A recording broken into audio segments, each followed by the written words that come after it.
everybody, welcome to my channel. Hope you're doing good. So today we're going to continue this Rahu Ketu, which is North Node, South Node, energy shift, which is happening in September, through your guys's rising signs and moon signs. Okay, so you guys can see how this is going to affect you on an emotional, mental level, on a physical level. I study Vedic astrology here, Vedic sidereal. I do like tropical as well, so if you want to follow with your tropical sun signs through that, that's fine too. Just know that I am focusing on the moon and rising. For those of you that follow tropical, it would mean your ascendant and your moon, okay? And that's kind of how it's going to affect you. And if you're cross-watching, then you'll kind of figure out how it's going to affect the person that you're cross-watching for. So in the beginning of my series, oh, you're a rising Virgo? Hi. So in the beginning, we started looking into Aries, then Taurus, and then Gemini. So today we're going to get into Cancer, and then Leo, and then Virgo, okay? Before I get into that, while everybody's coming in, hi everybody, welcome. We're going to look into just a broad overview real quick. I promise this time, for real, I will be quick. When you get Rahu coming into Taurus, there will be overindulgence, but there's also a lot of comfort and joy and love because Venus rules Taurus. Now, even though she feels a little debilitated because Rahu's going to be there, you know, she wants to give you good things, and she rules the sign of Taurus. So Rahu and Venus actually are friends, and they work well together to achieve goals and achieve what they want. If you're going through a Venus Mahadasha period, this could bring great wealth and relationship, which would lead to marriage. So if you are looking for that, this is a good time for you. If you're in a Jupiter Mahadasha, it may be more of a learning period for you, but it could also bring a husband if you're a female. And if this is a Mars period Mahadasha for you, it might bring a lot of desires and the fruit of those desires, which could be children, it could be real estate, it could be romantic, sexual, energy. So there's a lot of goodness that can come. If you guys have a strong Mars placement, I do feel that you will attain real estate during this transition, or even a little before or after. So I want to say, this transition is 18 months. We have 19 more months to go to feel this effect, but it could probably go as far as 24 months. So 2 years, you would probably see some good effects from this. On the negative side, there's a lot of food poisons and health issues to be concerned about. With Rahu and Taurus, it is about food, and it is about things that you eat and take into your body, intake. That can also be other bad things that you put into your body. There will be repercussions because Ketu is in Scorpio. So let's just say somebody wants to go enjoy a wonderful oyster meal. Be careful, because you may be indulging and then suffering the consequences later. So there could be a lot of stomach upset. There could be some physical issues there with what you eat. So, heed a little warning here during this next, year or two. Be very clean and very cautious of what you put into your body. Rahu generally means unique and odd flavors in foods. So you might be craving things like caviar, calamari, seafood, oysters, snake, alligator, I don't know, just weird things. So if you're craving those kinds of things, or you want to try them, just be careful, just be careful, make sure it's from the right place, it's clean, and you're perfectly safe doing so. Yeah, so that's just kind of a weird overview. Financially, this is great wealth. For those of you that are famous or have a lot of money, you already have great wealth. This may increase that tenfold. This may be a period of great money making for you. For a lot of celebrities, it's going to mean real estate. There's going to be a lot of interest in real estate and property and investments for those of you who already have a substantial amount of wealth. For those of you that have not had any good luck with money and you've been struggling, I see you coming into a period of comfort. Maybe not the riches of your wildest dreams, but a period of comfort. And that is where you guys are not going to worry so much about any of that. Of course, all of what I'm saying depends on your planets. the Ashtak Varga points that you have with your placements. And if you want to get more information on that, you can always go to Raj Kapal at KRS channel, Learn Astrology, and order a full report of your Vedic astrology report, birth chart, from his channel. I would recommend that, okay? Or even Joni Petrie can do that for you. If you're more interested into like a tropical approach, you can also get that from Vic Dekara. I believe he does those. He does Vedic sidereal with a tropical approach. He looks at it from the sun sign prospect, I don't know if that's the word, perspection, that's what I meant to say. He looks at it from the sun sign perspection, which is tropical, versus your moon and rising star placements. So, but he also looks into the nakshatras, so I recommend Vic. If you guys don't have money for those kinds of things, fully understandable. You can research these things yourself. Go ahead and upload your chart. I follow Vedic sidereal astrology, which is Lahiri, Lahiri, Ayanamsha, and that starts with the letter A. Okay, Ayanamsha. And you can just Google that, and you'll find Vault of the Heavens, and you'll type that in, Vault of the Heavens, Lahiri Ayanamsha. And then you just click on the top link, go in there, fill in your information, and boom, there's your chart. There's your Mahadashas, there's your Nakshatras, there's all your divisional charts, and you can research these things yourself, okay? And you can research them by following other videos. Anyways, thank you so much for coming in, everybody. So let's go ahead and start with Cancer. How many of you guys have a Cancer moon or a Cancer rising? This little series today is not about Venus, and it's not about your sun sign. It's not about your Jupiter, and it's not about your Mars, and it's not about any other placements. It is just about your rising and your moon. And if you guys are tropical, if you want to follow sun, that's okay, but this is a focus on the first house, and everybody's sun sign does not come in the first house. But if you want to base it on that, you can. If you want to put your sun sign right there at the top and kind of see how it works, you can do that too. That would be a tropical approach. Okay, so you're welcome to do that. All right, so we're going to do house number 1, the sign of Cancer. Okay.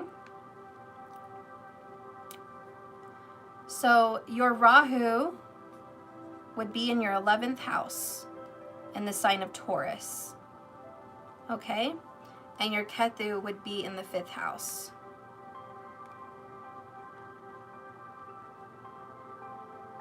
Okay? In the sign of Scorpio. And these placements are all what's going to be popping up in September. Okay? That's when this is going to switch for you. Right now, it's in the 2nd house and the 8th house. But in this transition, it's going to move to your 5th and 11th house, okay? Now, how this is going to affect a Cancer moon. Number 1, you're going to be very emotional and very tied to your friends. And there's going to be some drama with your friends. There could be a lot of emotional upsets between you and your friends. You guys could be having a lot of disagreements, some arguments, some differences of opinions. This might have already started to happen recently, and this is going to cause you to feel a little bit unstable. You're going to feel very uncertain about who you can trust. There's going to be a lot of mistrust. If you have older siblings, there might be some quarrels with them as well. So you might be not getting along very well with your older siblings, having some arguments and differences of opinions about how you run your life and about your children.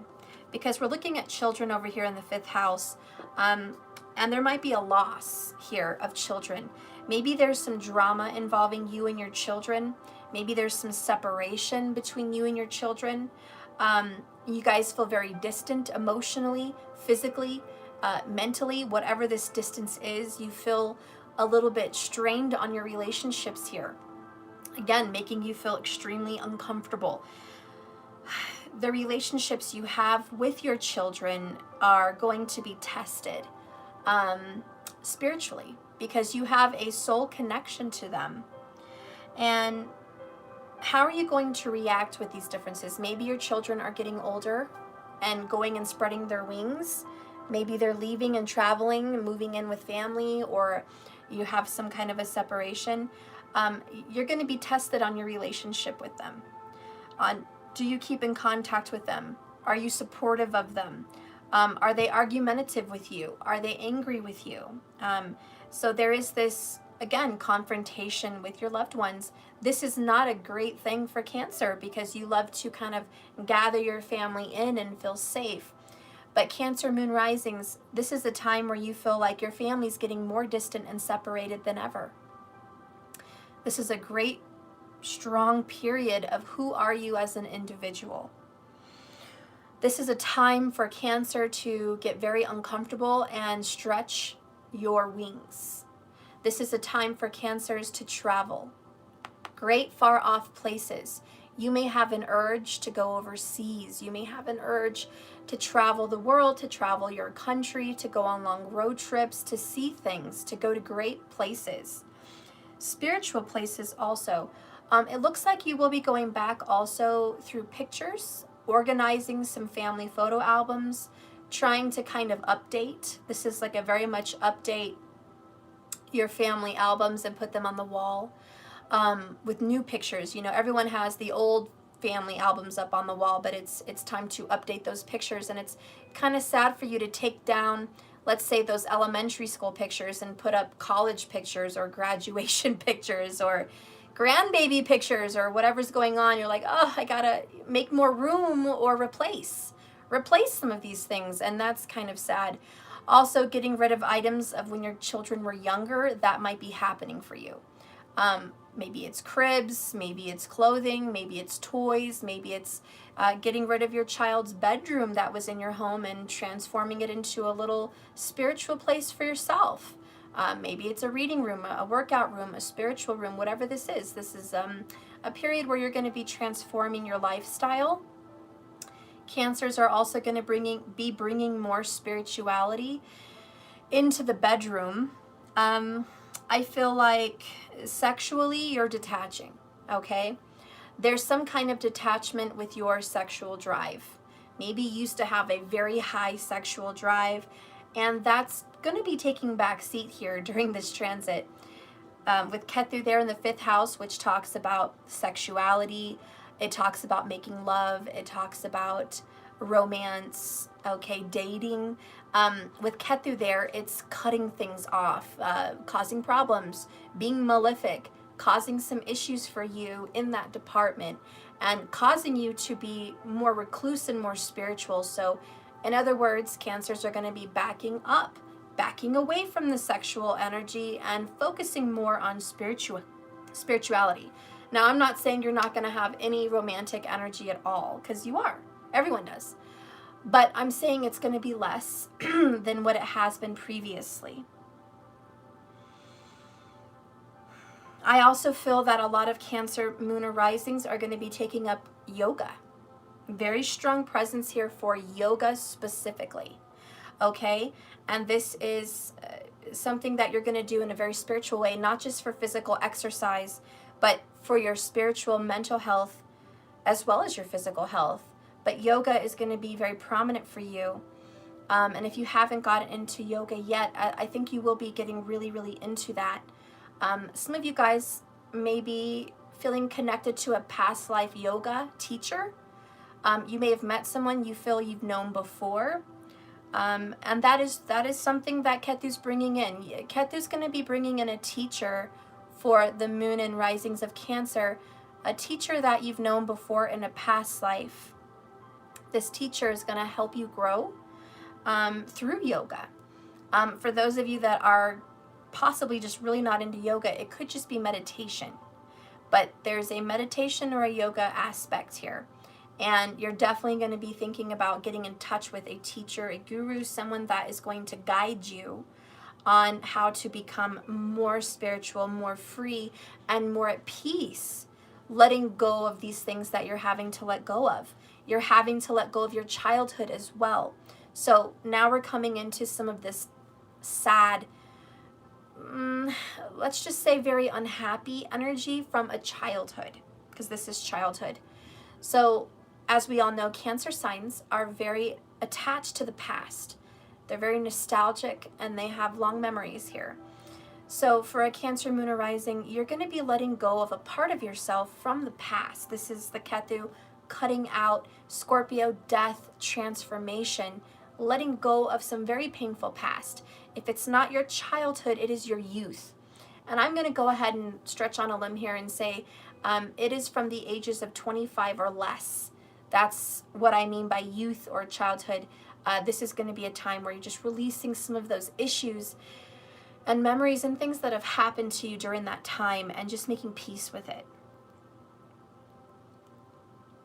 This is also a time, if you have a soulmate that has Scorpio in their chart, you're going to be clearing some karma between you guys. There's some old past life drama that's going to be resolved.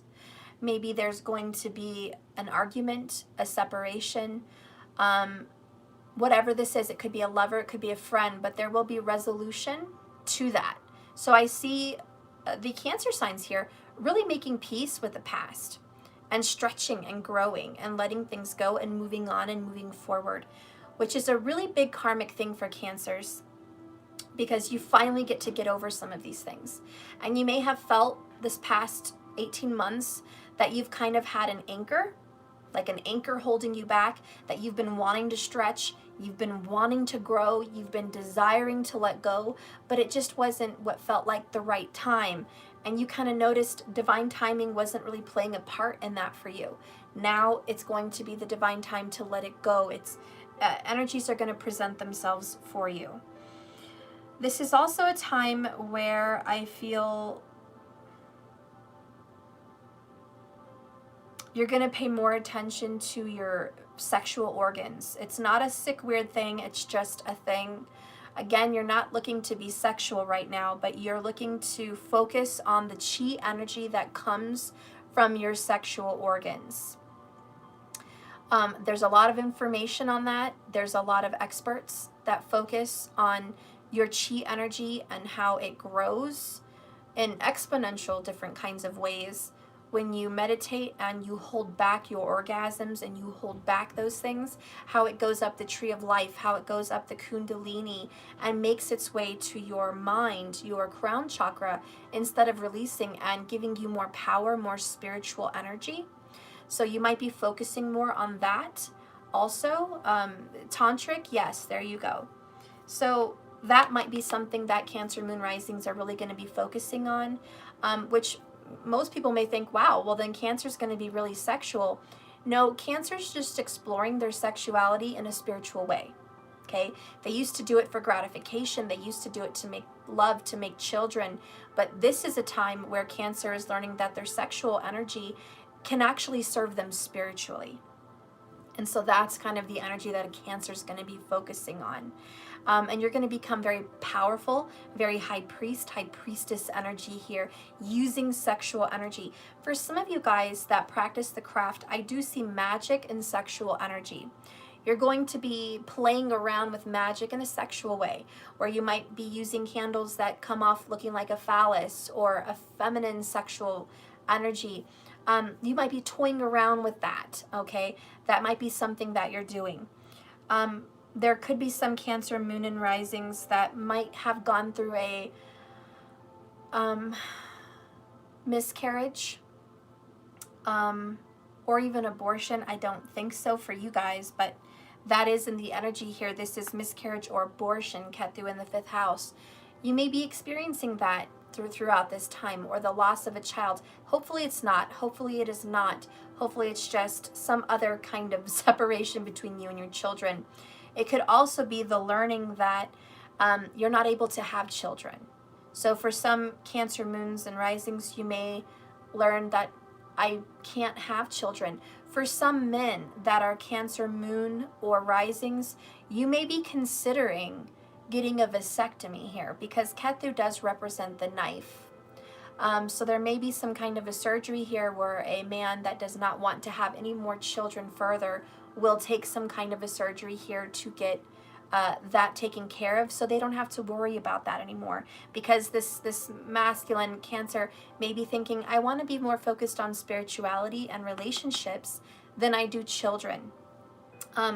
Cancer moon rising, you may also meet someone, you may come into a relationship with somebody who does not want children or can no longer have children, and they're going to kind of open your mind and say, look, I want to have a relationship, but I don't want children, or I can't have any more children, or there's a great distance in age between you guys, because Aquarius Saturn does talk about age. So a lot of Cancer moon risings may meet someone a great deal older than them, 10 plus years older than them, getting into a relationship where you're going to have romance, but it's not going to involve children. So that could be something that you're getting into as well. It may just be you simply getting into a relationship with someone that you don't want to have children with. You've already had your little clan and you don't want to build anymore. Is there going to be problems in that conversation? There could very well be, because Cancer loves family and loves children. But this is a whole new transformation, Scorpio energy for Cancer. You're going to want to look where your Mars is located. Okay? So if Mars is located for you in the 7th house, okay, it could mean, because that's Scorpio is ruled by Mars, that if your Mars is located here, and depending where Mars is right now, going into these transits, it could give you a relationship. It could give you a relationship that was past life, a past life relationship that you know, like the return of the ex could happen, the return of the ex, especially if they're Capricorn. Okay, if you have a Capricorn or Scorpio ex, this could be the return of the ex during this period. It could also just be you again settling this past life karma together, but there will be a coming together from a separation. You know, that could be what's happening. And you're going to settle some past life debts with this person. I'm excited about that, excited to see how that transforms. It could also mean that some Cancer moon risings might move in with their children. And there may be a separation from the home that they have now with Mars, because Cancer does reflect the 4th house energy. And right before that is Libra, and this is the 7th house. So there will be a connection here with home and children and romance and partners leaving you, some separations where you might need to stay with them, or maybe your children need to stay with you.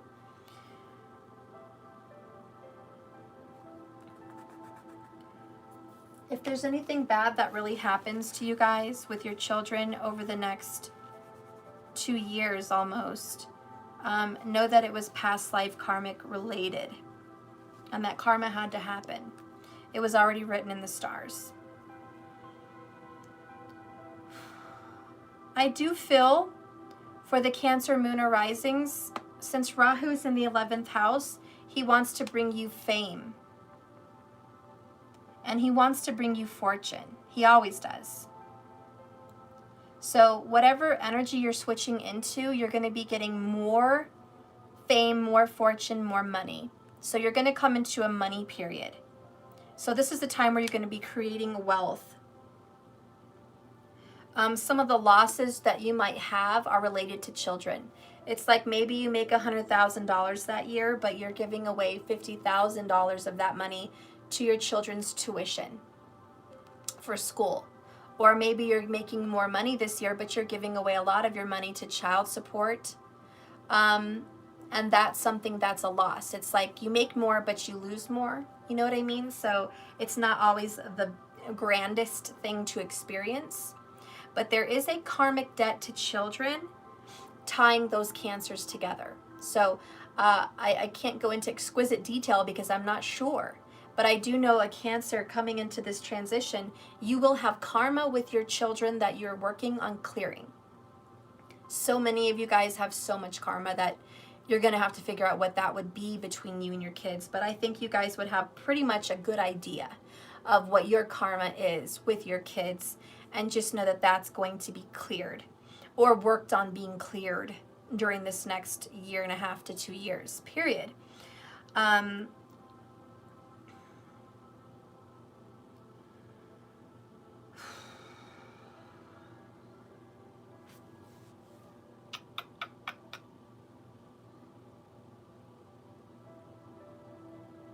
know Venus is supposed to be in Cancer per Vedic, but it's actually in Gemini.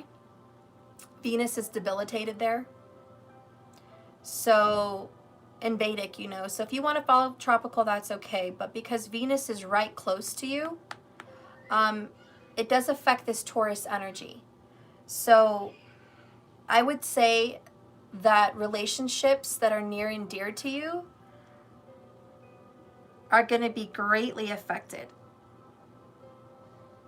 especially karmic relationships.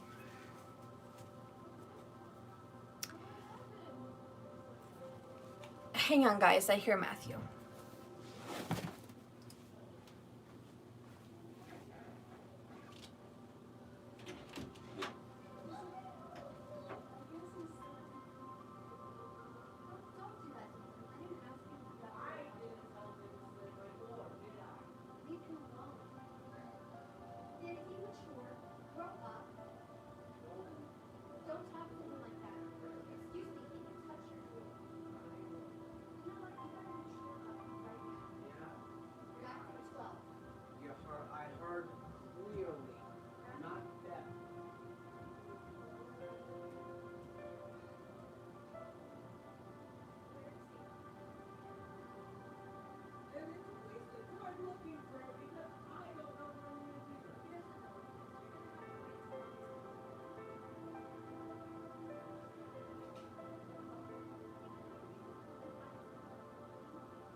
Don't start when I'm looking. It's impossible to look for something this small. Look in my bed, my sheets.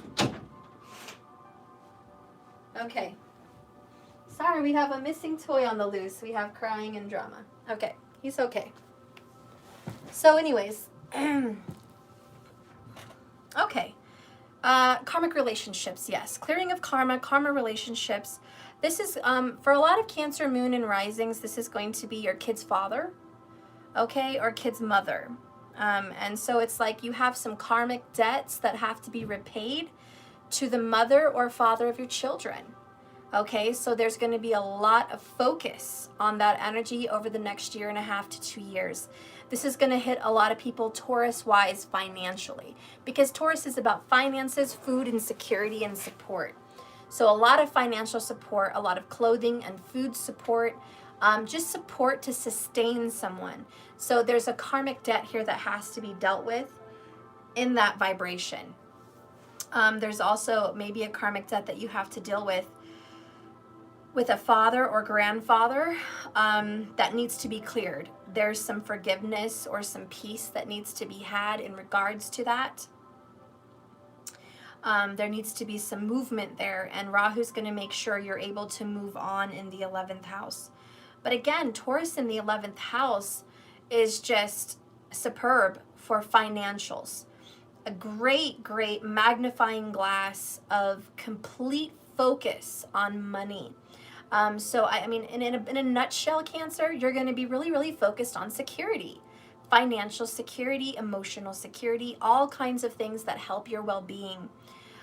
This is a time for you to really get a handle on all of that and become the emperor. Or maybe if you have very good karmic blessings, Spirit is going to bless you with an emperor that is going to come in and stabilize, or at least help stabilize your life.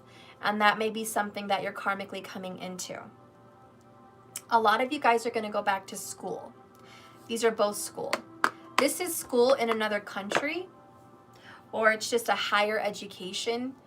So it could be online, definitely. With Rahu in the 11th house of Aquarius, yeah, that is online school. You guys might be wanting to get a certificate. Maybe you're going to be teaching your children online school, but that's going to be something pretty prominent over the next 18 to 24 months, okay? You're going to be probably creating some kind of a school area to focus on the furthering of your education or the education of your children. And this is going to be a time of great knowledge for you. You're going to grow in your mind. Your brain is going to grow. I also see you reading a lot of books. This is a great period for book reading. So you're going to be just gaining lots of wisdom and lots of knowledge from reading and growing your brain, growing your mind. I definitely think that you're going to be reading more about spirituality more than anything, but either way, it's education, it's learning, and I just think that you're going to grow exponentially. And if you are teaching your children, it looks like here in their education sector, for the Cancer, Moon, and Risings, your kids are going to be cut off from a normal education, which is no surprise. We're going through that in this country with COVID-19. Ironically, our country is Sun Cancer, so that's tropical. But of course, we're all affected here with school, and that means, but because Ketu is here, the knife, okay, we're here to cut off traditional school, traditional education, and you're going to be taking on online. So a lot of online education and homeschool probably going on for the Cancer, which I think you'll enjoy. For a lot of you guys that are already teachers, you may be doing some tutoring. You may tutor children or help volunteer tutoring people. You may step up in your teaching skills. You may go back to school to be a teacher. I don't know. But so anyways, teaching, writing, reading, that's really prominent for the sign of Cancer. I also do think that if you had a dream, because this is a house of dreams, like desires, wishes, you're finally going to get the fruit of your dreams. How much hard work did you put into it? It's time to stop working towards a goal and start enjoying the fruit of the goal. So whoever wanted to start that business, whoever wanted to start that book, whoever wanted to start something, we're putting down the work on it and we're just going to start getting the fruits. So book publication, business opening, getting business cards, titles, legal names, all the legalities with business are going to be at the forefront. I think, for teaching, it's those certificates, it's those degrees, those are going to be achieved. These are the fruits of your labor. So finally, Rahu's like, yeah, we're going to go ahead and get Cancer paid or acknowledged for all that hard work, certified, publicized, publicly put on the internet with a website. I see a lot of website growth here. A lot of you guys may be paying a younger person to do your website. This person would be 10 years younger than you.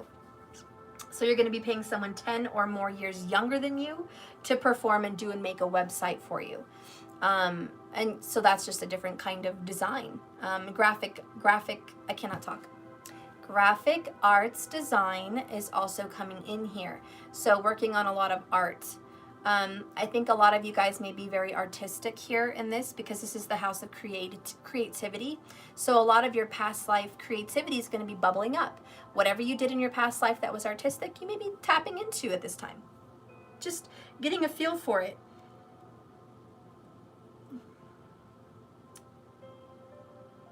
I think you're going to be very popular, and I think whatever you're putting your mind to is going to be very popular. So I just see that you're going to be getting a lot of attention, and I also see that physically you're going to be looking better. Because don't forget, Saturn is right here in your 7th house. This is karma. And this is hard work. So everything that's going to be happening for the Cancer, Moon, and Risings, you're going to be working really hard on your outer relationships. A lot of that for Cancers means working on yourself so you can work on your relationships. Because Saturn is aspecting your 9th house of spirituality. Can't write that. Okay. And he's aspecting yourself because Saturn aspects. So right back at you, the self. and the 10th house, which is your home. Okay? So Saturn is affecting your house of spirituality, your education. He's affecting yourself, how you look physically, everything about you and how you affect others. And then he aspects your home, your house, your family. But this is the four walls of your home where you live. Real estate, like we talked about. So again, this is where Saturn is going to give you stability and karma at home. Karma, which is your spiritual journey. You have to achieve something here. So look at all the things you have to work hard on. You have to work hard at home. You have to work hard on yourself. You have to work hard on your relationships with other people. And you have to work hard on your spirituality.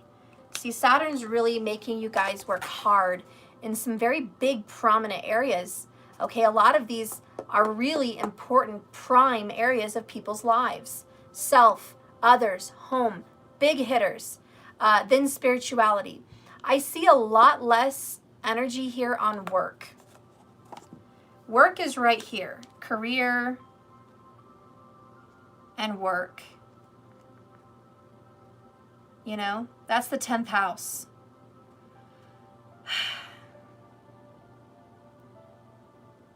And this is Aries.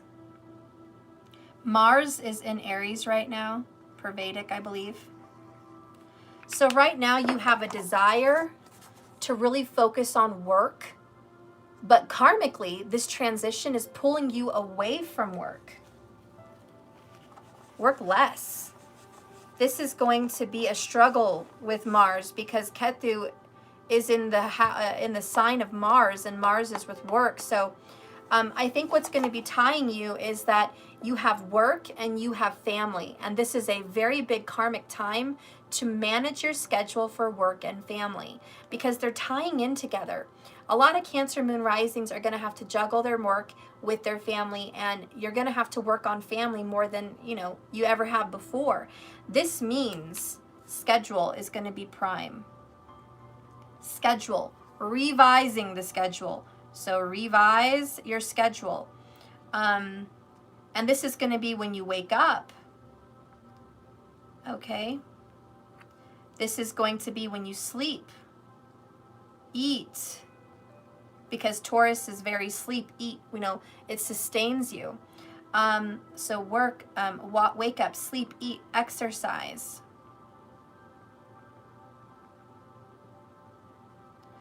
This is going to be friends and family. Now, the reason this is hitting Cancer moon rising so hard is because Cancers usually have one focus. One focus. And that focus is usually 100% of the time love and children. Love, children, and home. Why? Because Cancer's natural house is their fourth. So love, children, and home. That is normally your number one focus. Everything else is, second, because work supports the home and children. So yeah, you can throw yourself in work. Education supports the home and children. So yeah, you'll throw yourself in the education if need be. Relationships, yeah, that's of course important because it has to do with love. So you have no problem with those kinds of things. The reason this transit's going to be hard on you is because it's not going to get to go your way. Cancers do one thing, and that's focus on everybody else. And the simple fact that Saturn is making you focus on you along with others, that's the perfect balance. That is the perfect balance that you have to work on. And Saturn says, Cancer, I know you struggle with balance, so I'm going to make you do this now. I'm going to make you do this. And Cancer says, okay, I'm up for the task, but it's actually harder than you believe, and And believe me, it's harder than you would first admit to yourself.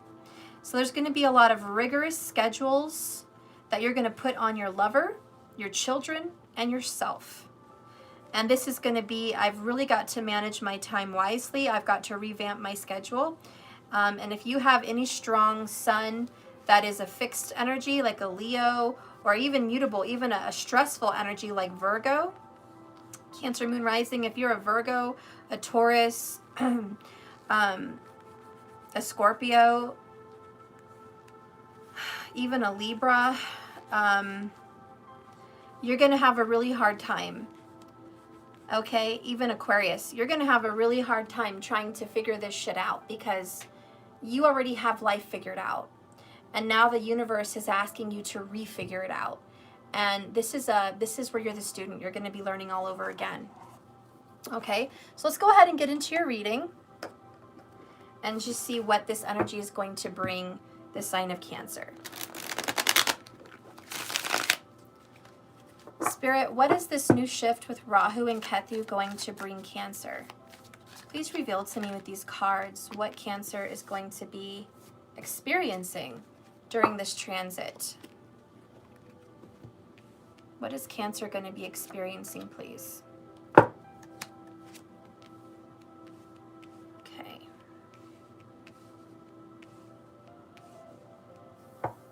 Bottom of the deck, we have Seven of Wands, which is resistance. Okay. A lot of resistance. Maybe resistance to the new schedule. Maybe resistance from other people that are giving you a hard time during this transformation. Maybe your kids are going to be giving you a hard time because this is a new transformation for the way you guys live. People are going to have a hard time getting used to Cancer's new schedule. But it's about Cancer being more responsible and Cancer stepping up. So I don't see how your family and friends would have a problem with you stepping up into your responsibilities. You're doing what you have to do for them. Okay. Let's go ahead and clear this up.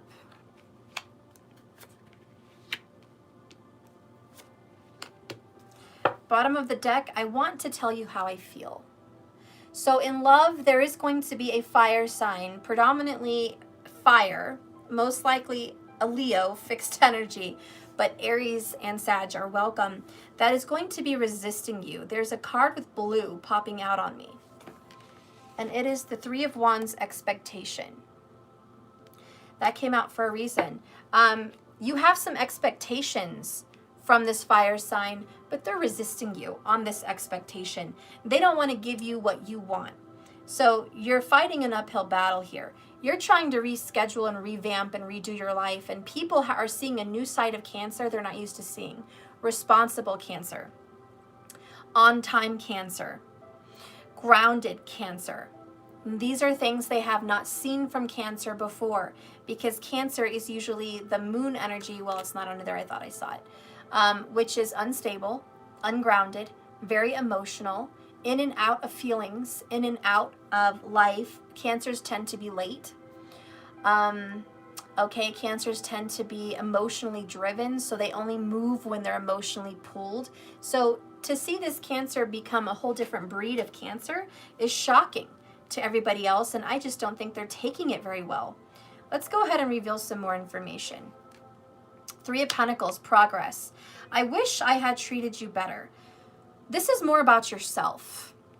You're learning how hard it is to stay focused and to get grounded, but also because you're experiencing a new you wish you did it sooner. And that's what this is all about. I wish I had been educating myself sooner. I wish I would have went back to school sooner. I wish I would have started educating the children at home sooner. I wish I would, all these kind of regrets. But it's in a healthy way because you're reflecting. You're reflecting on the choices you've made, and you want to be better, stronger, smarter, and healthier. And so you're finally stepping up into your responsibility and just saying, okay, I wish I could have done things better, but que sera, sera. That day is over. I'm moving forward now. Today is a new day. I may not have been successful in a lot of areas of Cancer life, but now I am. So it's accepting that failure and just breathing out that dissatisfaction and moving on from it, okay? So anyways, we have, I wish I had treated you better. There's also an earth sign that sees Cancer stepping up and becoming more financially stable. So there's a Cancer sign, and again, this is not a Cancer sun. This is a moon or rising per Vedic. So you have to see how this resonates for you. This would be like a Gemini moon or rising tropical person, okay? But anyways, you're finally stepping up and moving forward.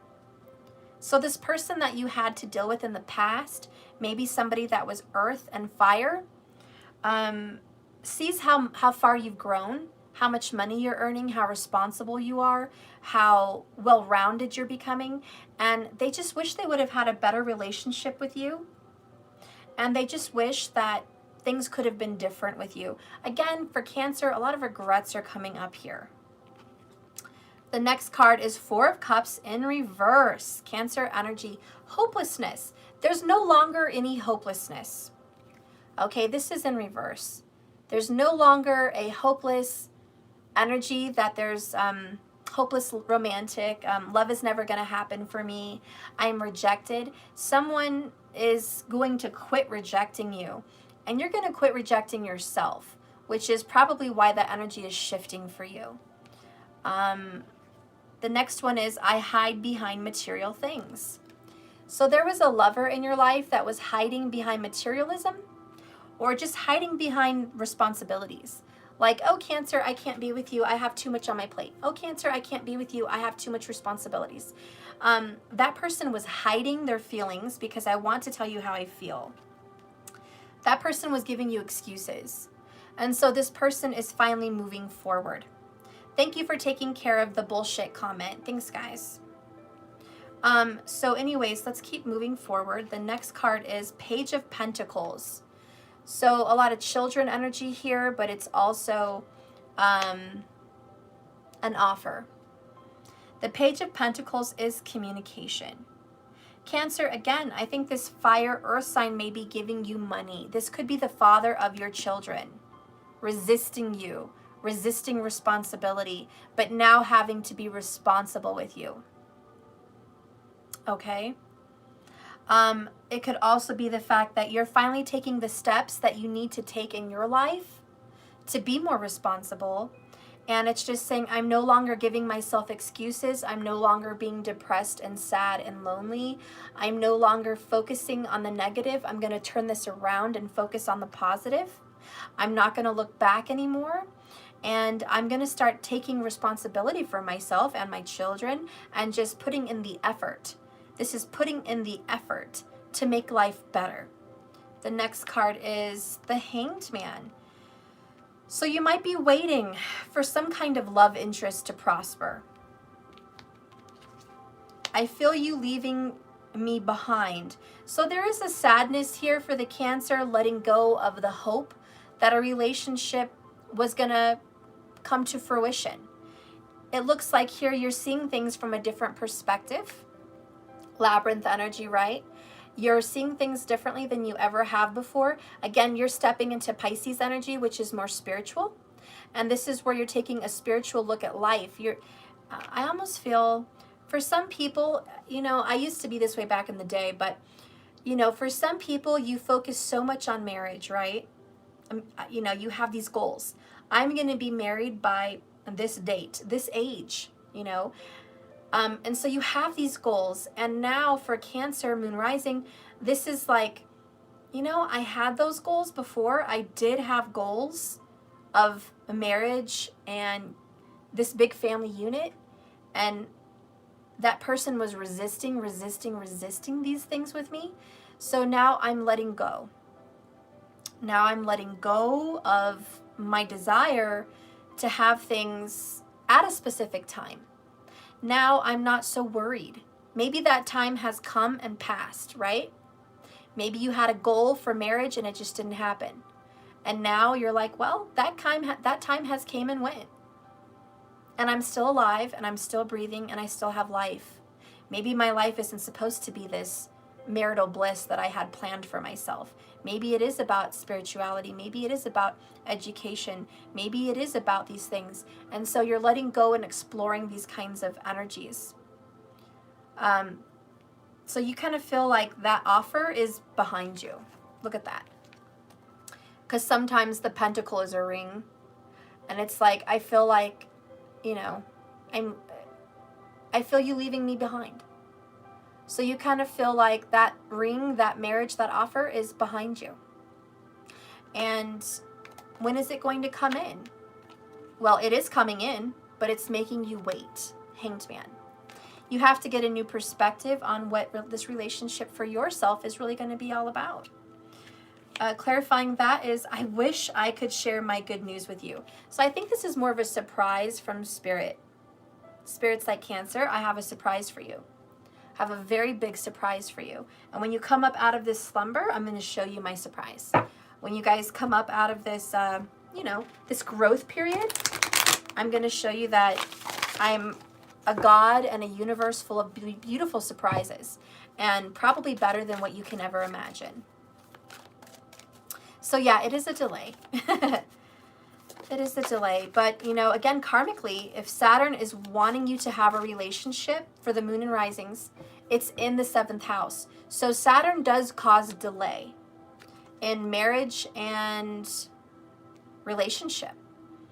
So he's there. He'll be there for the next year or so, okay? So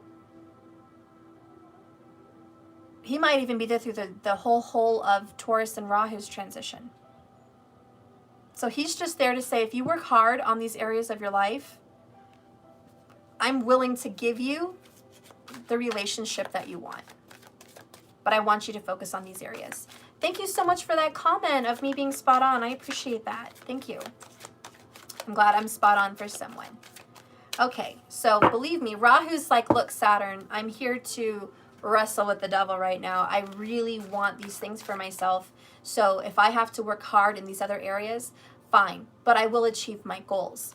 And that's really what this is about for Cancer, is just refocusing to achieve the fruits of your desires. Let's get a message from Spirit with my Spirit Speaks Oracle.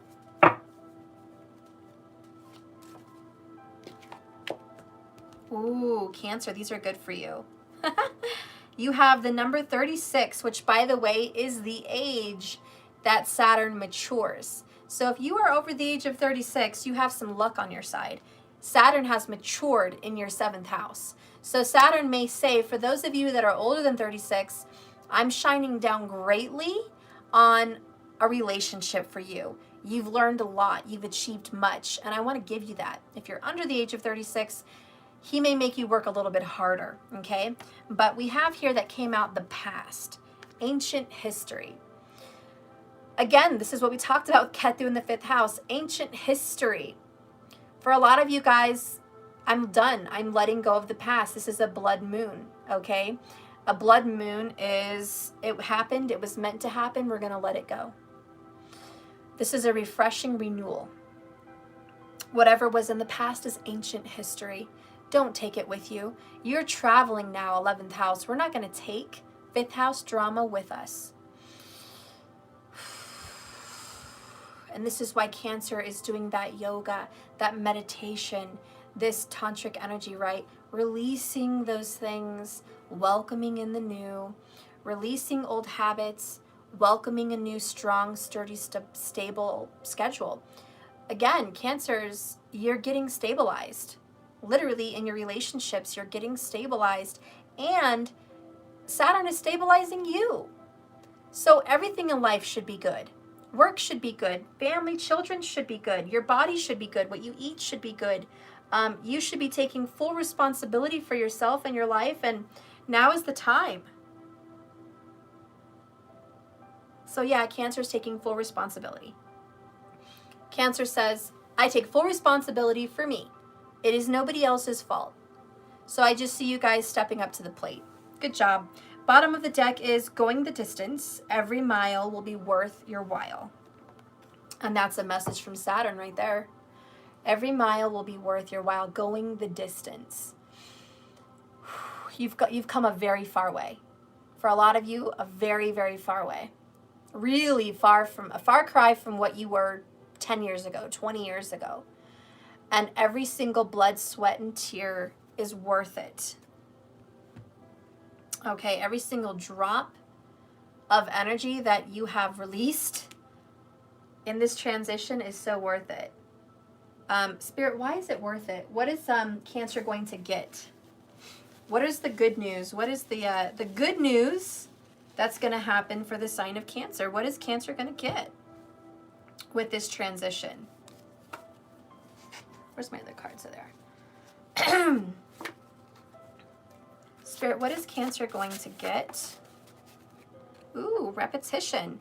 You get to redo something. You have a second chance at love. You are my heart. So for a lot of you Cancers, you're going to be getting a second chance with someone that you really, really tried for. Okay? That is one very big message. Spirit wants to kind of let you release the things that happened to you guys so you can get to know each other new again. So it looks like somebody from the past may be coming back for the sign of Cancers. Again, moon and risings. Tell me about this repetition. I'm also hearing the word stability because of this. Repetition, repetition. What happens when we practice at something? We get really good at it. That's repetition. And so you're going to get really good at living life responsibly. And then somebody from the middle of your heart, someone that you cherish, is coming back into your life. That's what I feel. Could be an old friend, could be a lover.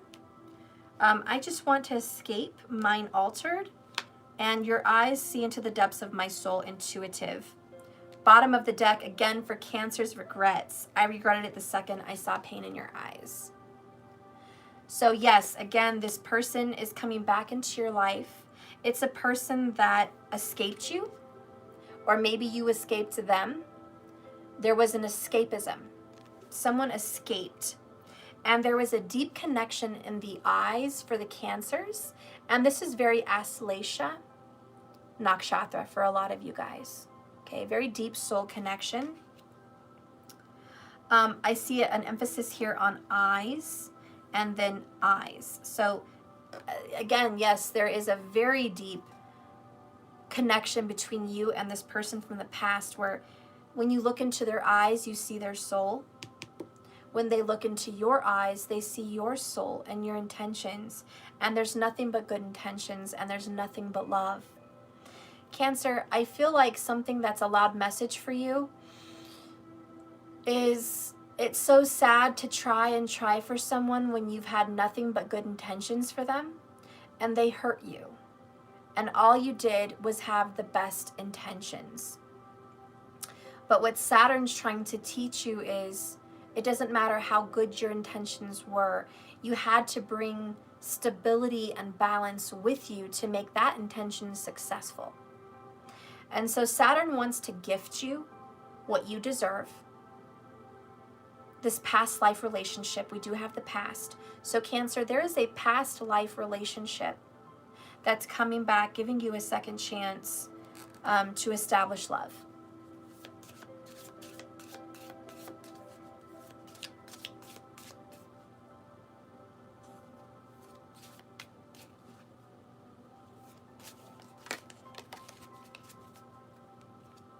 Yep, I got genuine love and I'm sorry. Whoops. Okay, this card couldn't wait to get to that card. Give me 1 second. I hear Maddie again. I'll be right back.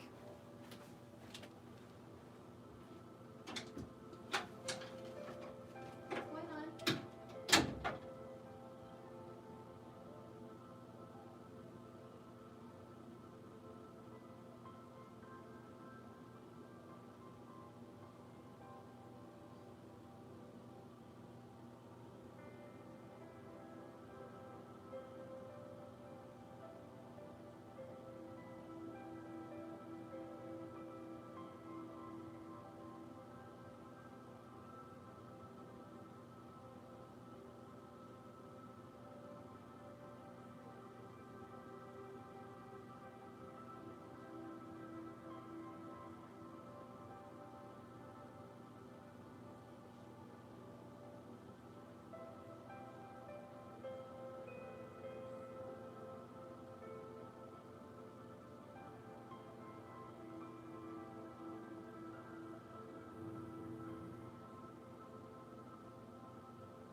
So we got I'm so sorry, and genuine love.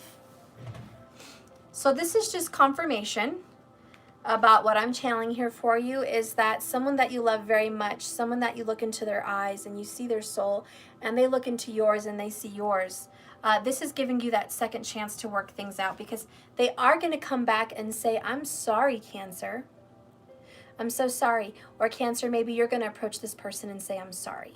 Look at that, 77 and 33, the time when I saw that. So good energy here for the ending of a karmic cycle and the healing of a love. Underneath that is true love, which is twin flame energy. So I do think that for the Cancers, Moon, or Risings, you're finally going to get into a relationship with your true love, the one you were meant to be with, okay? The one that your soul is tied to. Look, under that, I miss you. Okay, I miss you, Cancer, my little love bug. I miss you. I'm blue without you. You know, this is when you went away, I felt so sad. This is that I regretted it the second I saw pain into your eyes. There is so much regrets here for you, Cancer, or the person that you love, that wishes this separation didn't happen, but it had to happen for a reason. The person who is sorry says, my mind has tortured me with reminders of you everywhere I go. So they haven't stopped thinking of you, okay? Let's see what they want to say. What do they want to say? Put that there too. Okay, what do they want to say? All right. Spicy, caliente, a sexual attraction, one-of-a-kind connection, very intense chemistry. Look at that, Cancer. They are extremely turned on by you. Bottom of the deck, Emperor energy. Again, this comes into where a lot of you Cancer, Moon, Risings, you could have children with this person, okay? You could have a Mars connection with this person, and I do feel Mars, which means for Cancers, Moon, or Risings, maybe you guys are both Mongolic. Cancer, 12th house, 1st, 2nd, 4th, 7th, or 8th. Mars connection for you guys, the sexual energy, right? Sun energy also. Mars, Sun energy here. Maybe Sun and Mars are together in one house. If you have a Mars and a Sun together in one house, there's a very strong sign here that there's a very big connection between you and this person, and it was very past life, and there's a lot of father energy. The power and authority here. So I love it. They're going to be taking responsibility, okay? So Cancer, either you're the one that's going to be taking responsibility. Look at that, stable now, okay? I want to be stable now. I want to take responsibility. So that's really what this person wants to come in and say is, I'm attracted to you still. I still love you. I still have those chemistry kind of connections and feelings with you. I want to step up and be the father of your kids, or if I already am, I want to be a better father or mother, okay? And I just want to step up and be stable. I want us to be dependable, on point, generous, and strong. So this person is going to be generous. This person is going to be strong. And this person is definitely ready for marriage, ready for stability, ready for Saturn to bless this union. And I do see Saturn blessing a union as long as lessons have been learned, okay? And every, like I said, tear, every drop, every blood, sweat, and drop of tear was worth it, because now you finally get to have this connection. So this is a very good karmic kind of energy. Let's get one more here for Cancer as far as opinions. How do you feel about this information, Cancer? Abundance flows through me. I'm fiercely protected. I love it. So you feel like you are protected. This relationship is protected. But again, abundance is because Taurus is in the 11th house for you. And with Rahu, this is extreme abundance, extreme stability. So Cancer, you're just like, I am more stable and abundant than I ever have been. And if you have not reached this epitome yet, if that's the right word, whatever. If you have not reached this goal yet, this is what's, again, listen, Linda. This is what's going to happen with this Rahu Ketu transit. I'm not doing a basic video on a basic reading for the day or the month. This is what's going to be happening, the energy that's going to be flowing through you during this transit, which lasts 18 months and can still feel effects for 24 months. Okay? And this hasn't even happened yet. It's moving in September. This is going to be happening. But I feel a lot of us are already feeling this energy. You're already feeling it start to bubble, okay? This is already bubbling. It's already happening. And for a lot of you Cancers who are extremely psychic and intuitive, you already know what's coming, all right? But this genuine love relationship is coming in, and you've been calling it in, a lot of you. Let's go ahead and get an oracle here for the sign of Cancer.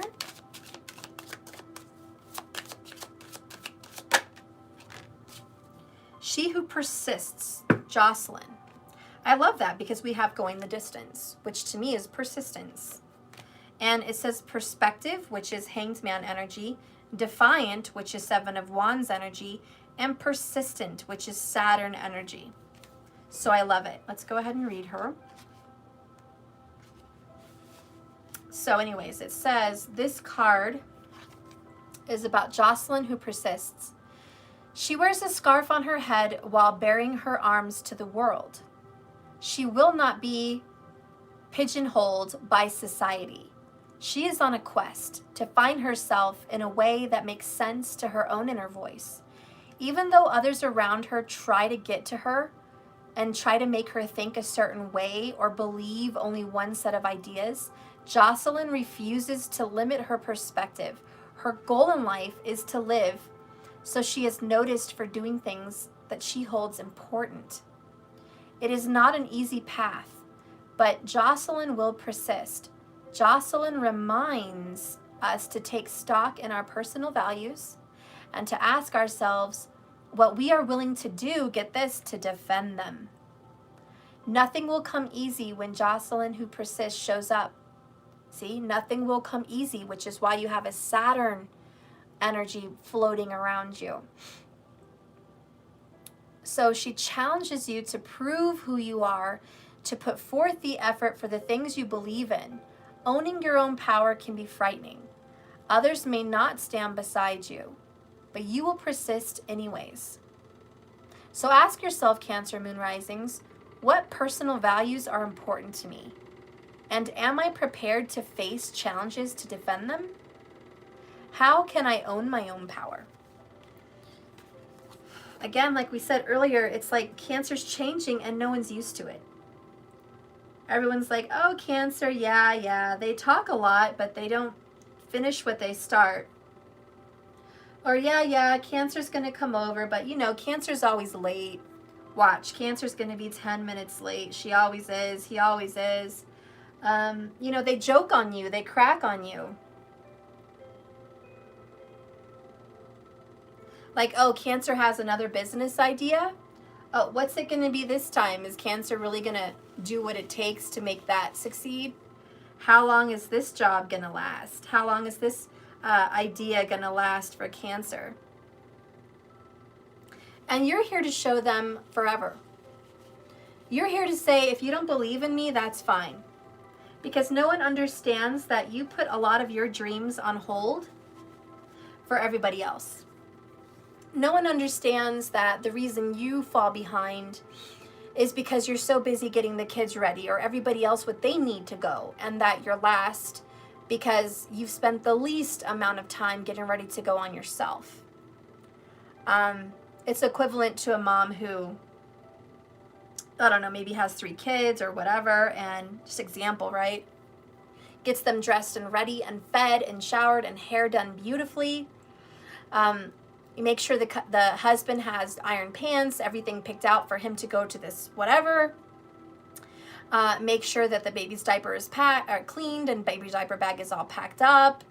And everyone has what they need. Cancer is the one that makes sure there's money in the card, in the bank account, so you can use the card on the trip or whatever's going on.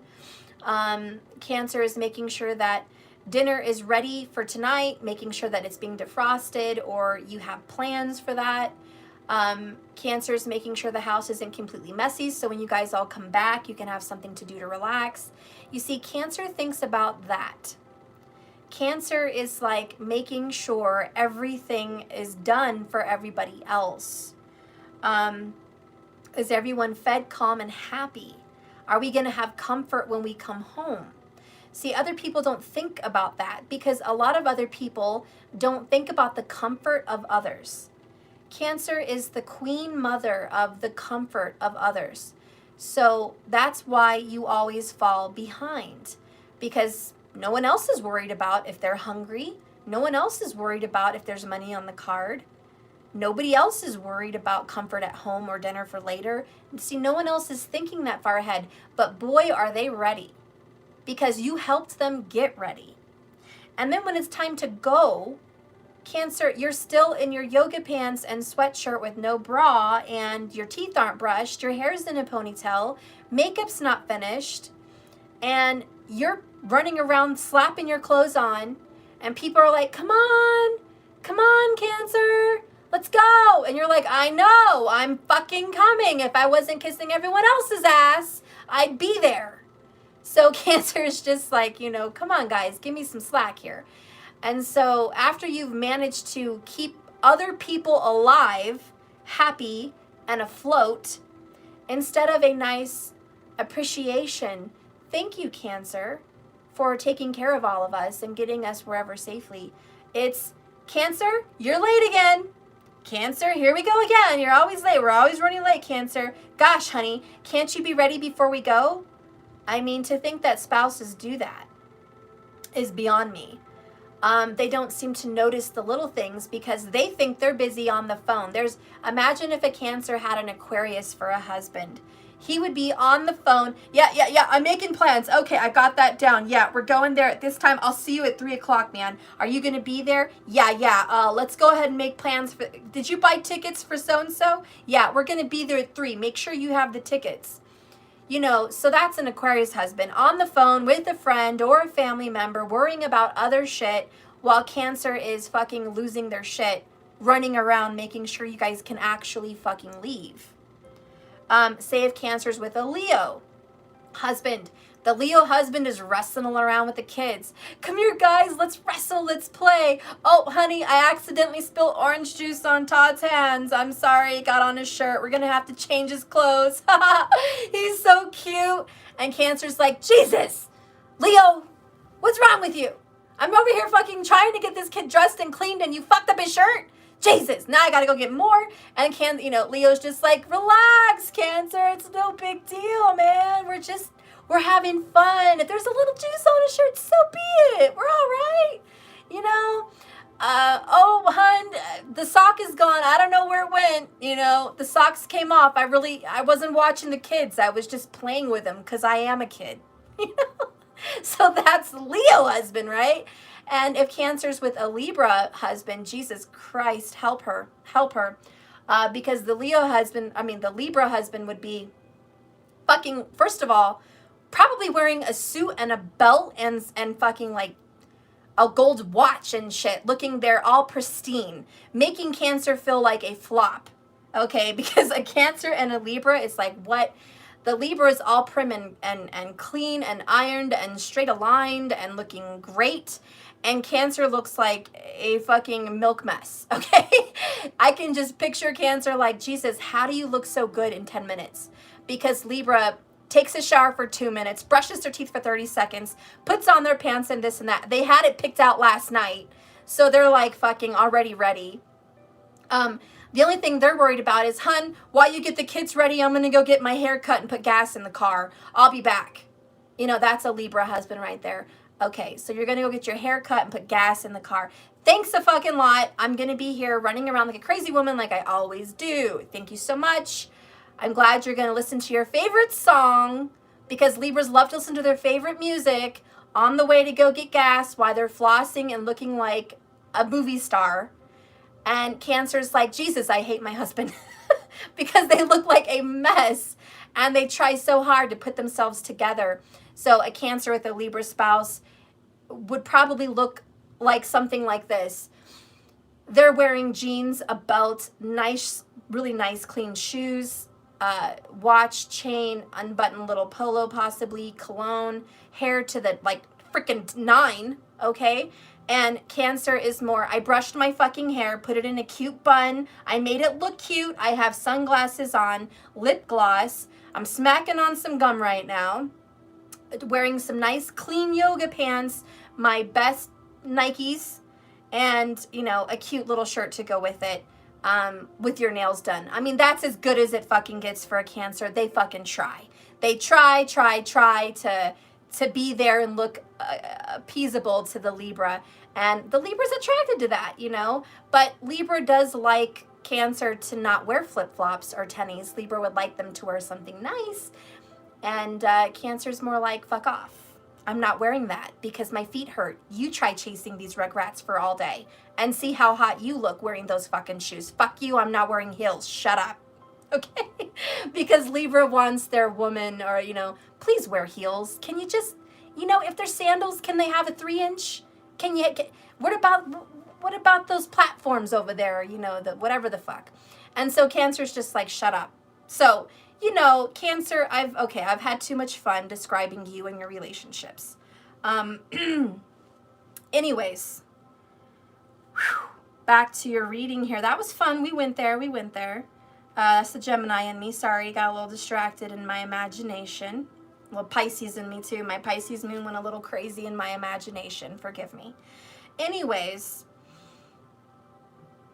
Cancer, you do your best to please everyone, and really what Saturn is like, can we change that up a bit? Saturn says, Cancer, I don't want you to run around with the kids and be last minute. I want you, because by the way, Saturn co-rules Libra, just saying. Saturn's like, I want you to have your clothes and things picked out the night before. Might help you the next day. Saturn says, Cancer, I want you to have pre-ready meals that you can just throw into a bag. It doesn't have to be a 3 main course meal. It could be a Lunchable. You don't have to overdo it, Cancer. They still love you. So you see, Saturn wants you to put some balance, that you don't have to be the worst mom in the world, but you could be good for you. How do you say? I don't know the right word. You don't have to be gold star medal mom. You can be good mom, okay? Because you need to be good to yourself. And sometimes the gold star medal moms are not good to themselves. Or, you know, the gold star dad Cancers. You're not good to yourselves. And this is on the other shoe for those Cancer males that are parents. You guys tend to live your life for your children. Your mind is on nurturing. And it just doesn't go the other way for yourself. You go on and on and on, neglected. And Saturn says it's time to balance this shit. So yes, take a lesson, go to school, learn something from a Libra, learn something from an Aquarius, you know, learn something from the Capricorn energy. They may seem rigid, they may seem like that, but they have a lot to teach us about responsibility. And that is a lesson that Cancer must learn, because we're very, very good at over nurturing and loving to the best of our ability, and that surpasses all other signs, because there is no other sign in the zodiac like that of the Cancer. In fact, they just don't come close. Scorpio doesn't come close. Pisces doesn't come close, and they're water signs. They're all about love and emotions, but they don't come close, not even very close at all. Libra, Gemini, Aquarius, hell no, they're so far off. Like, they're like from Pluto to the sun, man. They're so far off from nurturing. It's ridiculous.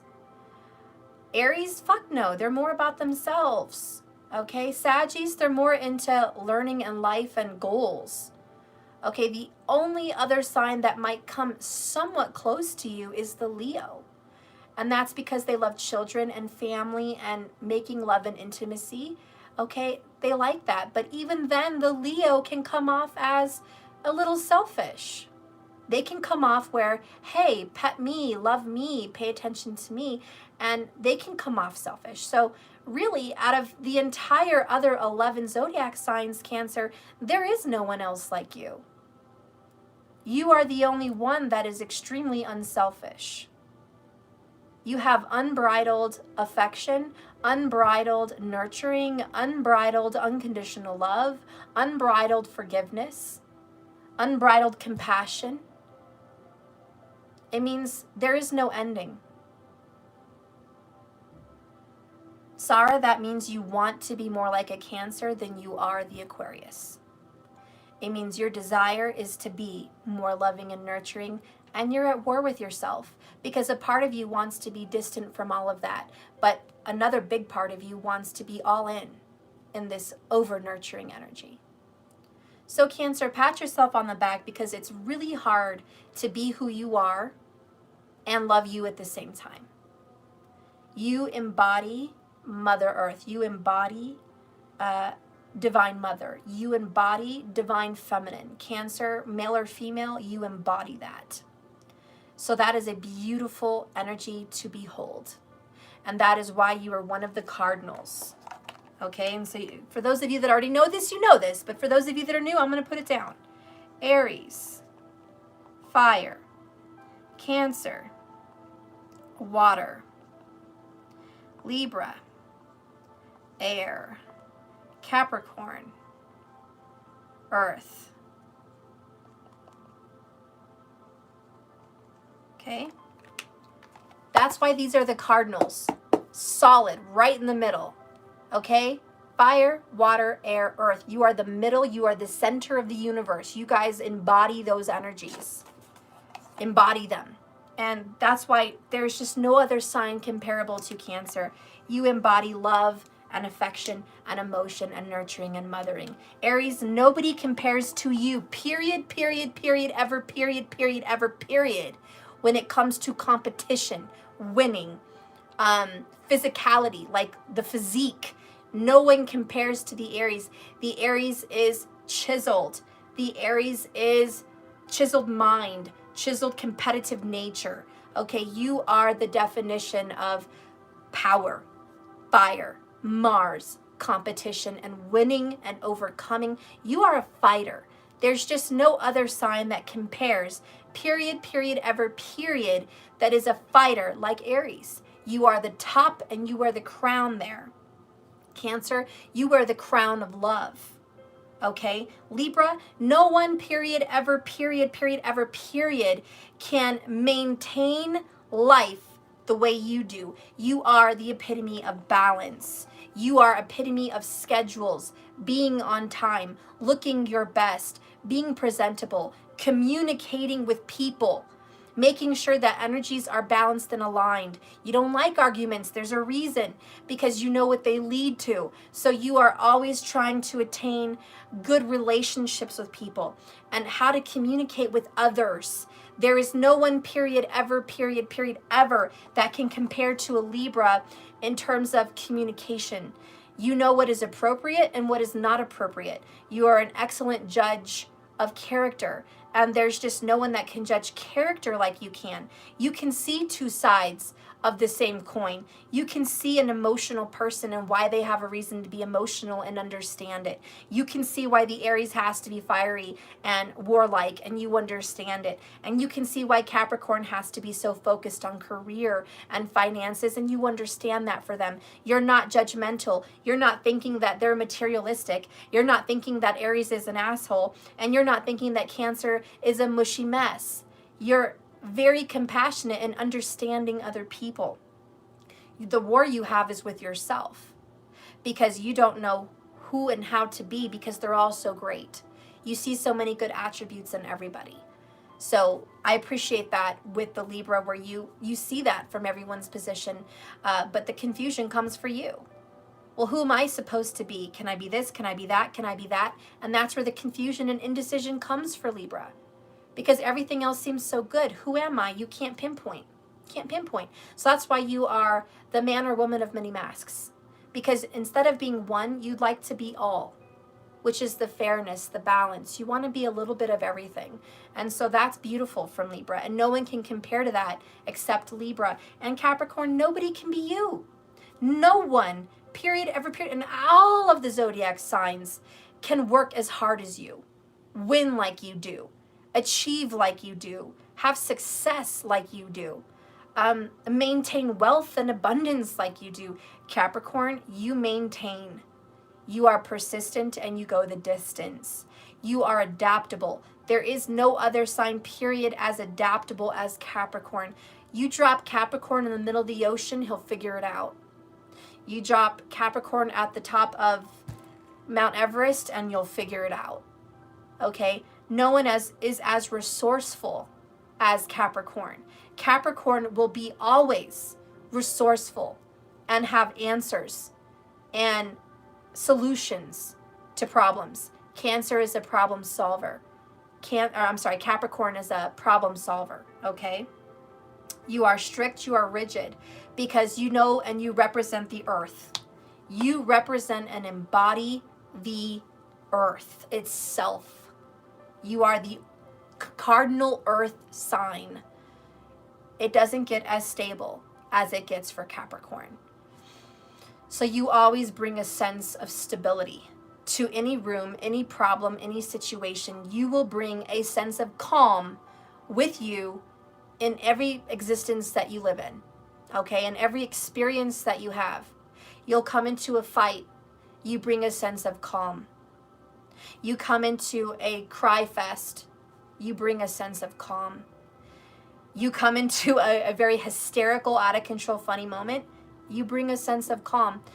It's just who you are. People think you're dry and difficult. Really, you just bring the earth with you. You bring a nice chill vibe.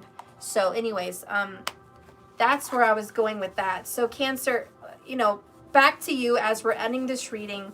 Do not feel less than because you're dealing with some karma, which is forcing you to be like Capricorn, forcing you to be more stable, less emotional, forcing you to be more focused, forcing you to get more organized.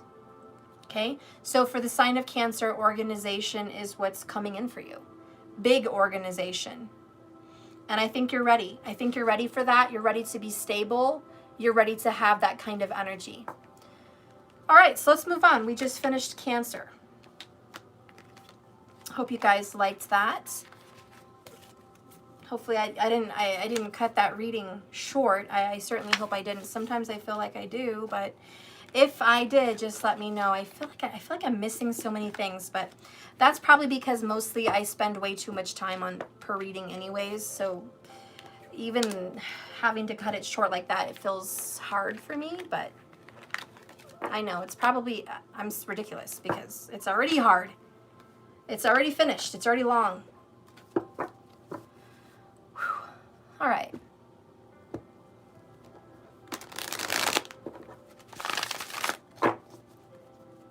So anyways, I hope you guys had fun with that cardinal explanation. Maybe you guys can make more sense with the cardinal signs and why they're the rulers of the zodiac, because they are the kings and the queens of all the 12 zodiacs.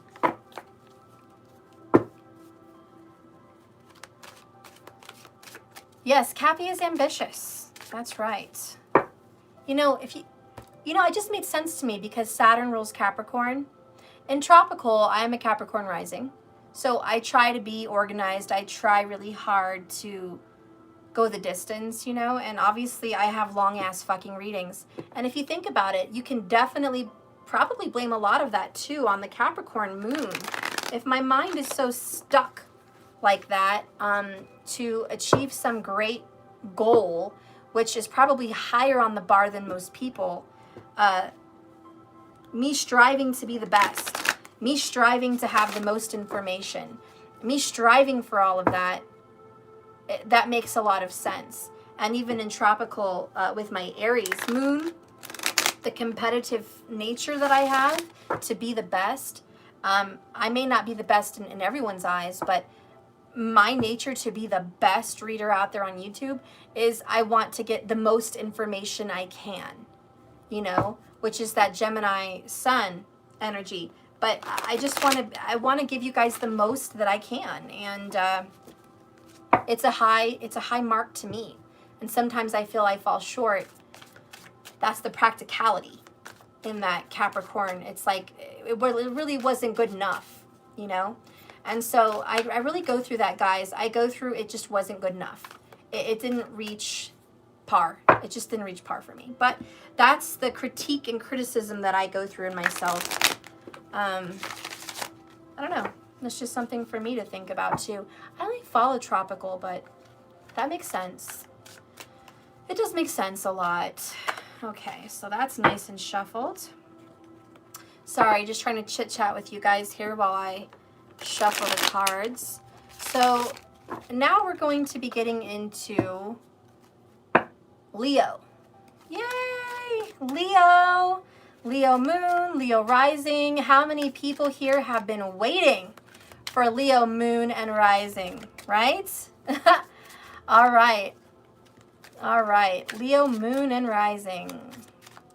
Leo moon, Leo rising. All right. Okay. So let's go ahead and do that. Leo. Whoops. Moon and rising. So that means Aqua is your 7th house. Interesting. Very, very, very, I must say. So right off the bat, I see that your partners tend to be a little bit cold. I see that the partners you come into relationship with tend to give you a hard time. They tend to be detached, and you feel like you're constantly trying to please them, to make them into you. And they constantly detach, and so you're feeling a little bit weird. Like, what the hell do I have to do to get this person's attention? Is my body not enough? Is my sexual drive and pleasing energy not enough? You know, so you're constantly questioning yourself. What is it about me that's not holding the attention of my partner? This is why you were born under this sign, is so you can embrace your sexuality, but not base it on what other people think about you. Who cares what they think about you? That's your karma there. You need to learn. It doesn't matter what other people think. It matters what you feel and what you think.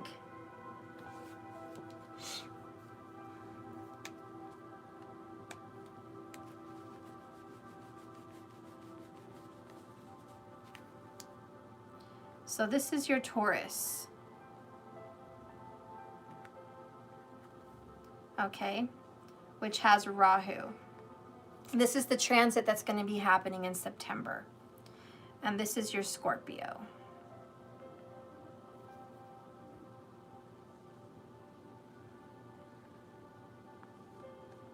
Okay, which has Ketu.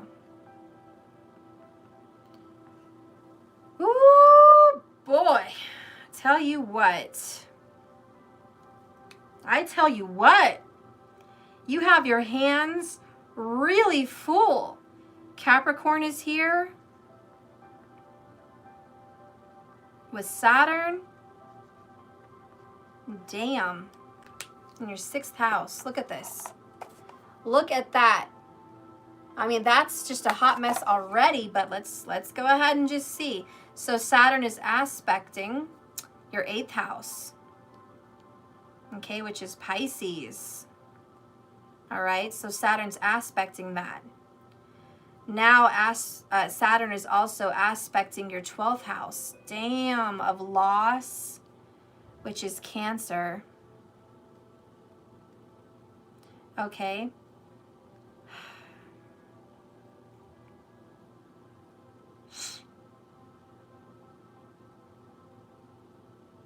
And then Saturn is aspecting your 3rd house.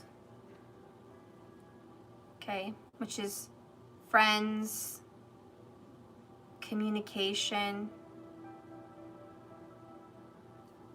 social, and your dreams. Okay, and self. So Saturn is aspecting you really hardcore. This is equivalent to you bending over and getting whipped with a cat, like, what is it, the 9-tail whip they used on Jesus Christ with the bones and the nails whipping his back. I mean, this is violent. You might even experience some violence, Leo. Moon rising. You might get your ass whooped during this next 18 to 24 months, either literally or facetiously, how do you say, like, emotionally, mentally. You're getting your ass whooped, okay? In many, many ways. First of all, your job, your career is the iron fist, the hammer. Financials are taking a very big focus. Money, money, money. This is work. This is work. Taurus and Capricorn are ruling your work. The 6th house represents your energy and work. Everything you dig, pull, try, spend hours to, schedules, morning to night. I mean, this is your energy, your health, your body, is then released there in the 12th house, which is in Cancer. So a lot of emotions. Okay, Leo's moon or rising, tears. Tears. You're going to be crying after work. You're literally going to go to work and cry when you come home. And I'm not saying it's going to last all the next 18 to 24 months, but I'm saying it's going to happen. You are going to cry when you come home from work because Saturn is just like, it's so hard. It's so, so hard. Maybe you're exhausted from working physically hard. Maybe you're just exhausted emotionally with family and the way things are going.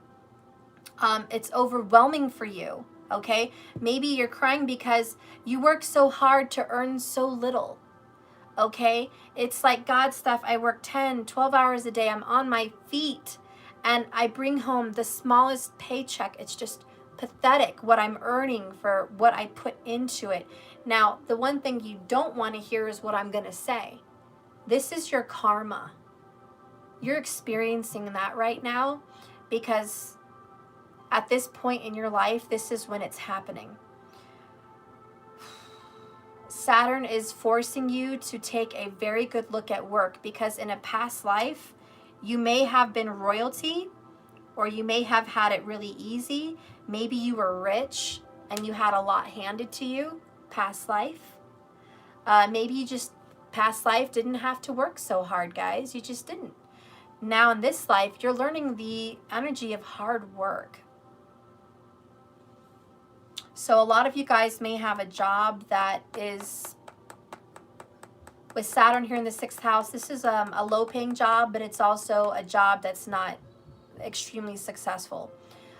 Meaning like someone that works in a mine, someone that works for a foreman, construction, digging under the earth here, someone that maybe just works, serving other people. This could be a cook. This could be a waitress or a waiter. This could be a customer service representative serving other people. This could be someone that's like a cashier, okay?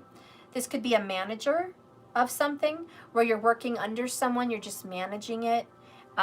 You have a lot of hard hours. I know that people that manage restaurants have it really hard because you guys work like 6 days a week, 12 hours a day. Why they don't give you guys much of a break is beyond me. I don't know. For those of you that do manage a restaurant, I don't know why you would choose that profession. I don't know why you would choose it. Maybe that's all you know, but it's extremely taxing on your life. And I've known a few managers of restaurants and they have no life. They don't have time for shit. Come Christmas, they're even being called into work. So a lot of these people really have very little family time. So this is a thing where, do you really want to work here for someone else?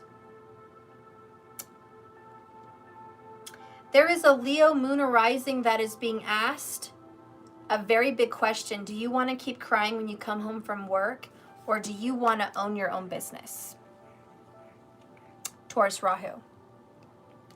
And this is where Rahu is speaking to you, say, own your own business. And then, of course, this Leo moon rising is going to give 1,000 excuses. I don't have enough money to start that. I don't have enough time. I need help. I need this. I need the bank. Excuses, excuses, excuses. And that's what Saturn says. Excuses, excuses, excuses. I don't want to hear them. What happened to manifestation? Well, it's not real. No, what happened to manifestation? Well, do you believe in that? And this is where your beliefs are coming into play.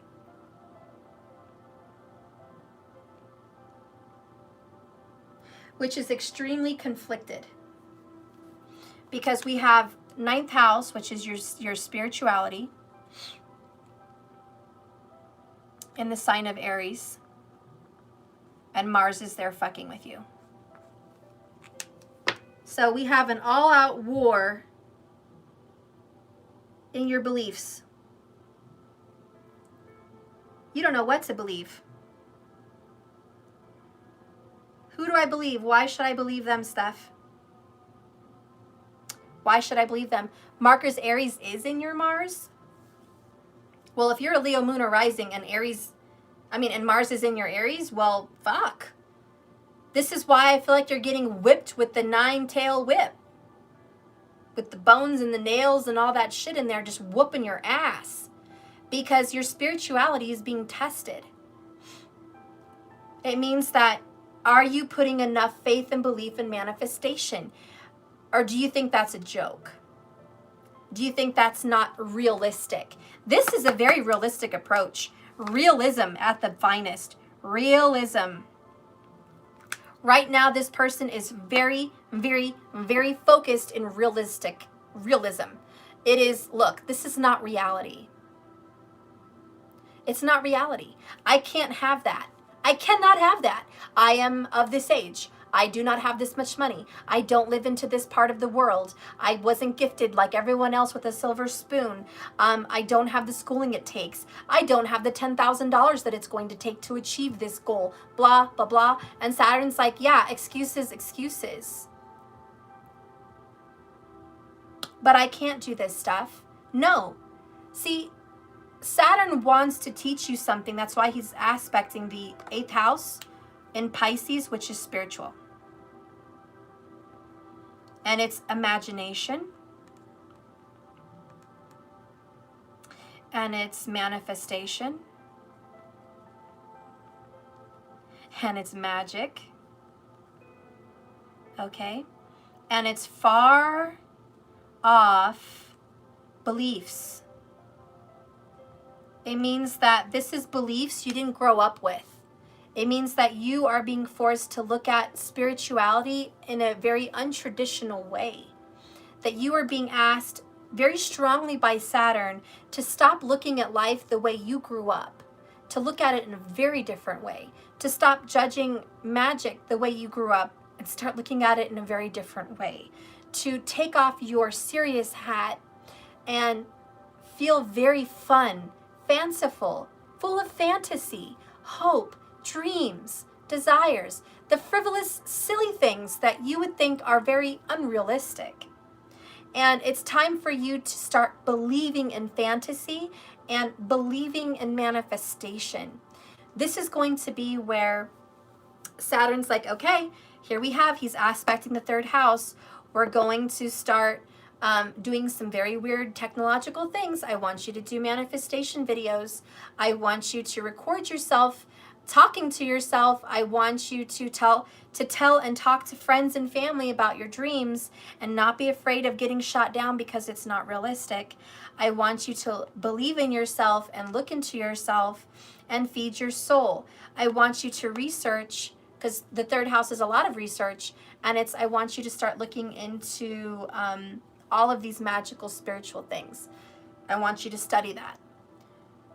And I want you to take action on starting a new journey for yourself, right? So this is about making it happen, taking a leap of faith, because your faith is there's a war right now on your faith. So your faith, if you feel like your faith has gotten down to the size of a pea, or you've lost faith in things you used to believe in, just know that this shift, this time period is giving you, not only because of the Rahu Ketu aspect, just Saturn. Saturn fucking with you in this way is making you question a lot of things. and taking a very serious approach. Now we're going to be looking into your career and your home. So again, finding that perfect balance, a lot like Cancer, finding that perfect balance between what you love to do and what you should do. So this is for someone that obsesses, because Leo can be obsession, on a goal, obsesses over a goal. This is over research, so this can be too much.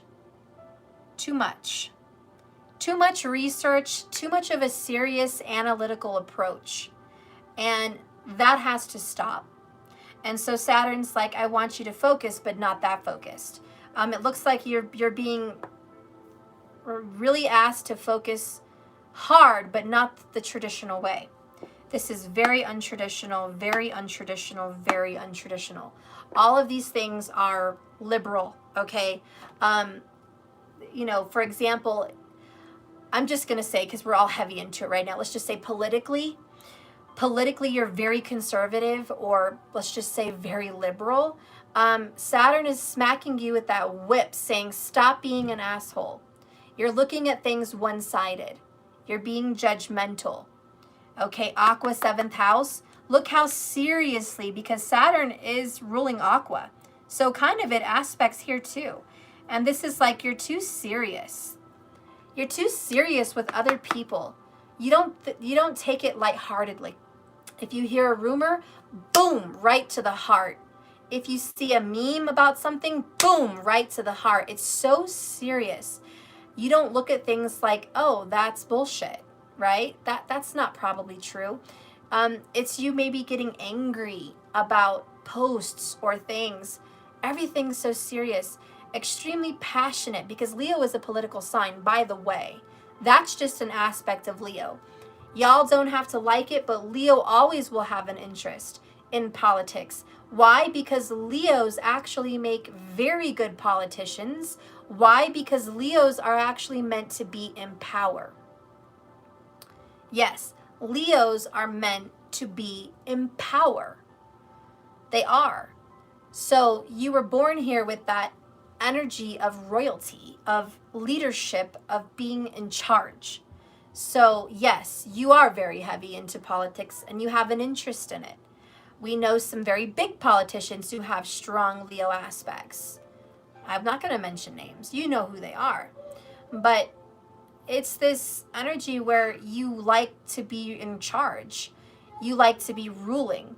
So this is going to be a time where, yeah, there you go, working on shadow work and triggers. Even for the president, who has a very strong aspect of Leo. Working on not being so triggered. What if this is Donald Trump's chart, moon or rising Leo, and he's extremely triggered by political nonsense that's being said about him? This is an energy to say, stop being so, boom, take everything so seriously. Let the pettiness drift off with the pettiness.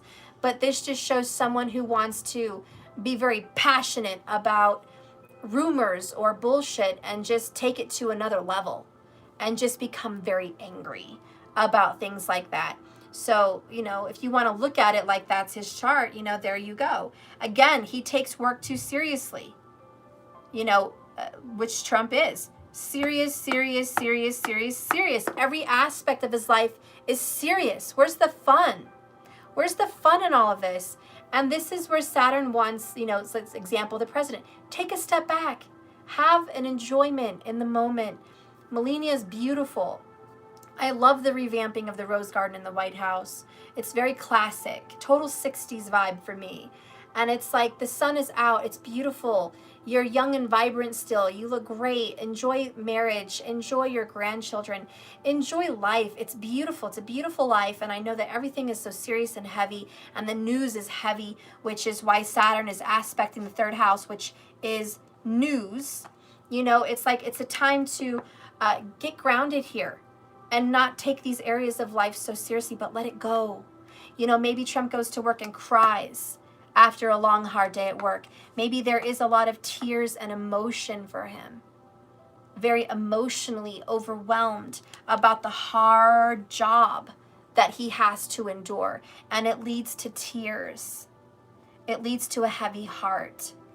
It leads to emotions because he has such a love for his family and his country. And it just leads to tears about things falling apart. Now take it aside away from the president who has this aspect. Look at a normal man out there in this world. He's a dad. He's got relationships going on. He works so hard at construction or a restaurant or something that's very wearing and has a lot of hours. And his hands hurt and his feet hurt. And he comes home so tired, and the family has such high expectations from him, right? Just breathe, Dad. Just breathe. Because this dad probably cries when he comes home from work. Just, my heart can't take anymore. I'm so stressed.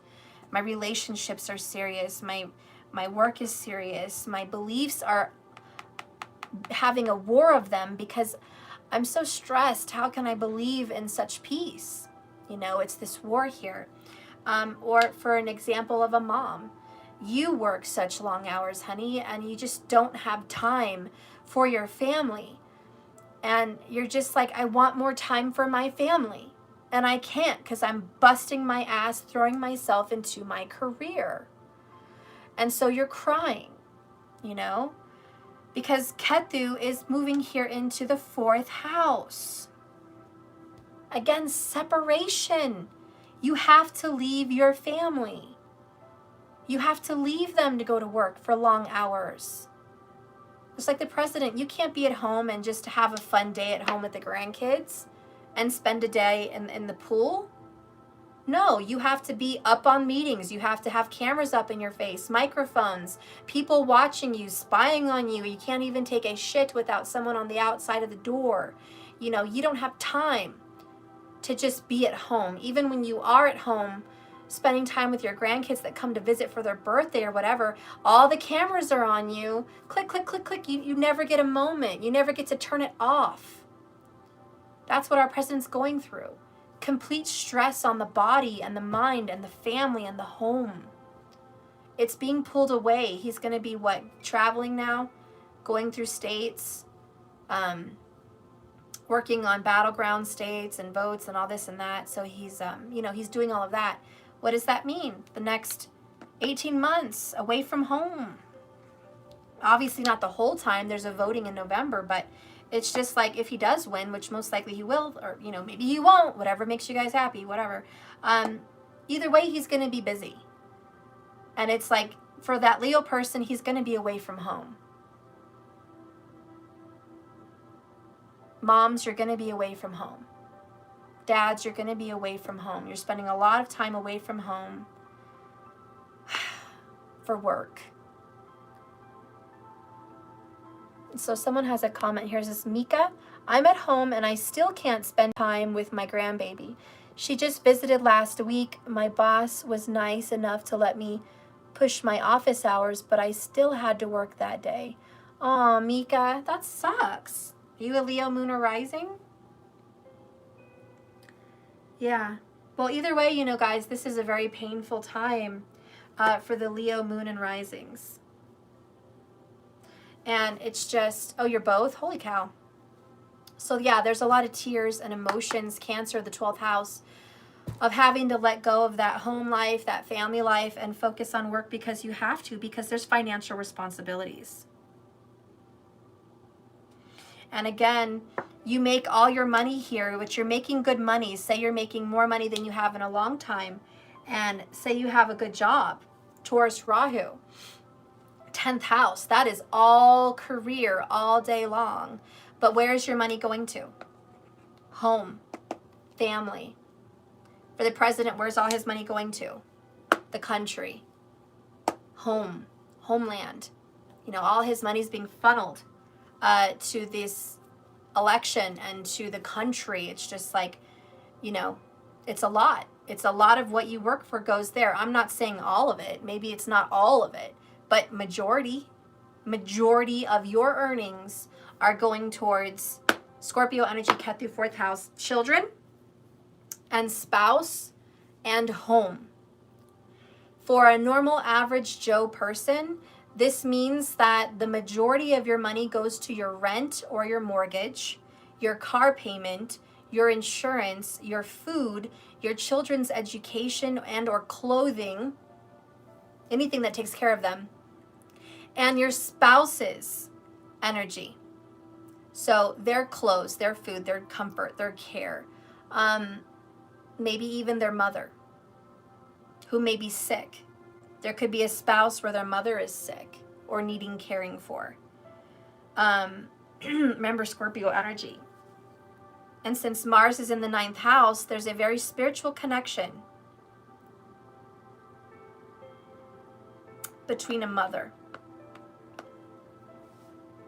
Maybe it's a grandmother, maybe it's a mother, but there's a very spiritual connection there. And that mother's always taking care of you. So for the Leo moon or rising, you have a mother that may be ill or passed that is taking extremely good spiritual care of you, fighting for you on the other side, giving you signs and synchronicities, giving you strength every day, being in your dreams, being in your heart. You see her shine through different synchronicities throughout the day. Very strong connection to the mother that may have been at war and right now maybe trying to fight some of those emotions. Maybe because mother can't be there. Sorry, I lost you guys there for a second. I'm back.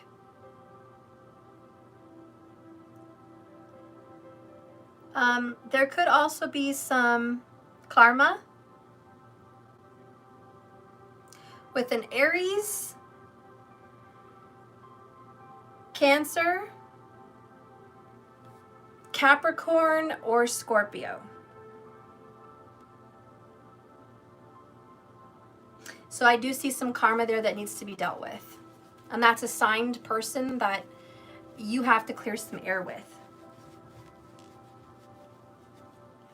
I do see that with the Rahu, Ketu access, you're going to be spending a lot more time away from home. I also see that you may be going through a divorce or a separation. Okay. Now this already started happening within the last couple months, but it will be happening in the next 18 to 24 months. So either it's a divorce or a separation.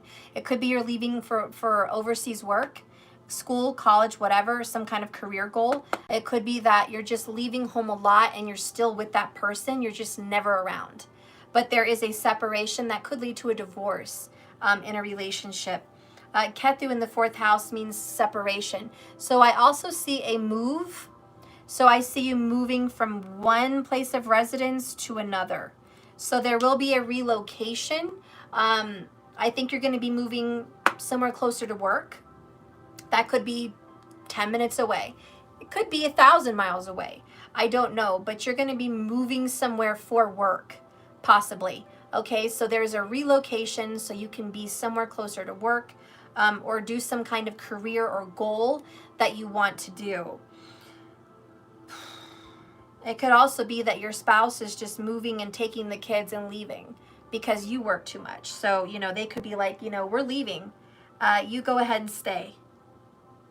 You know, we're not going to follow you. So that may be what's going on. Somebody here could be getting deployed in the next 18 to 24 months. So there is a deployment. If those of you are in the military, I do see a deployment that's going to be happening. And you're going to be going through a lot of this overseas. And if you are military, you're going to get very spiritual overseas. You're going to go to an ashram. You're going to go to a spiritual place where you're going to get reintroduced to spirituality because you got deployed, sent out for some kind of a war or some kind of, you know, just a deployment for protection of another country, whatever that is. But you're going to become enriched. And it's beautiful. I see a lot of changes for you. Good changes. I think you're finally starting to see that life has a hell of a lot more to do than work.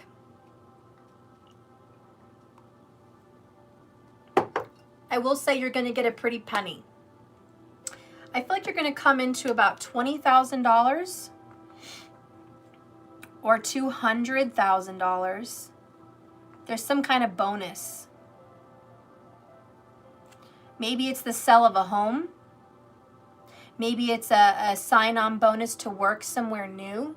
Like, can you move from India to America, New York, and we'll give you a $20,000 bonus?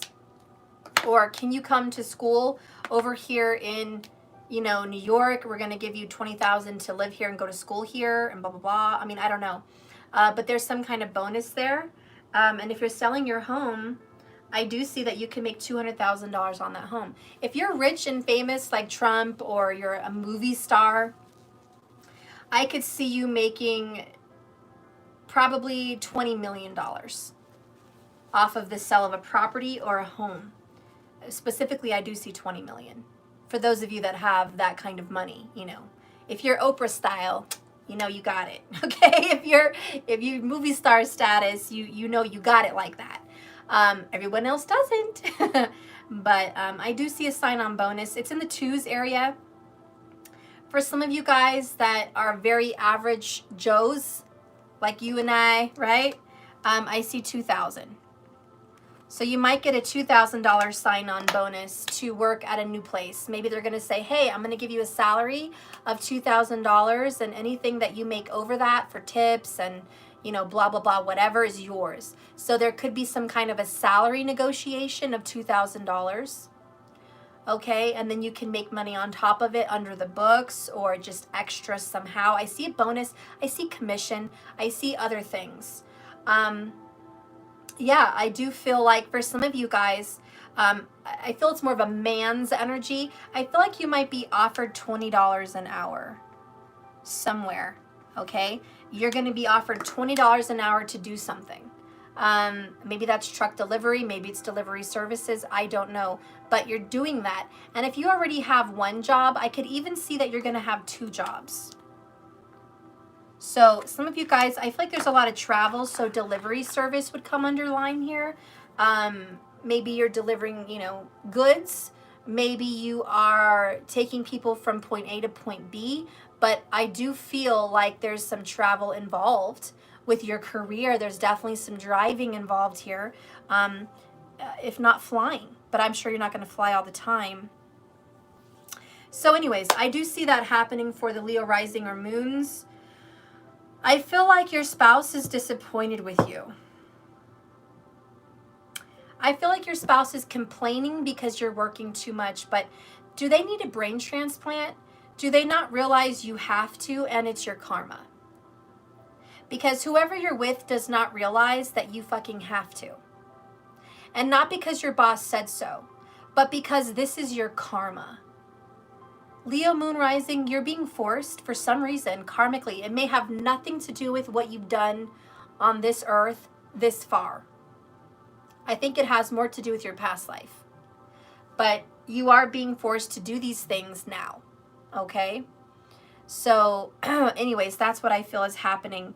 I do feel that the areas that look very happy and very prosperous are this. I think someone's going to open a restaurant.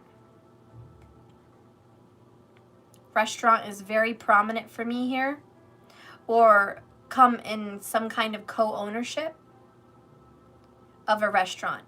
I do feel they'll be gaining of something from somebody. This partner, if there's a partner, they're from overseas.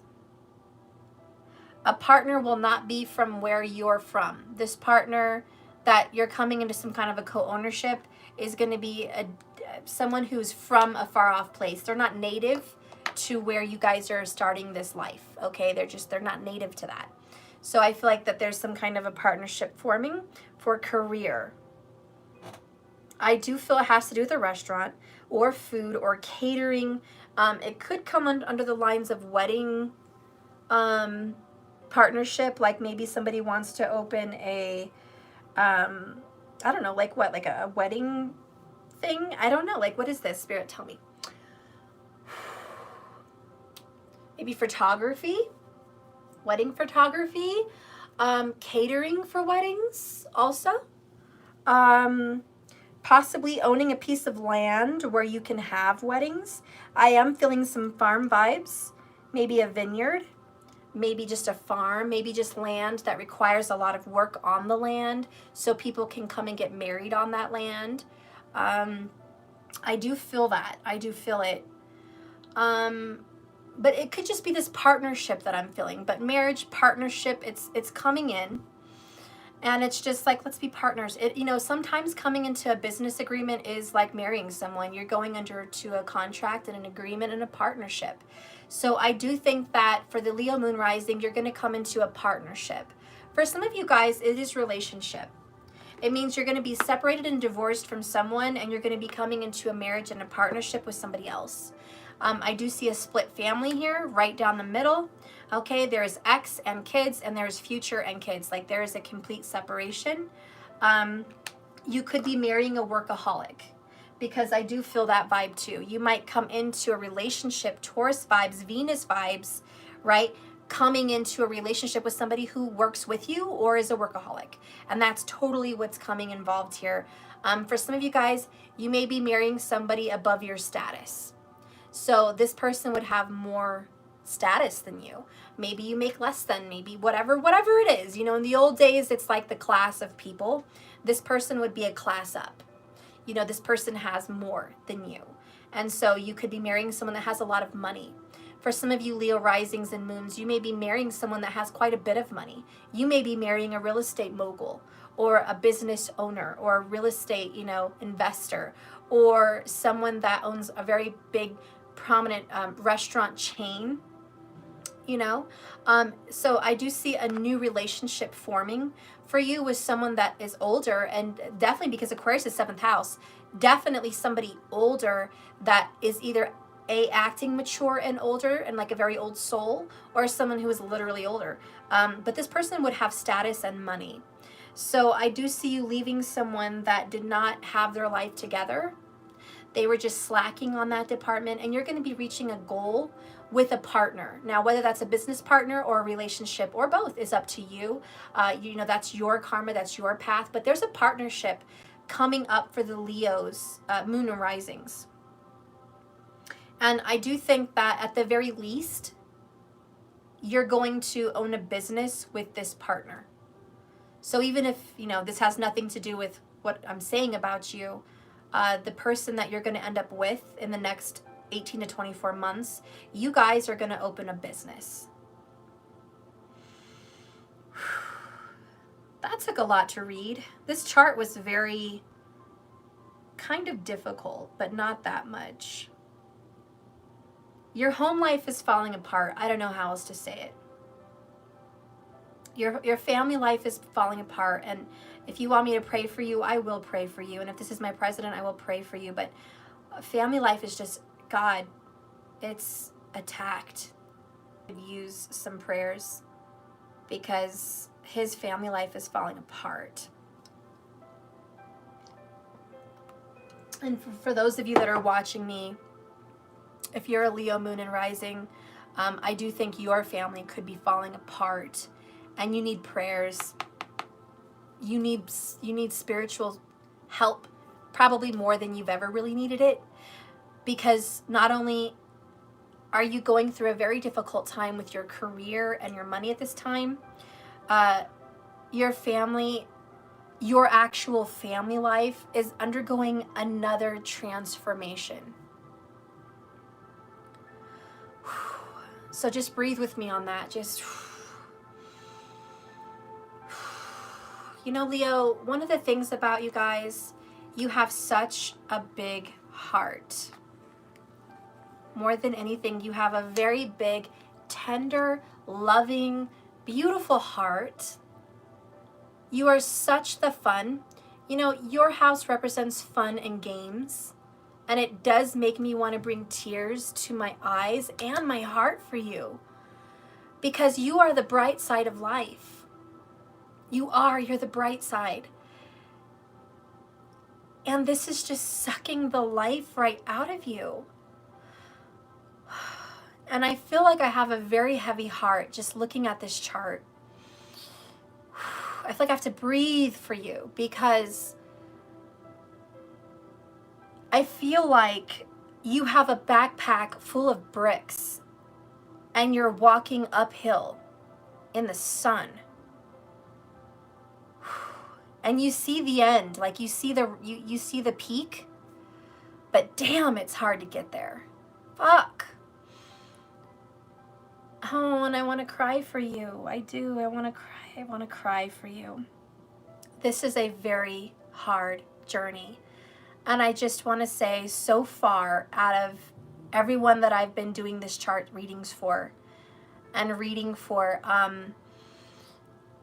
I just want to say that you are the most emotional, believe it or not, more than the other ones I've done so far. You are the most emotional, which explains a lot because you have Cancer in the 12th house and Saturn's aspecting it. So you are just releasing so much of this. And I do want you to take care of your heart because you are the heart sign, my little Leo lions with their big hearts. And this is a time for you to be healthy, heart conscious. Not only does stress cause heart attacks, but poor eating causes heart attacks. And Taurus in the 10th house is poor eating because of your work schedule. This is fast food. This is big, heavy protein, which is a lot of meats, red meats. That is very red meat right there. And so this is a time for you to watch it, buddy. Watch it. It ain't time for none of that. It ain't time for none of that. It is time to focus on vegetables and fruit. It is time to ease up on the coffee because God knows you need it because you work so fucking much right now. But try tea. Try exercise. Get sun. That is energy boosters all day long. Smoothies, I recommend for you, the ones that have all those little extra vitamins and nutrients that they add in, you know, you can do that. Guys, I do this shit at home all the time. Get a blender. Listen, Linda, throw a banana, throw half an avocado, throw some, vitamin E, throw some ginseng, throw some other vitamins, even if they're pills, they'll chop up in there.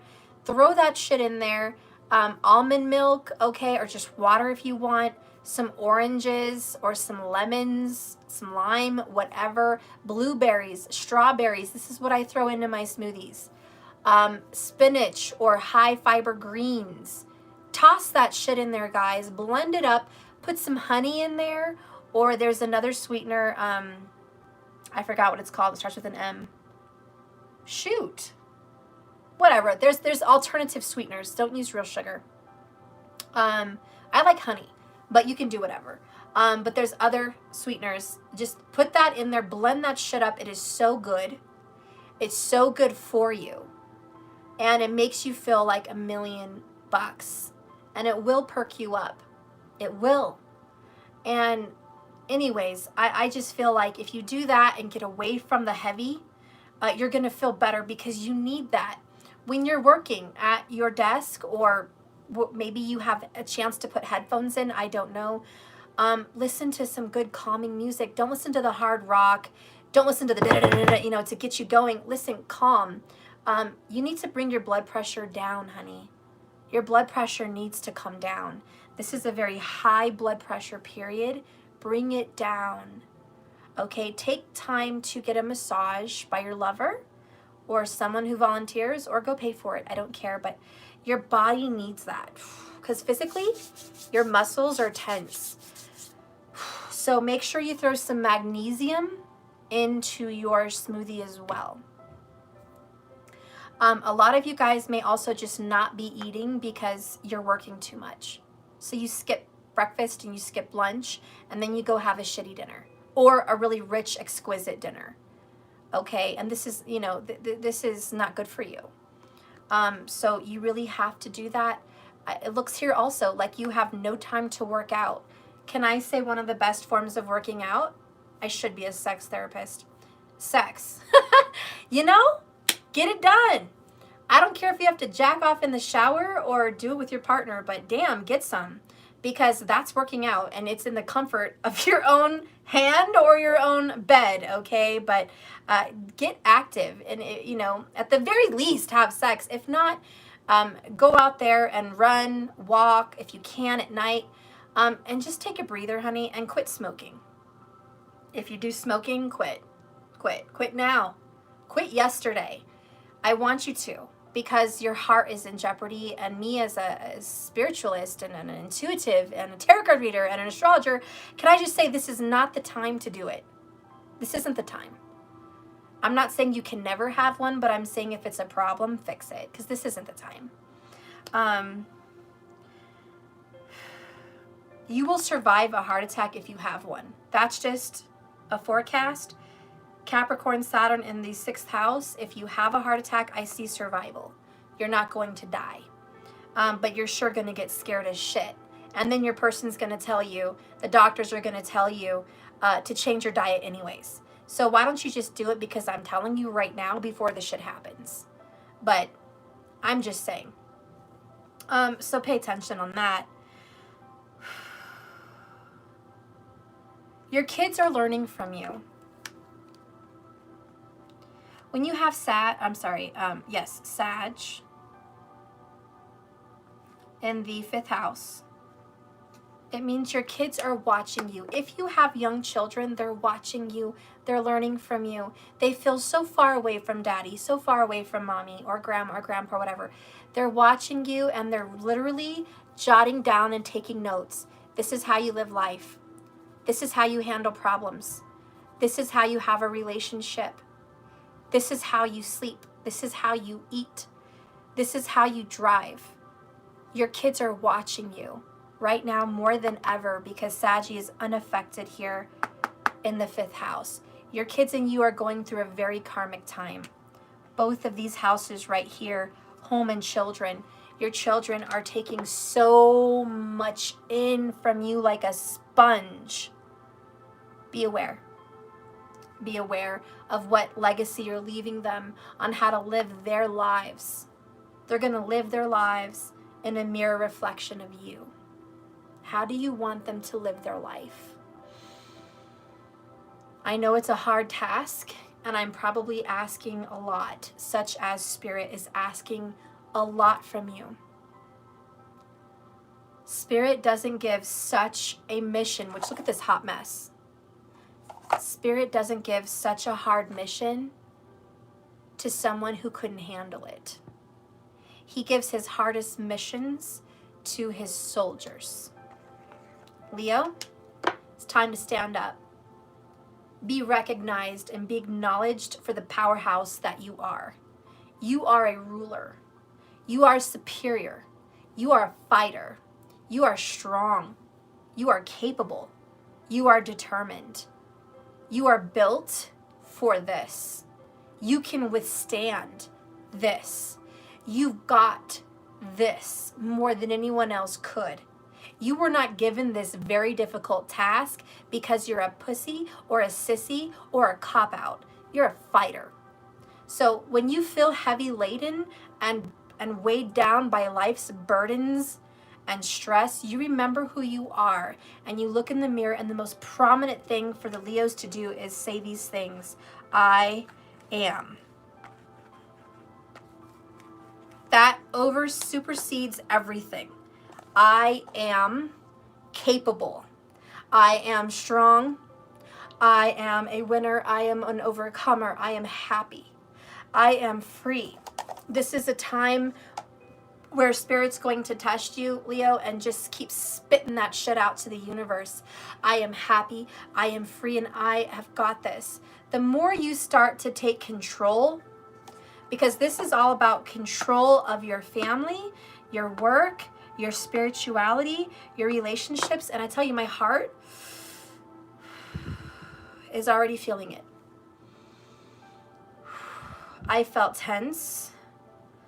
Like there was a panic attack, like somebody thought they were going to have a heart attack, but really it was just a panic attack. It was an anxiety attack. I felt that. And the chest becomes tight.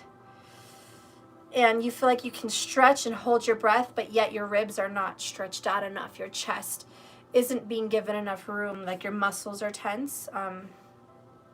Just breathe.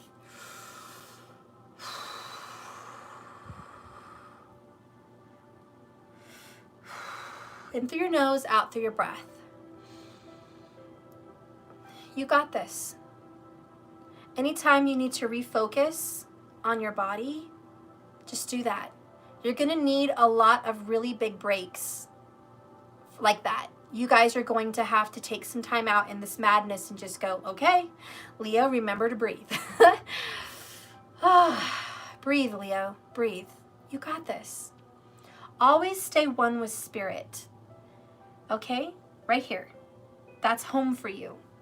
Cancer, Aries, that's home for you. 12th house, 9th house, let go. 12th house, 9th house, let go. Release.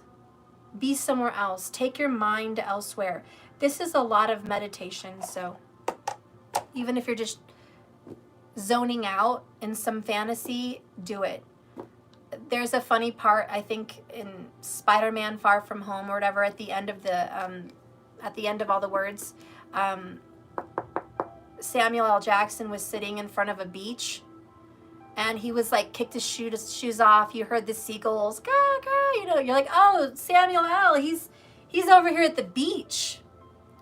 He wasn't. He was at work in space, in a spaceship somewhere, and he just zoned out for a minute and had a hologram thing to pretend he was on the beach. He wasn't alone. He wasn't on the beach. He just went there. He went there for a moment. Why? Because he fucking needed to. He had too much shit going on Earth and all of that. So Leo, if you have to pretend like you're in a fucking movie like Samuel L. Jackson and you're running the Avengers, then fuck, be like him. Be like, okay, fuckers, I'm gonna take 10 minutes out in my fantasy world and pretend I'm on the fucking beach. Even though you're not. And just take that time out for you.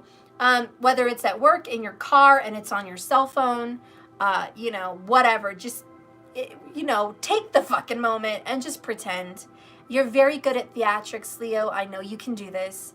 So, that is that. That is your astrological preview for what's going to be happening over the next 18 to 24 months. Sorry that was so intense for you. Jesus.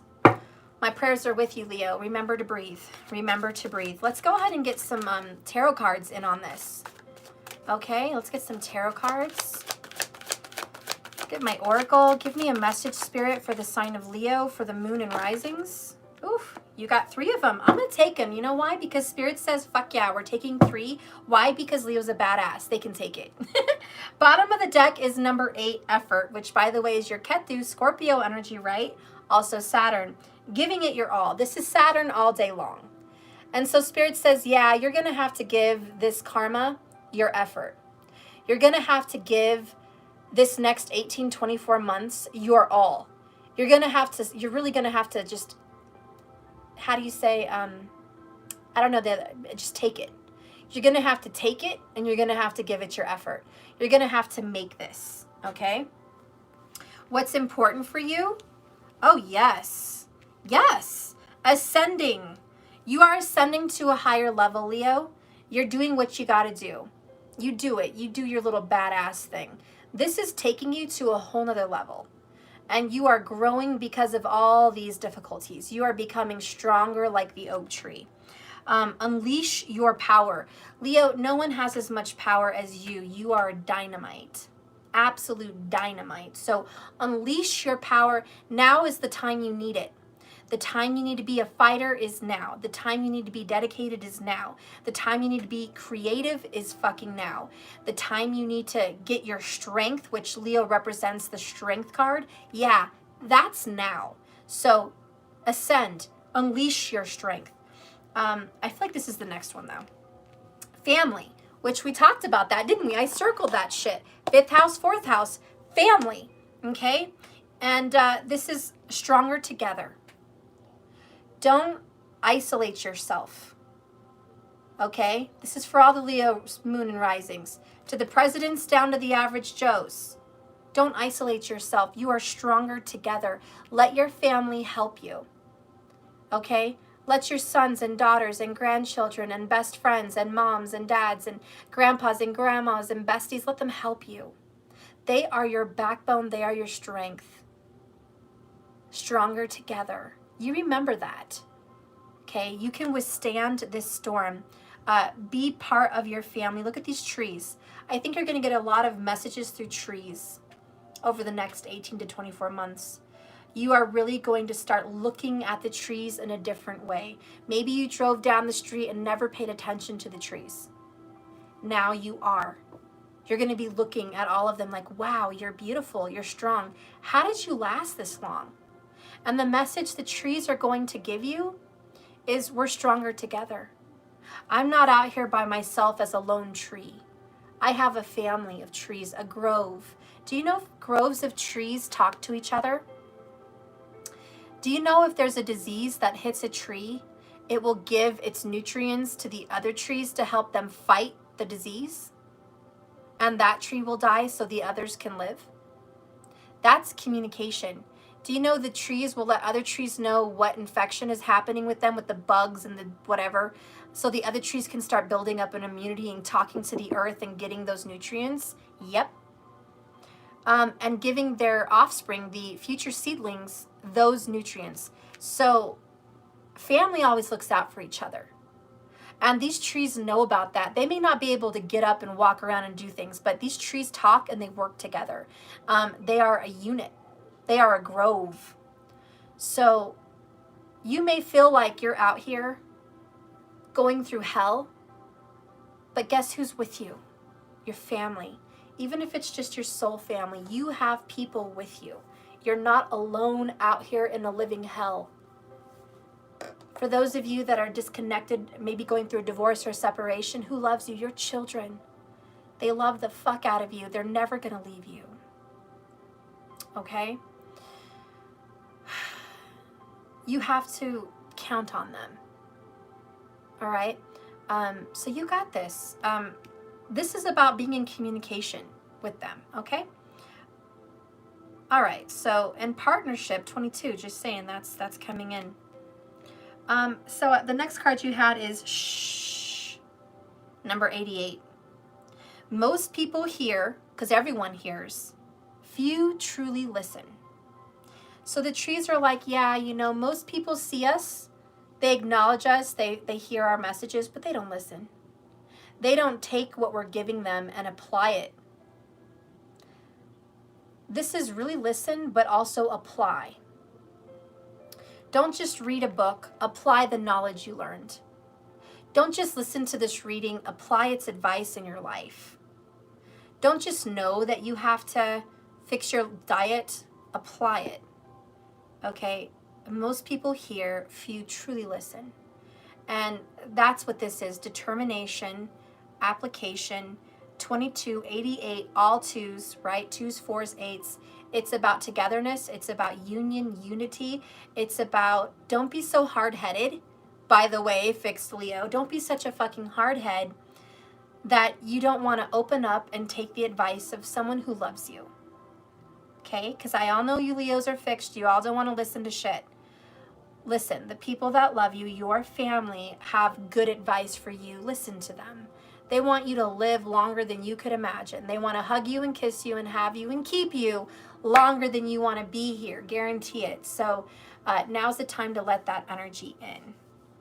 But this is a very hard time for you. And I will sum that up that, yeah, you need to focus on your job because this is your karma. And I can't explain your karma, but I know that that's what you're dealing with. And I really can just tell you that it's past life. So you may not have any understanding on why you have it so hard in this incarnation. Just trust me when I say it has a lot to do with your past life.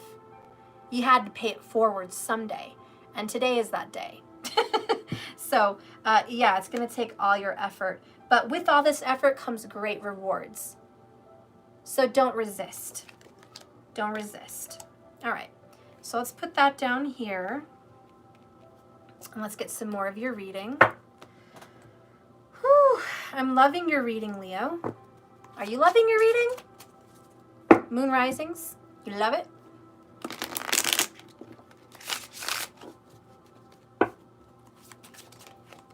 Okay, Leo moon rising, please. Leo moon and rising.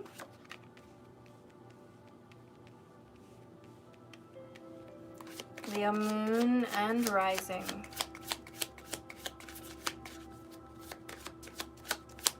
This Rahu Ketu transit.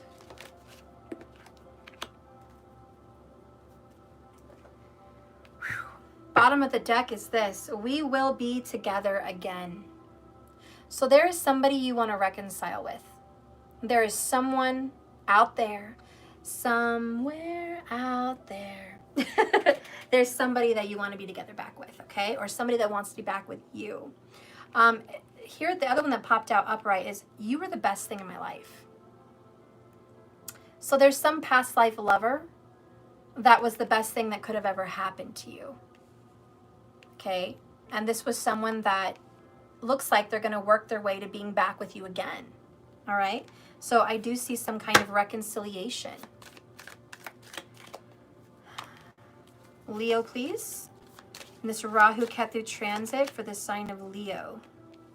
It's weird. I'm picking all from the bottom, which is not what I've done before. Feeling called to do that. I think there's something underneath the surface below what's being seen. I think there's some underneath and hidden things that are needing to come out. Bottom of the deck is Page of Swords in reverse. You're right. There is some underneath things that need to come out. There's some secrets. There's something that has to come out. We do have some Snoop Dogg going on here. There's been some spying. Maybe it's been you, maybe it's been other people, but there's been some spying, and the truth is going to come out. Someone's going to figure it out. Someone's going to figure it out. But there's also, there's spying because there's no communication. So what in the actual fuck is happening in your life that you're not communicating with someone, yet there's fucking spying? And so spying happens when there's no communication, because nobody knows what to do, what to say, because there is no communication. Maybe it's because you're always gone at work and they have to spy because they don't know what else, because you guys can't talk. But there is, you're too busy, so I might as well just spy on by myself. And I have a doorbell ring, so give me a second.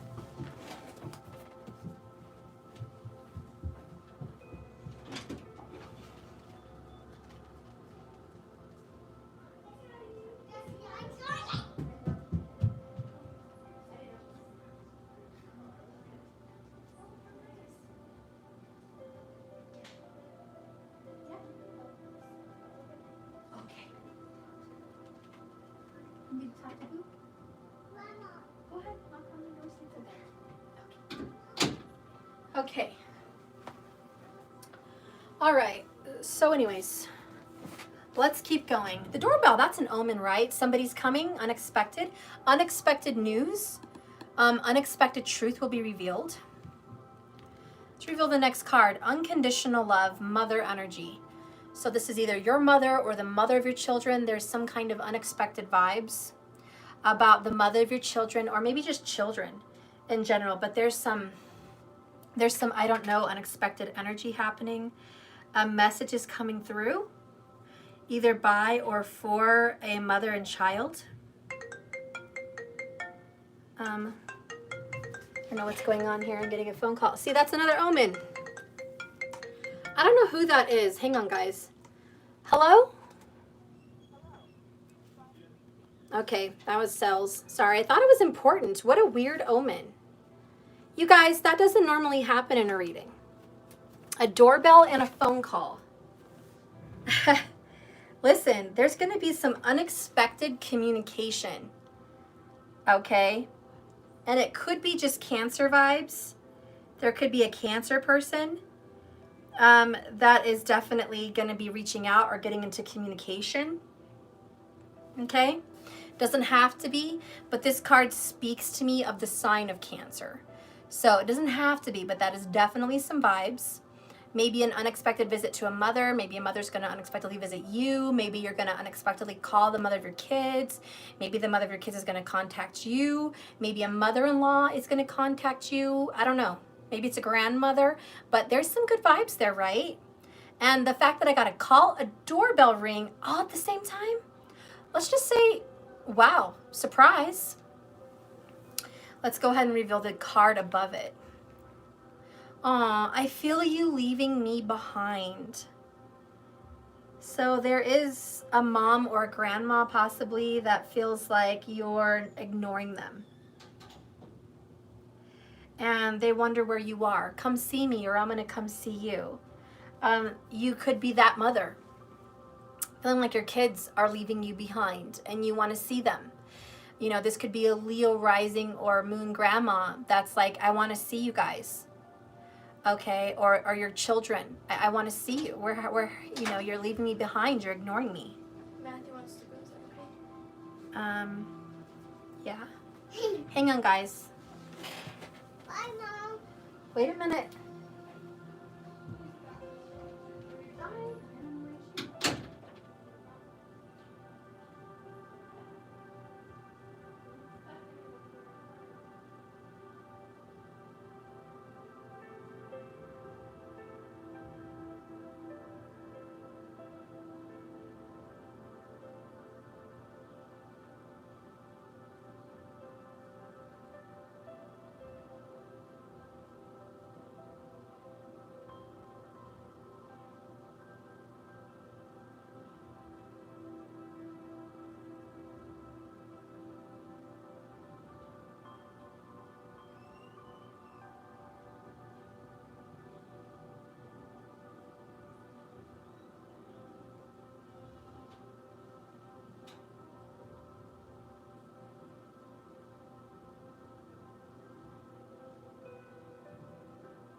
guys. You know what was really weird about that visit? My mom came to get my kids. She never told me. We didn't talk about it. We didn't make any plans yesterday. None of that. None of that. I guess she tried to call me while I was on with you guys to ask if she could take them with them to the mountains. And I wasn't answering because we're doing the reading. 163 minutes now, so she couldn't reach me. So she just showed up. And then I had to find Matthew's shoes, which were nowhere to be effing found. So please excuse me. I was running up and down the stairs, looking everywhere for shoes, and I'm like, where did we last have them? Somehow they disappeared. Well, by God, the grace of God, I found his other pair of tennis shoes, which fit, so he wore those. And he left, and I gave him some clothes, and he's going to get changed for the mountains now. But isn't that weird that for your reading, this was a completely unexpected event and completely unexpected visit and call and just everything. Like I didn't plan any of this. It just happened. It's a good thing.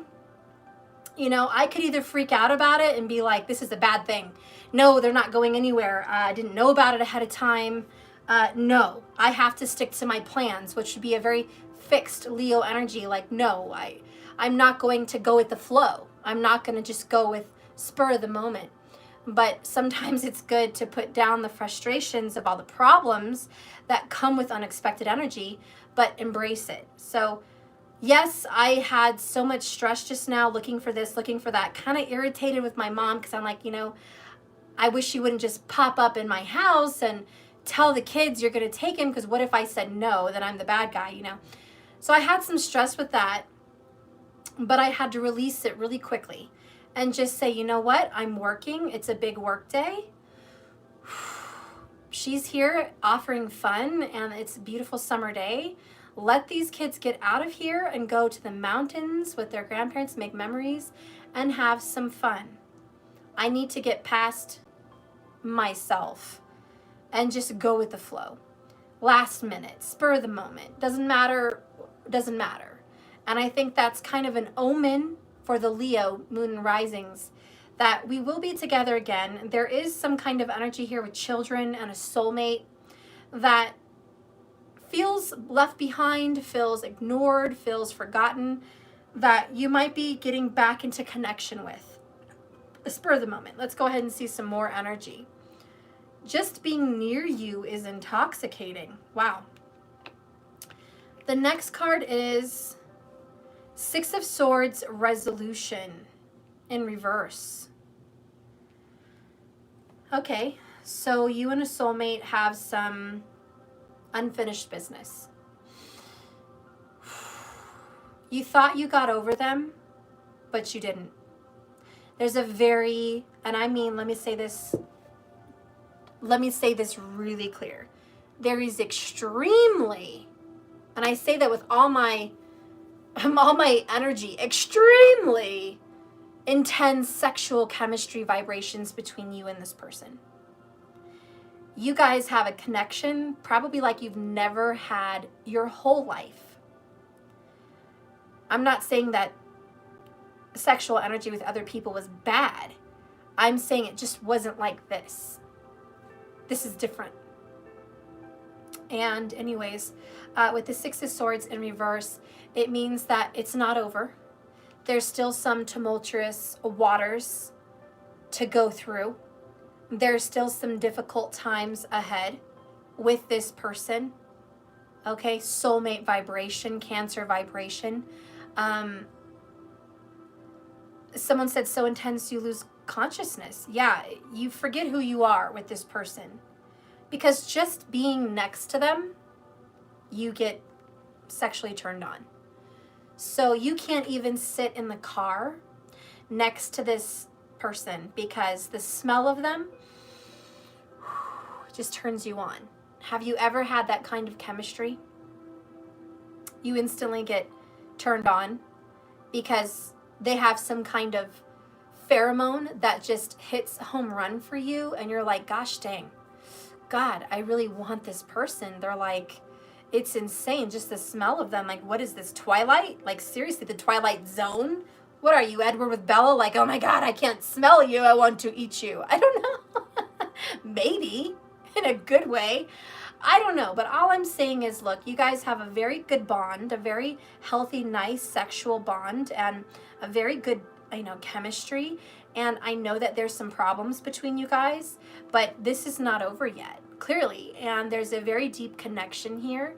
And even if you hated this person for everything they do and stand for, you cannot be next to them without wanting to make love to them, to grab them, to embrace yourself in them intimately. With all that chemistry flying around in the air, it doesn't matter if you're fighting with this person, or you haven't seen this person in so long, or you try to move on from this person. It just doesn't matter, because honestly, the connection cannot be snuffed out. We're going to move on. I know I messed everything up. Aww, my kitty cat. Leo, I love you. This is Leo right here. So you're upside down. You've lost your confidence, your mojo. Okay, it's a little womp because you fucked everything up. Maybe that's how you feel. Now, if this is reversible, and you're a Leo moon or rising and you're watching me and you're like, Steph, I did not fuck everything up, then reverse it, okay? But you can't tell me this is somebody else. Is this somebody else? I mean, it could be. Maybe you're dealing with another Leo, but this is you. There's the little lion on the shield. This is you, and it's in reverse. So there's some pride. There's some ego. There's some cockiness. There's some macho-ness. There's some, there's some bad behavior here. And clearly someone has guilt. And I know I messed everything up. Shit. So it's like, damn it. All right. So Spirit, I'm going to get back in touch with this person. Now what? I fucked everything up. They were the best thing that ever happened to me. You were the best thing that, what does it say? You were the best thing in my life. So this person's like, damn it, I had the perfect, most amazing chemistry with this soulmate, and I fucked it all up. Now what, Steph? Ace of Wands, new beginning, sexual energy, intense masculine energy. You want to know now what? I'm gonna get funny with you here and just say, make love. Somehow, for Leo, this is when things are going to be better. People don't understand Leos in this sense because they're not like that. They're not built like you. With Leo, nothing makes sense till you make love. Till you have a sexual connection. It just doesn't. Somehow with a Leo, if you have a fucked up life, but you get back together with someone and you make immaculate, amazing, beautiful love, everything's right. Everything's right as rain. There's nothing that's impossible. It's like, I can see clearly now, the rain is gone. I can see all obstacles in my way. Leo's like on cloud 9, right? Like, okay, we made love. I'm not fucking worried about anything else. We can conquer the world. But some people don't see it that way. Some people make love and they're like, now what? Uh-oh, is this commitment? They turn into Virgo energy, right? What's going on? What does this mean? Are we back together? Are we getting married? Are we making babies? Are we moving in? Are we, what the fuck? And so some people are like, what the fuck? They're asking 1,000 questions. Nothing is clear to them. It's like they make love and nothing makes sense because now what? But for Leos, it's very different. It's like, as long as our energy is vibing and we are on a sexual same page, there's nothing we can't do. Let's take it day by day. Woo-saw, relax, I got this. And so Leo's like, chill.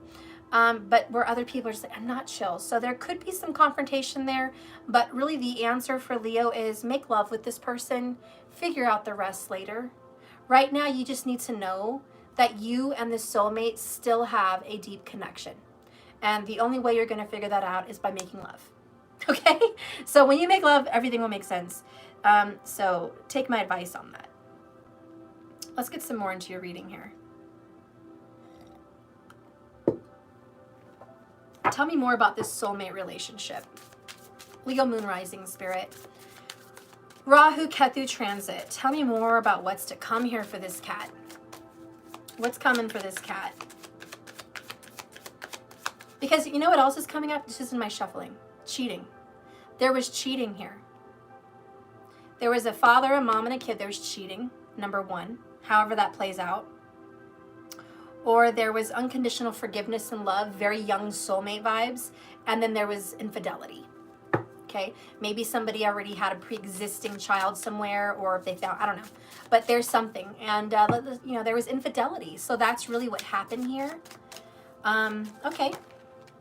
All right, we got a lot of cards. You know, Spirit's really throwing the cards at me today.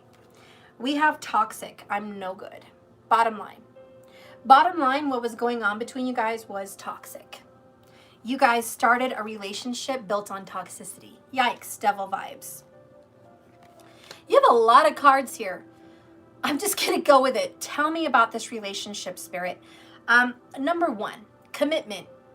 I know we are meant to be together, and I'm committed to our love. So someone just knew beyond hell and high water that you guys were committed. This was beautiful soulmate energy. It's like, I don't care who you are, what you did, what's going on, what your past is. I just don't even give a fuck about the toxicity. We're meant to be together, and I'm not walking out on you. I kind of think that's this unconditional love cat over here. But there's that. And then there is, I'm drowning in despair for you, excuse me. So in the same token, this person is just drowning without you, Leo. Leo, they love you. I want you, Leo. Save me. I love you, Leo. Leo, come back. I'm drowning here. I'm drowning without you, Leo. I love you. I'm always going to love you. Unconditional love. I'm committed. But I know you're leaving me, and this person is in despair. Because, Leo, they feel you drifting away from them, and they know that you're supposed to be together. Then you have this, and look what's stuck together. Oh, boy, it's like coffee. Ooh, shit. Oh, yeah. Oh, yeah. Don't tell me this ain't no fucking Cancer vibes. Number one, I want you to take care of my needs, baby, from the nurturer. Woo! She must be hot, or he must be hot. I mean, there's some hotness here. No denying there's some sexy hotness here. I love it when girls, I'm not into girls, but when I'm wearing it, I get turned, shit, if I was wearing that, I'd be turned on by my damn self. Damn, I look good, right? Wearing little cute mini shorts with a body like that, shit, I'd turn my damn self on, okay? Okay. So this is hot, all right? And whether you're hot, Leo, or he or she's hot, whatever the fuck's going on, y'all are some hotties, okay? And it's just like, whoo, caliente, turn it down. I'm burning over here, my desire. It's very sexy. It's very sexy, and Leo, you love sexy. But this nurture here is just like, give it to me, give it to me, give it to me. I want you. Don't you want this? And it's like you're running. You've been running in toxicity, all right? But this person really wants you, and it's like or it could be reversed, but it seems like you've tried to turn yourself off, which messed everything up because you had this hot ass sexual vibe, and it was hot. I mean, it was fire, okay? And then you turned your back on it, or you distanced yourself. So it's like someone tried to put the fire out. But the fire can't be put out on this connection is the point. The next card that comes out is I fantasize about you, baby, every night. Woo! Seduction, honey. Okay, it's getting hot in here. What is that song? It's getting hot in here. Let's take off all my clothes. Or I don't know what the song is. I can't do it. I think Ludacris sang it. Obviously, he sings it a lot better than me. But yeah, someone's like, it's getting hot in here. Let's just rip off the clothes. Again, what's going to fix this connection, Leo? Fuck them already. Be with them. Be intimate. Get back into the connection you're denying. And keep in mind, if this is reversible for you, then so be it. But there is a beautiful connection, and someone's fucking hiding it. Suppressing it. Pushing it away, messing everything up. And you can't, because someone is just turned on by God, and it's unstoppable. It's just unstoppable. I'm sorry. It really is. There is no turning off this chemistry. I'm sorry. You were born with it. You were incarnated here with this person. It's a soulmate. Just deal with it. You were born with the connection to this person, and you just cannot, you can't. I'm sorry. It is what it is. The next card is number 8, Leo energy. I'm ready to open up my heart. Look at that. Woo! This deck is hot, guys. Woo! Look at that intimacy. Oh my God. I'm sorry. I'm a normal human being, and if I'm getting a little turned on by this reading, please excuse me. But this reading is like, oh, I'm telling you. Oh my God. You know, if you don't want this connection, Leo, I'm going to take it. I'm going to take it, okay? I'm going to show Mr., you know, what's going on around here. All right, you don't want this? I'm going to have this. I'm going to have this. Okay, woo. Okay, so don't turn it down. Don't turn it down because somebody else is going to jump on it. I'm just saying, somebody else is going to jump on it. You watch it now. Watch it now. I'm saying, you had ample warning. Watch it now, because if you don't bite this, someone is. And it's tempting. Yes, it is. All right? You guys are funny. Okay, so anyways, I'm ready to open up my heart. This is closing down your heart. When a Leo is in reverse, excuse me, heart closed. Ain't getting in this bitch. Okay, so you have closed your heart to this beautiful, sexy, intimate, hot soulmate. Why? I don't know. I guess I'll try to figure out why, but this is more about your connection. They have their heart completely open. They are forgiving, willing, ready. You're not. And keep in mind, this is reversible, okay? The next card that comes in is determined. Oh, I can't, my fan. It's hot in here for real. I'm fighting so hard to become a better man. Woo! So maybe both of you, maybe one of you, it's like, I'm fighting, baby. I'm trying so hard. And that's what you're going through with this big fucked up mess. Because it is, Leo. It's a big fucked up mess right now. A lot of karma for you. Karma is hitting you hard, you know, and it's just, damn, I'm trying, girl, boy, I'm trying hard to be better here. And so there's someone here that is fighting the connection, trying hard to be loyal and a better man, maybe to a karmic, okay? Maybe just to themselves, okay? But someone's trying to resist this muy caliente energy over here. Resist, because they're trying to be better. They think, or you think, Leo, that they're a hot mess and you have to resist them because all it is a sexual attraction. All it is toxicity. But boy, are you wrong. Girl, are you wrong. This is a very spiritual connection. You just busy thinking that it's bad, but it's not. And so open up that heart. I know you're fighting hard to be that better man or woman, but come on now. Come on now. This is meant to be. The next card is, I pray you will forgive me. Okay, and this is beautiful. It's devil card energy here. We already had toxicity. This is the 1-5, the number 15. Okay, higher power. It's just, please, can you forgive me? Forgive me, forgive me. So, Leo, you may be struggling with a sexual addiction. Honey, can I just stop you right there? Let's just put the cards down. Let's just listen to me for a minute. Some people were made to be a ham sandwich in bed. Some people, I know, I'm not going to name zodiac names. I'm just saying, let's keep it simple. Some people were made to be a ham sandwich when it comes to the bedroom. They were created, born, and bred. All right? And some people were created to be prime rib, honey. Okay, a little surf and turf. Let's throw in the lobster. Okay, let's talk about some butter braised, hand slapped, seared freaking prime rib with the sexy sauce. Okay? Yes, and now my mouth is watering because I'm hungry. But some people were created to be with the sexy sauce. And Leo, you were created to have the sexy sauce. I already been told you I thought you were Mongol, for some of you perfectionists, but that's Mars in the 12th, 1st, 2nd, 4th, 7th, or 8th house. So if you are vibing with that kind of a Mars energy, and you already know Mars is in your 9th right now, in Aries, burning up desire, like sexual fire, baby. When Mars is sitting here with Aries, it's like, woo!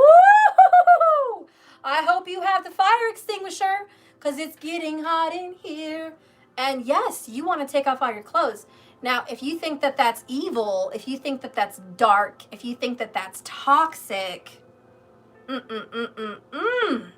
you are denying the fruit of this world. And what did I say to you before? I said, have some sex to work out. There's a reason. You ain't letting loose. Like, this connection just doesn't get any better, honey. And if you think you're going to deny the sexual vibes that you have with the soulmate, you're doing your own soul dirty, because God gave you this. Yes, he did. Thank you, Lord. Thank you, Lord, that he gave you this connection to feel exquisite, to feel divine, to feel turned on, to feel the pleasures of life, especially when your life is all fucked up like this. Spirit's like, honey, I didn't just give you a big hot ass fucking mess and not give you the gold with it, because by God, if you're the soldier dealing with this hot fucking mess, I want to make sure I give you some goods. It's got to be worth it. And this is when God gives you a partner that does you right. This is when God gives you a partner that soothes those worries, rubs away that pain, okay? Puts their mouth on those troubles. Woosah. So you have a very healing partner here, okay? Which is very Cancer, by the way. So you have a very healing, loving, nurturing partner that is like a cat. You know, cats come to lower your blood pressure. They just want to put their claws in you, honey. Just listen to their little vibe. Listen to their little purr. Let them need you. Let them please you. Let them do things to you. Pet them, rub them, cuddle them. That's what they want. They don't want no drama, okay? They just want to be a cute little pussycat on your lap. Come here, Leo. You know, that's all they want. Honey, you had a big day at work. Let me, okay? I'm just saying. Okay. All right. And I know a lot of you little freaks know what means down there. Okay? I'm going to keep that between us Mongolics. Okay? Because we know. We know what that is. It already hit all of you. You're like, oh shit, she didn't just say that. I know what that is. But everyone else that isn't a Mongolic is like, what the fuck is she talking about? What the fuck is she talking about? What does have to do with the what? Listen, Linda, you don't know if you don't know. All right? All right. We're going to move on. Anyways, yes, this tarot reader is a freak. But anyways, and this reading was hot. I seriously need my fan, because for real. Listen, oh, God dang. You guys have a very deep connection. It's hot. It's sexy. You do need to interact with this person intimately to kind of make sense about this relationship, but this is something you've been suppressing and denying.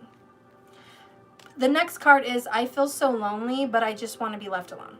Isolated. It's like, I'm lonely, but I don't even want your company. Again, suppression, pushing away your partner. The next one is stripping down feminine beliefs. Okay. Oh boy, do you have a lot to learn, Leo.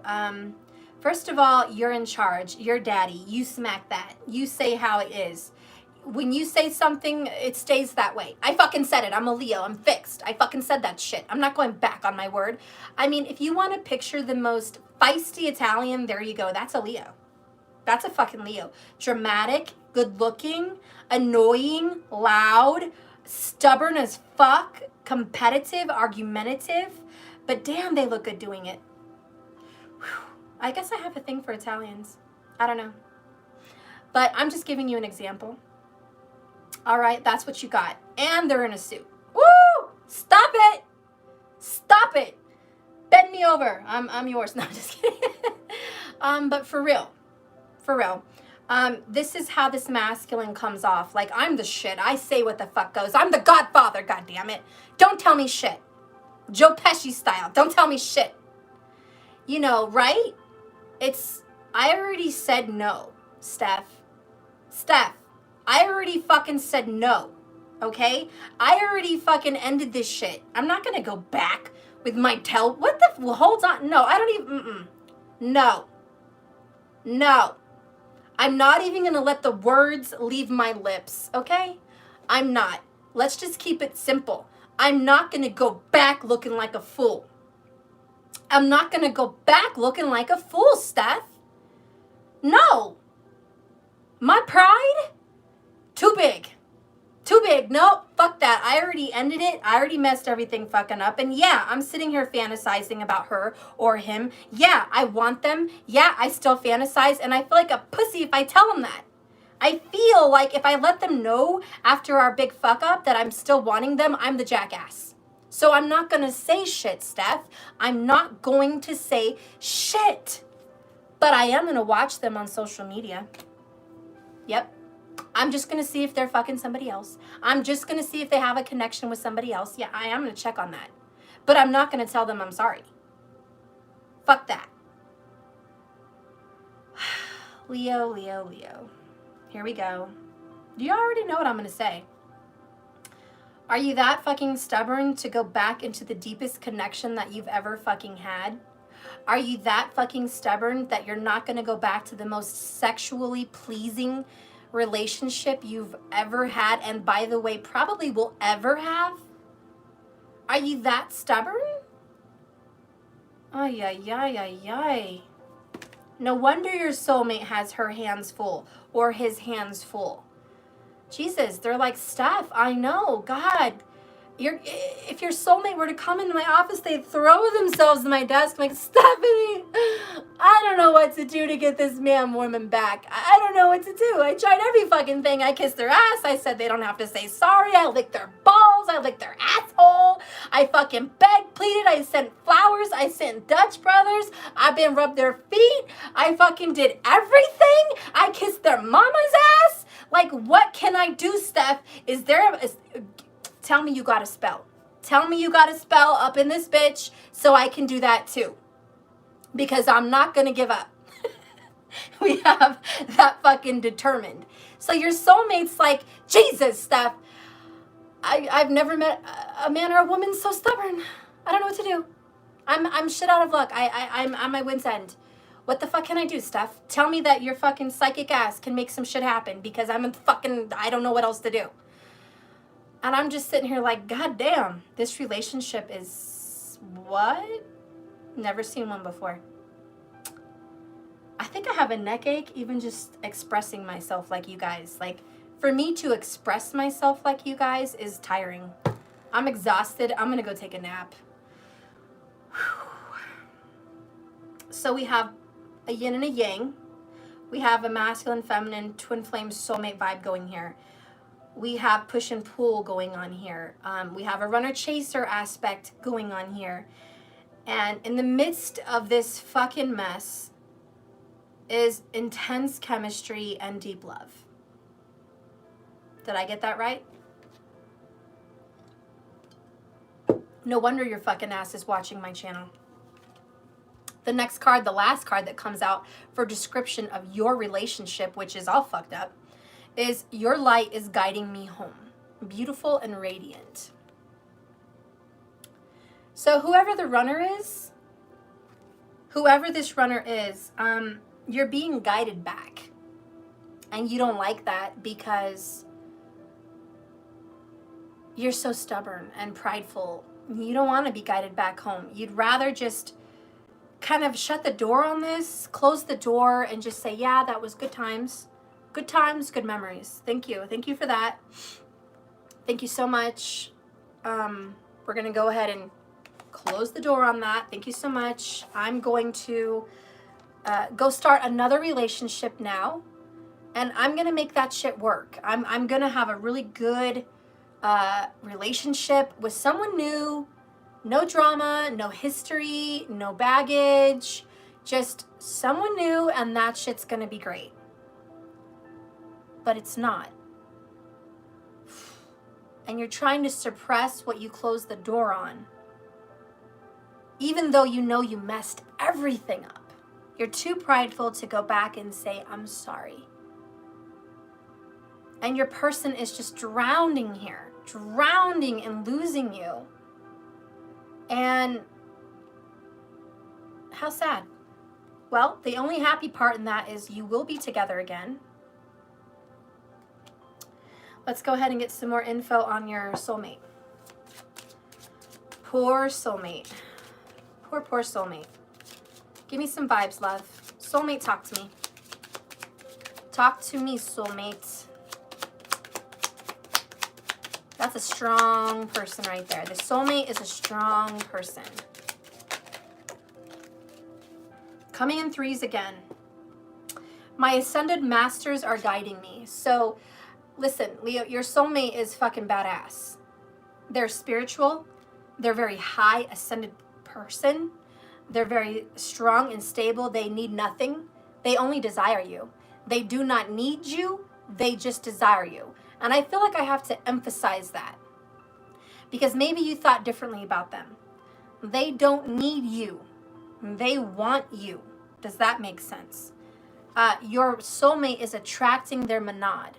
So in this singleness, in this time without you, in this time where you are running, or in some cases reversible, they're finding themselves. They're finding themselves through this loneliness. The next card is, I need to cleanse my energy. So your person is cleansing themselves, getting rid of toxicity. They're very good at it. They are a healer. Okay? This person probably has a career in healing. And that could mean so many things, but healing the mind, healing the body, healing the soul. Okay? This person that is your soulmate, very strong Cancer vibes, but I'm open to whatever, is someone who naturally has a gift to heal you and heal other people. They just have a knack, and they're determined, and they're strong, and they're not alone. They have a higher power backing them up. So no wonder you can't completely run away from this person, because you're not supposed to, and the universe is not allowing that. It's just not in the cards for you guys.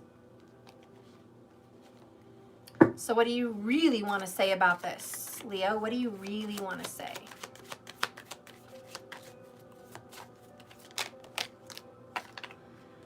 You're focused on stability, which makes sense because we already saw your chart, what's going on the next 18 to 24 months. We already saw it. You're focused on work, family, schedule, and money matters. So you're like, yeah, I'm not focused on my sexual parts here. I'm really focused on my stability, which is what Saturn's forcing you to do. Perfectly fine with that.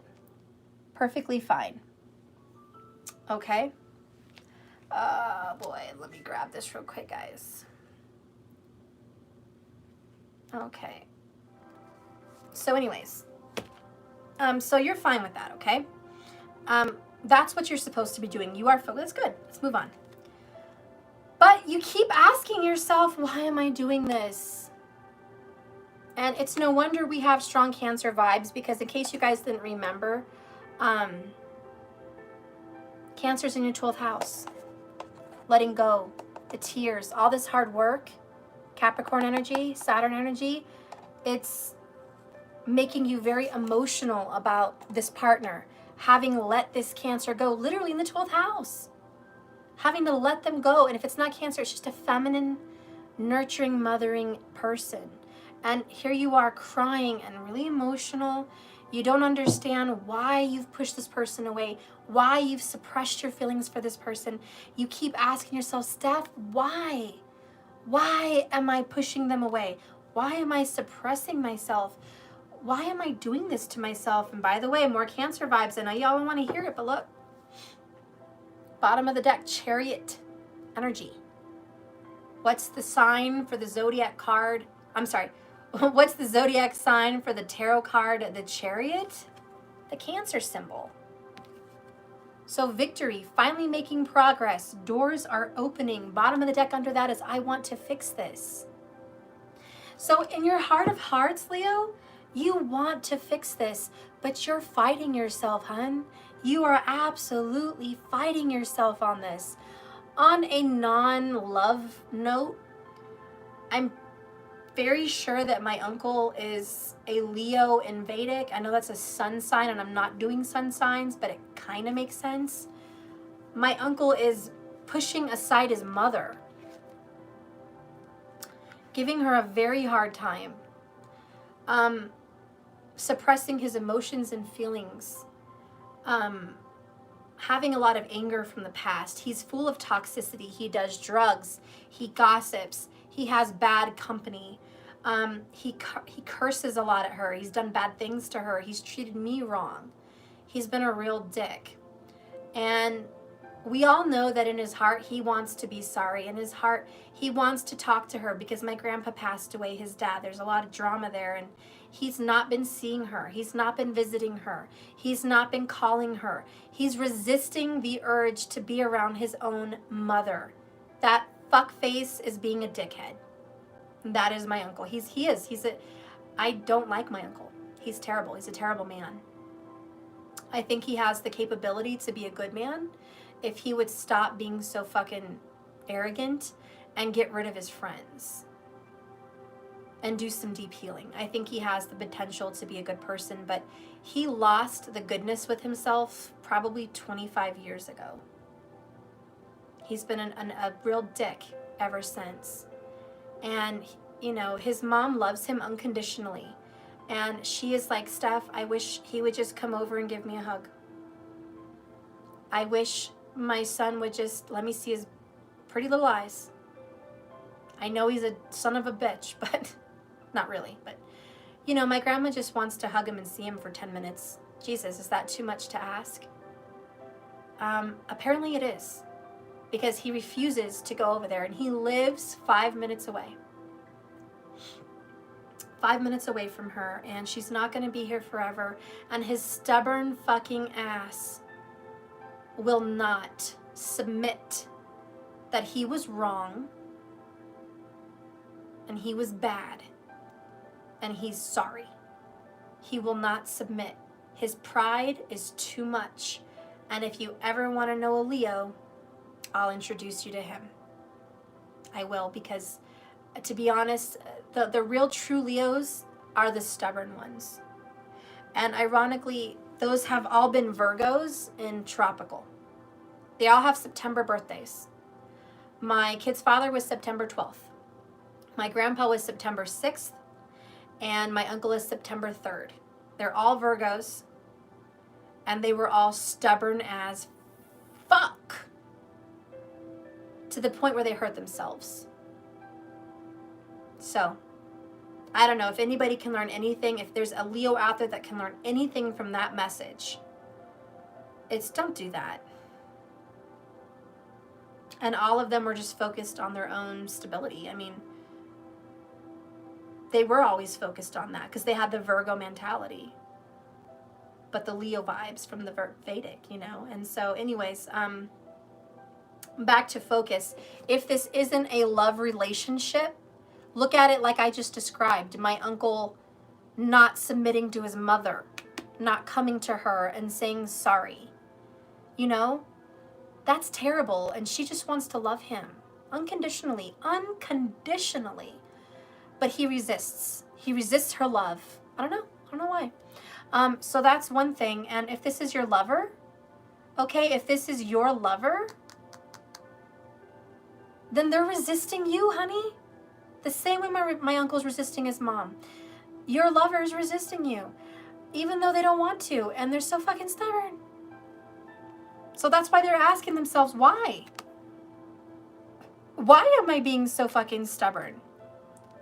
Seriously, what the fuck is it with me, right? What is it with me? Why am I being so stubborn? Jesus. I don't know. But there is going to be some progress. Spirit, show me the progress. Show me the progress for this Leo moon and rising during this next transit. Like what's happening. next 18 months to 24 months. There it is, childhood. See, childhood has a big part to play in this. They have some childhood wounds and childhood issues that are affecting the relationship. Whatever went down as a youngin', it's affecting who they are as an adult, okay? The next one is choices. Choices they made in their childhood.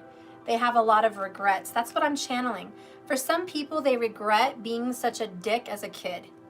And it's followed them, and then they've lost their parents or had problems with their parents, and they just never got close. And so they're taking that into their relationships. For some of them, they have rejection and issues because they've rejected their children. They have either been rejected by their children or they're rejecting their children. But they've made some poor choices that have allowed that to happen. Bottom of the deck is the talk. So there has to be some talk with a therapist, some talk with someone who is gifted and specializes in these issues about children and childhood, because this is affecting the Leo. You need to talk with someone. For my uncle, if he was ever watching, go get a fucking therapist. Yep. Go talk to a fucking psychiatrist, because you need help. You need help to navigate your feelings, and you need help to navigate your actions, because you're fucking it all up. And you know it. You know it. So, that's a message for him. For everyone else that's Leo, Moon, or Rising, God, get some help. Please. Family, friends, sister, brother, psychiatrist, whatever, counselor. Get some help. Talk to a pastor, a priest, someone. God, you need it. You have to work through this. You need to make better choices. The choices that you're making, which is suppression, is not going to take you further. What's going to take you further is making better choices, talking about it, allowing these doors to open, which I know you want to fix this. I know you want to make the situation better, and it's going to take a lot of your effort, but it will be very rewarding. So stop being so shielded and guarded, because there's a better outcome. Your focus becomes your results. Your focus becomes your results. If you're focused on negativity, that's your result. If you're focused on positivity, then that is your result. Don't act like you don't know this. What you think about, you bring about. What you feel becomes your reality. Your habits form your environment. Period. So anyways, bottom of the deck, go with the flow. Remember what I said from the beginning, Leo, just breathe. You're dealing with a lot of karma in regards to your money and your career. That's burning you out. You're also dealing with karma between you and your family. That's burning you out. But remember, like I said, you got this. You got this. You are perfectly capable. Remember, we talked about I am. I am capable. I am resilient. I am on a good path. I am healed. I am wiser than this. I am more prepared for this. There's a very big desire, a passionate desire to have a new start that comes from the heart. You want to fix this. You have a desire to make it better. Period. And that's your focus. Don't focus on the childhood. Don't focus on the past. Don't focus on the job. Focus on what you want. That's going to be your reality. Spirit, let's go ahead and learn about what this Leo wants. Oh, I forgot one card. Let's get another message for the Leo. Give me another message for the Leo, Moon, or Rising. Aw, it's not what you think. We're soulmates. It's not what you think. We're soulmates. Bottom of the deck, I don't feel the same way. So there's some... Look, there's someone that says we're soulmates, and there's someone that says no, we're not. But it's not, and I think it's you, Leo, and it's not because you're not soulmates, it's because you have a hard time, 9th house, Aries, Mars, believing in soulmates, period. Right now you have a hard time believing in fated couples. So that's kind of why you're disagreeing. It's not that it's not true, it just is like, I don't, you're having some problems with your feelings. It's not what you think means I'm not ignoring you and denying you and suppressing you because I don't have love for you, because I don't desire you, because it doesn't feel good to be with you. Because I know that's what the soulmate thinks. The soulmate thinks that the Leo doesn't want them anymore. They're not attracted to them anymore. They don't want them anymore. They don't feel the same way about them. The Leo is saying it's not what you think. I'm denying you and suppressing you because of something going on with me.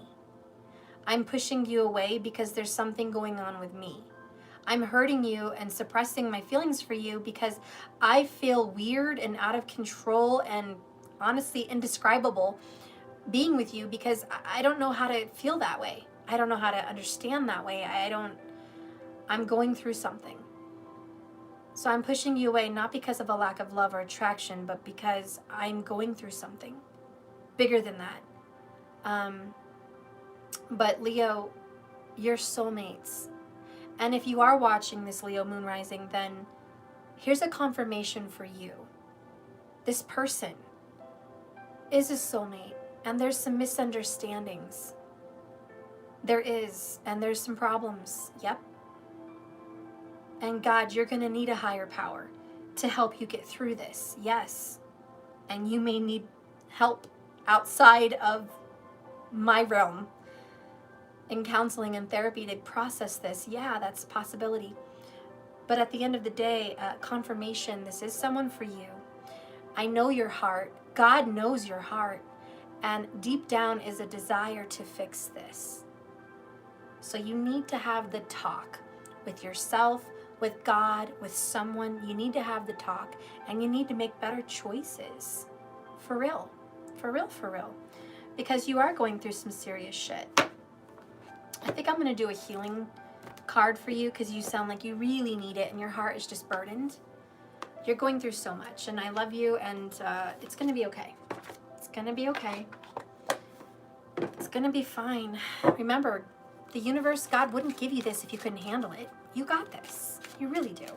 So let's go and get a healing card for Leo, moon rising, please. For the next 18 to 24 months, what is something that they should know or can work on? It's ironic. It is really ironic, but we have temptation. Holy shit, devil card, right? Temptation. Look at the soulmates.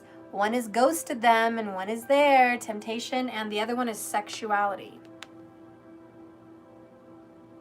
And I'm sure you all are like, Steph, why would sex have anything to do with healing the Leo right now? Listen, Leo. Like I said, some people were meant to be a ham sandwich and you're prime rib in sexual energy, okay? Some people don't get it. How does sex cause healing? How can sex fix problems? I don't know. I'm not God and I'm not the universe, but I do know when a sign is fixed under a certain energy and it happens to be sex, then sex is healing. And a lot of you guys may not understand that, but the Leos will and the Monglics will. And you know, again, I'm not saying go jump this person and just expect things to be fixed, but I am saying embrace your sexuality and your connection intimately with this soulmate, because like I said, a lot of things will make sense when you do. It's almost like you'll get a direction. It's like you find an answer. You have a compass. Right now for the Leos, everybody, their compass is spinning all around. They don't know where to go. And if they connect with their soulmate, all of a sudden, compass knows where to go. It's true north. It's like a reset. So Leo, what I am feeling for you in your healing is reset your compass. Get back in touch with this soulmate. They want you. You want them. Have a moment, for God's sakes. It's not going to kill both of you. They're strong enough to deal with whatever comes with that. They've been strong in you leaving them. They've been strong in you ghosting them. They've been stronger without you. Where is that? The fuck is that? I am attracting my monad. Leo, you thought that by leaving this person, you broke them? You made them. Your soulmate was built for you. They can handle you in all your madness. You think that you're going to break them? You're not. You're not. They're made for you, honey. And they can handle whatever comes with this. The point is, it's good for both of you to feel that connection, because it's that, I still love you. It's that, oh my God, I still love you. It's that, I still want you. It's that, I feel good with you. It's that, this is good. It's that peace. It's that stress relief. And not just like a quick fix. I mean, you can stress relieve yourself in the shower right now. That's not what I'm talking about. It's different, okay? It's just, I connected with my soulmate, and now I know that I still belong with this person. So there is that. And Mika, you said he's with someone else. So yeah, this person may be with someone else, and there may be a lot of resistance because of that. But there's still this sexual attraction, and by God, it says get sexual. Number 19 is the Sun card in the tarot, and this is number 19, which is enlightenment, it's warmth, it's happiness, it's wish fulfillment, it's all your plans working out, it's true joy. And then sexuality is number 4, Emperor energy again, it's being strong, right? So who gives a fuck? Let's embrace. Let's embrace, guys. Let's read this, number 4. Leo. Sexuality is a natural part of life, my love. Embrace it and enjoy your intimate, sensual, passionate nature. Just true Leo. Take the time to explore your sexuality. How do you feel about yourself? How do you feel? Do you feel sexy? Do you feel attractive? Do you feel happy with your body? Or are you judging yourself harshly? You need to let go of any old feelings of hurt, shame, or guilt in relation to your sexuality. If you are in a relationship, you need to bring some romance back and spice it up in order to make sex an incredibly fulfilling, seductive, exhilarating, or orgasmic experience. You need to let go of your defenses and fears of being intimate with your partner. And if your partner is not on board with this, then you need to let your partner go. Relinquish control and drive into unguarded, ecstatic, blissful passion. Be creative, communicate with your lover, and find new and exciting ways to thrill each other. And the advice, Leo, is you need to love your body, so stand in front of the mirror naked. Discover what's beautiful about your appearance. Place your hands on your sacral center. Put on some sexy music. Move in a sensual way. Creative, uninhibited. Do this every day for the next 2 weeks. If you are in a relationship, make a romantic date with your partner. That will include some love and some passion. Start with a sensual or erotic massage and take it further. Ask each other what will give you pleasure and be willing to be creative and try new things. If you are game, explore the power of feminine and masculine polarities. That's hot. That's seriously hot. I'm loving it. I'm really loving it for you. And then that's what we were saying in the beginning, is to be in that vibe. So embrace it, Leo. You need some good love. Stop resisting. Okay? At least go into your fantasy with this person. You know, by God, just go into some fantasy here. This other card is life is full of temptations, and right now you're being asked to choose the higher path. You need to prove that you Your need to prove that you are worthy and important is clouding your true purpose. See? And it's your need. You feel like you got to prove somebody for your own purpose.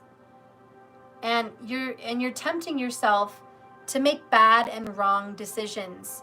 Why? Because of other people. You want to prove to them something.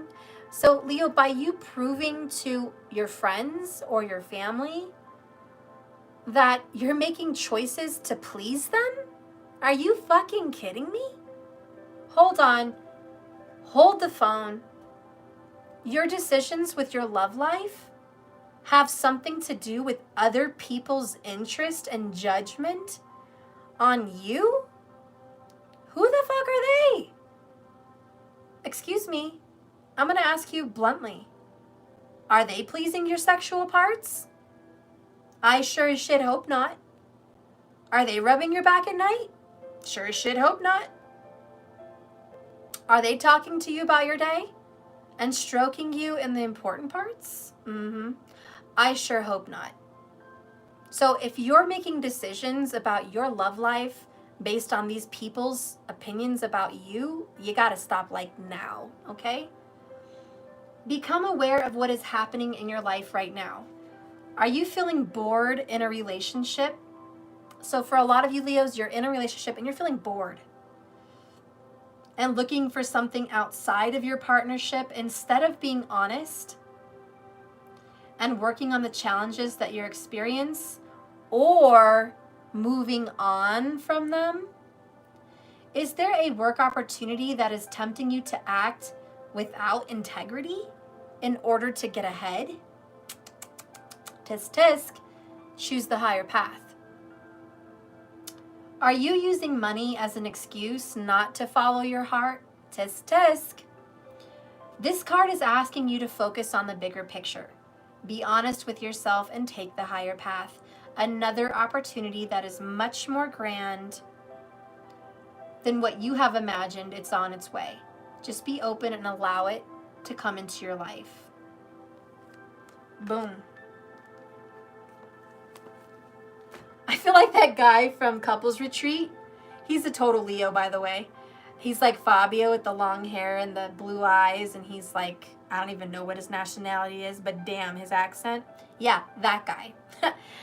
Woo, yes, that guy. Woo, God, I love that guy. Anyways, remember how he was doing the yoga with people and he was like, boom, boom.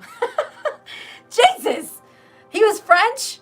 God, Lord, Jesus, have mercy on that French man. Oh my God, he was hot. I'm done. They picked the perfect guy for that part. He can boom me all day long on the yoga mat, okay? Boom. All right, so, sorry, Leo, I went there. I totally went there. I have a thing, you know? Anyways, focus. I lost track. I did. He's fucking hot. I lost track. I don't know what the fuck I was talking about. Yep. I'm just going to pull another card because I don't even know what I was going to say to you. I really don't know what the fuck I was going to tell you. I'm so sorry. Oh, yeah. I went there. So, Leo, let's get some lasting advice for you in this situation. Maybe you just need boom, and you're going to forget about everything else, okay? Just go get someone to go boom. I don't think you need anything else. My mind just went blank. Worry's gone. Worry's gone. Maybe that's the message, Leo. Just boom. Worry's gone. Seriously.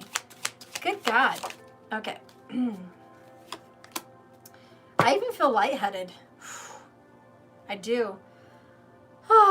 Lightheaded from Mr. French guy. Okay. So we have two cards here. She who prepares, zenith, formulate, strategize, devise. Zenith. She's like Xena, the warrior princess, right? So you gotta strategize. How are you going to fix things? You're doing that. Saturn is already fucking overwhelming you with that shit. But the bottom line card is she who regrets. El Clot, battle, victory, and bitterness. I feel more called to read you this card. This one's pretty self-explanatory, air sign energy. You need to figure out a plan. how to get your life back to happy, okay? Don't overthink it, just boom, all right? Maybe that's the plan, just go boom, all right? But seriously, we got to get back to happy here because if you don't, you're going to be full of regrets. Does anybody want to raise their hands and say, I want to be full of regrets, Steph? That's me. That's me. I want to be full of regrets. Pick me. Pick me. I want to be full of regrets. No, fuck no. No one here is raising their hands saying, please, I want to be full of regrets. Nobody. Leo, nobody is saying that shit. So don't pretend like you are. Okay? Let's read this. El-Clat. El-Clat. I don't know how you say her name. I'm just going to say El-Clat. Okay? Maybe El-Clay. I know French is like silent T's, right? El-Clay? Maybe. I don't know. I don't know how to say it. Anyways. El-Clay, she who regrets, brings the message of bitter victory and success, which may be regretted in the long run. She knows how to go to battle, just like you, Leo. She understands how to win a war, just like you, Leo. Never having run from a fight, just like you, Leo, the ground she rests upon is littered with skulls, just like you, Leo, full of past fights. She stands solitary on the smoke-covered battlefield, securely in the knowledge that she is victorious. But while the battle has been waged, perhaps it could have been done with less acrimony. Some of the wounds El-Clay has inflicted were on herself. There will never be any love lost between El-Clay and those she has crushed in the name of her, get this, hollow victory. The message of this card, Leo, is to use caution in your arguments. We all have disagreements in our lives. It is how we resolve those moments that defines our future. How often have angry words spewed from your mouth like fire and venom, Leo? How often have your words been used as weapons before any attempt at truce is made? Think about this. Leo, this is for real. They have a question mark. They really want you to stop reading and ask yourself that. Seriously, how often? Is it every argument? Is it 1 out of a million? How often have your words been used to hurt the people that you've argued with? Used as swords, as knives, as venom, as fire, as poison. How often? Consider your speech, Leo, carefully before you launch those arrows. So consider how you talk before you launch these arrows. And God, I know my uncle, he cusses all the time. If you want to hear a sentence from my uncle, this is how it sounds. Fuck you, bitch, you little cunt motherfucking bitch, low life, no good, nobody cares about you, fucking cunt bitch.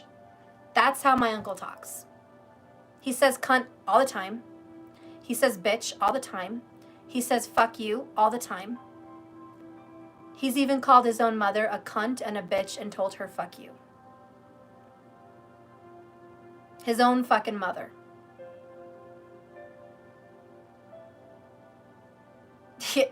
Wow, that's a backhand for me. Yeah, well, if he wasn't like 55 years old, maybe she would backhand him. She's 4'2", like, no, she's like, I take it back. She's like 4'10", 4 feet, 10 inches. She weighs all of 110 pounds. He's 6'2", probably 215, 220 pounds. And he wants to mouth off to his little mother. That's how big of a fucking dick he is. He's hurt his children physically.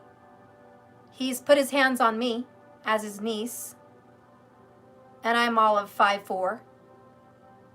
He's a dick. And I'm only using that as an example because some Leos are not. I know a Leo that's 5'5", 140 pounds, and he's not abusive. But I'm just using that as an example for his ass, if he's ever watching, How often has his angry words been used as weapons? Oh, every single fight. Every single fight. Even when he fights with his daughters, he's called them cunt bitches. His ex-wife, she's a cunt bitch. Me, I'm a cunt bitch. His mom, she's a cunt bitch. I mean, his wife, she's a cunt bitch. He uses it so often that it doesn't mean anything to any fucking buddy anymore, because we're like, he's just a piece of shit that cusses all the time. And his words hold no weight. We all just think he's just an asshole. And he has to live with those regrets. Regrets. Regrets. How is he going to die knowing he spoke to his family like that? His own blood, his own his wife, his children, his mother, his own dad, his brother, his niece. How is he going to die knowing that's his legacy? Does anybody want that legacy? No. Do you any of you guys, maybe you're not 55 years old yet, but do any of you guys want to be remembered as the mouthy motherfucker? Or the asshole? Do you guys want to be remembered as the dad who fucking walked out on his kids and just didn't have a nice word to say to their mother? Do you want to be known as the piece of shit that doesn't get along with anybody, the cheater, the liar, the no good deadbeat? I mean, do you want to be known like that? Do you want to be known as the bitch that is always argumentative, never wants to lose a fight, has the biggest mouth, like, what is it? I don't know. I don't know how to explain it. What is this? What is this? Is this immaturity? Are we on Immaturityville lane, or are we maturing?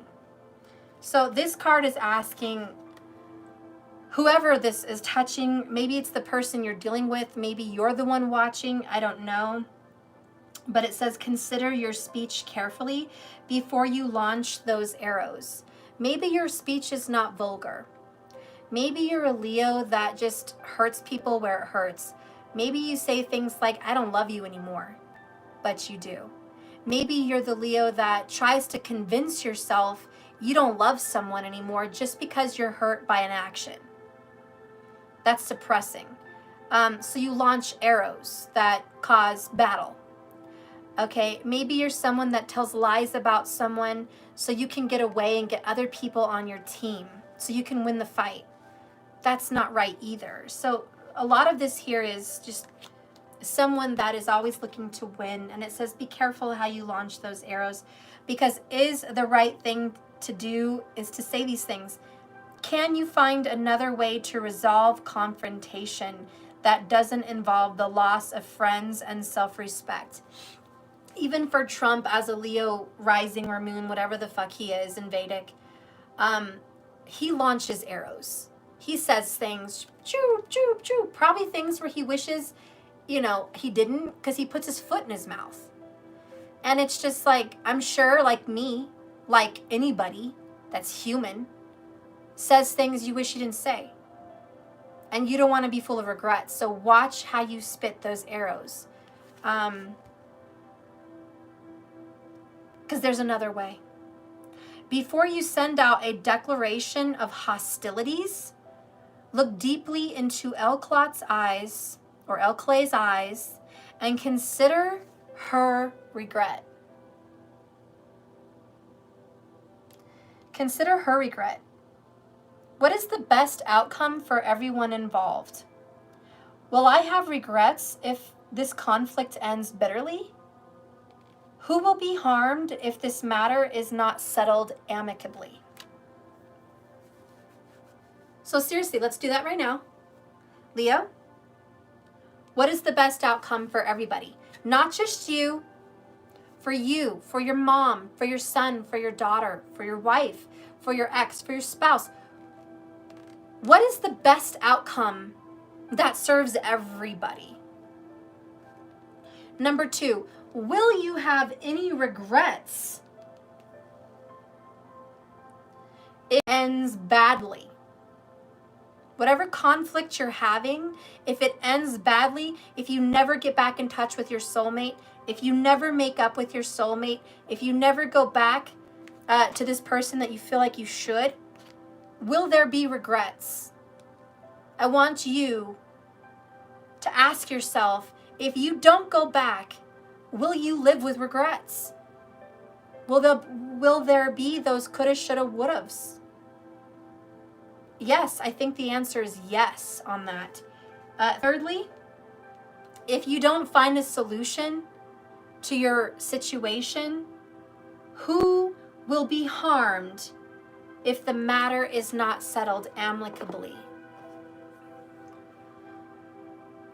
In my case, if my uncle doesn't make up with my grandma and me, then who's going to be harmed is her, my grandma. Because I don't give a fuck about him. I really don't, and I won't go to his funeral. I know you guys call me terrible, but I have lost all love and respect for him for who he is now. I love who he was then with me growing up, but the more I've gotten to know what a piece of shit woman abuser, child abuser, elderly abuser, two-faced, low-life, drug addict he is, I just don't love him anymore. I don't. I love who he was. I don't love who he is. So he's asked me not to go to his funeral also, by the way. He says, I don't want that fucking cunt bitch at my funeral. So I won't. I won't go to his funeral. But who gets hurt in this unresolved? His mother. She's hurt because she loves me and she loves him. Now, me as a grown person would be amicable for her.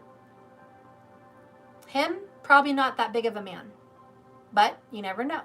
I just don't think he's that big of a man to apologize for his mouth and his bad behavior and his lies.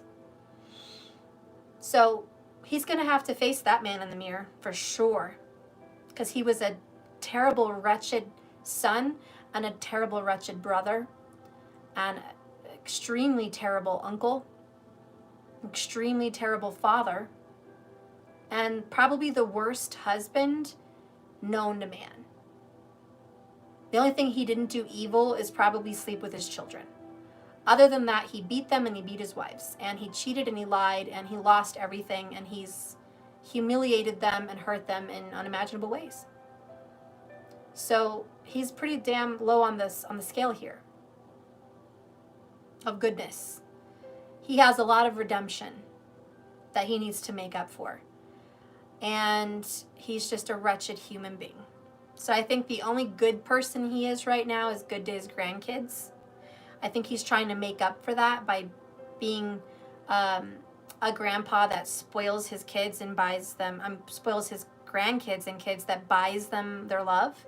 So he'll spend probably $1,000 at Christmas, if not more, on his grandkids. Probably like so much money, I can't even imagine. And birthdays, and he tries to buy their love and give them hugs and affection, and the man doesn't know how to love. But again, like I said, who's going to get hurt with this separation? Well, his grandkids don't know their great-grandma, and he's raised his kids to disown her. My own cousins don't visit her, call her. They're there, in the event of an emergency. Do you need money to survive, Grandma? Here. Do you need help with the funeral? Here. But they're not there to check on her every day. My cousin had a baby and they didn't even call my grandma, go see my grandma, take the baby to visit my grandma. Nope. So they'll drive by her house and not even stop. My other cousin works 5 minutes away from her house. He won't stop by. Because he's such a little pussy that he wants to please his father, who is at odds with his mother. So he won't visit his grandma to please his daddy. Sick. My cousins won't visit my grandma because they've convinced themselves by the brainwashing of their father that there was favoritism and that their grandmother didn't love them, which was all bullshit and lies. But they're brainwashed. They're completely convinced. So who's been hurt by his actions? Because he's the father. He has hurt his children and his grandchildren, and he's hurt his mother. He hurt his father before he died. He hurt his brother before he died, and he lived with regrets. My dad was killed at 40, and his brother wasn't even talking to him for years before his death. So he has regrets of being prideful and vengeful and just prideful, man. Never came back to say anything to his brother, and he died. And you think he had regrets, but not so much. He still talks a lot of shit about him. That's not the sign of a man that has regrets or remorse for his own doing. And with my grandpa dying, he yelled at my grandpa on the hospital bed, broke him down. Sick old man in a hospital room, and yelled in his face and broke him down, and doesn't own up to responsibility. He caused childish drama in the hospital and won't own up to that responsibility either. He caused problems where we had to have the police at a funeral. He won't own up to that energy either. Do you think he has regrets? I'm sure secretly he does, but he doesn't show it. And now, after the death of his father and brother, you think that would soften a man's heart? After the divorce of his first wife of 25 years, you think that would soften his heart? After his own kids disowned him for years for his bad behavior, you think that would soften his heart, but it didn't. And he's 55 now and making his own mother suffer, the last of the bunch. The one woman that forgives him for being the most despicable demon born onto this earth. He disowns her. But me as a spiritual person, trying to get over his bad behavior, has this to say. He's disowning his shadow side, and he's disowning himself. He's not looking at the man in the mirror. He's not dealing with the fact that he had some hollow victory and some very sad battles. He's not dealing with the fact that there is regrets that he's not dealing with. That there are parts of himself that are toxic that he's not wanting to deal with. He's not wanting to deal with that because that causes tears. And that's why this Leo energy is suffering with Saturn aspects. Look at this clusterfuck of energy for Leo moon risings. Look at that clusterfuck. And it's just, there's so much clusterfuck everywhere because there's a lot of karma. But it's also, look at why you have what you have. Why you're going through what you're going through. Don't be so prideful. Release that.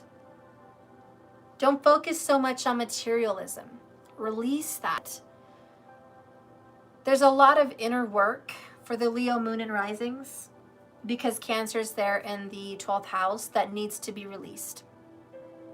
Right? Feel it all, very deep pain. That's right. Who said that? Brilliant. Jenna Perry, feel it all, very deep pain. Exactly. Leo, moon rising, feel it all, very deep pain, and release that. The same way my grandma's willing to forgive my uncle and just embrace him is the same way that this soulmate is wanting to embrace this Leo. It's just like, I've already forgiven you. I love you. I'm a soldier. I got this. Fall in my arms, cry, let your regrets out. Why? Because I'm a badass fucking healer. If I can handle this, I can handle fucking you. My grandma's like, you think you're gonna hurt my feelings? I fucking lost my husband and my son? And you think that the words you say are gonna hurt me? My heart's already damaged. I just want to love you. You know, my grandma's a badass Pisces healer, and she's like, I just want to fucking love you.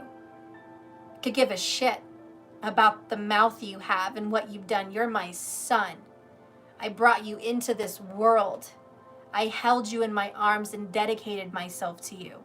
I fucking love your spoiled little bratty ass. Your old little bitchy ass. I love it. Let me love you. Let you in.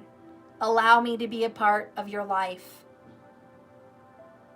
There could be a very deep healing for them if he only allowed himself to cry in his mother's arms. That would be so divinely healing for both of them. It would be beautiful for her to leave this world knowing that they had that bond of a past and a life they shared experiences together, and she could have that. I pray that they will have that. I will pray that they have that, because they both could really use it. And for those soulmates out there, I pray that you guys can have a release. There's nothing here that I don't think you guys could overcome. There's nothing that the soulmate couldn't handle from this very difficult Leo Moon or Rising person.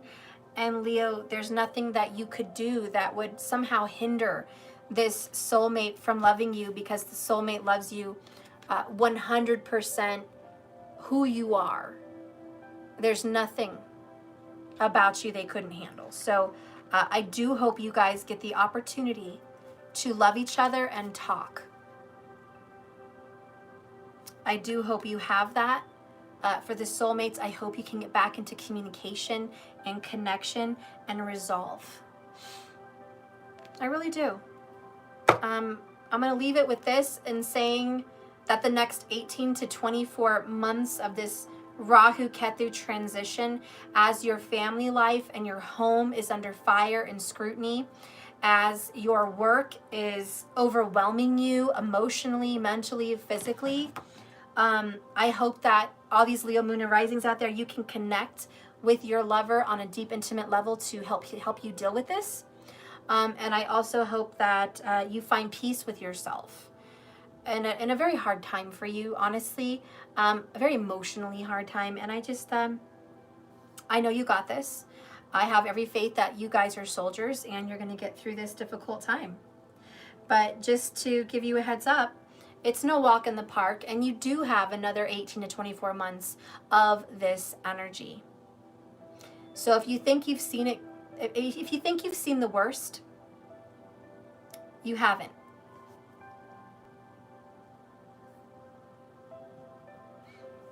And for my uncle with a Ketu in the 4th house, in the sign of Scorpio, there is a loss of property. And he is not going to have his mother's and father's home.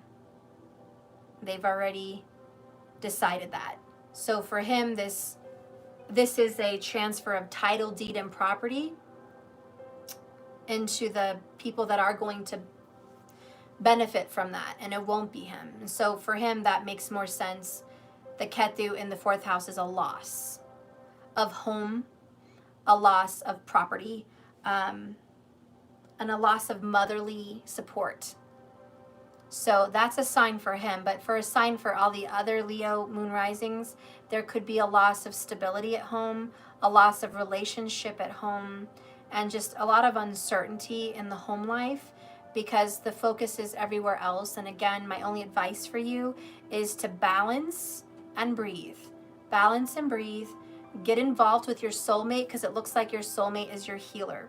My uncle has a wife that loves him unconditionally. God bless that woman. And she will probably be one of his healers.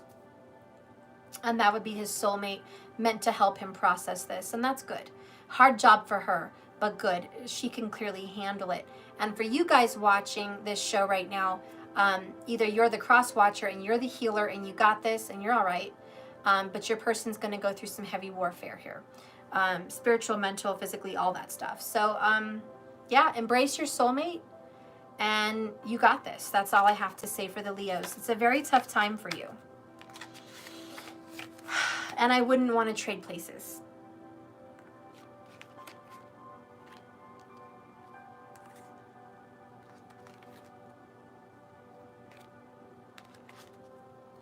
Hopefully I wasn't too hard on you. For the Leos that watch me, especially for the females, and I don't know about the males too, but it doesn't really matter. If you guys are watching me and you feel very strongly like this isn't your energy, then you can, of course, flip the reading onto the other person.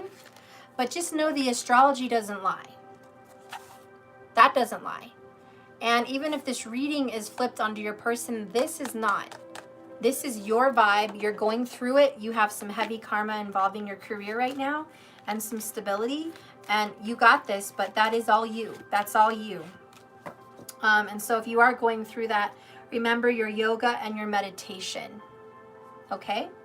Yoga and meditation is going to help you stay grounded during this very difficult period of career and work and obligation and home and family. Whoa! And my cards fell.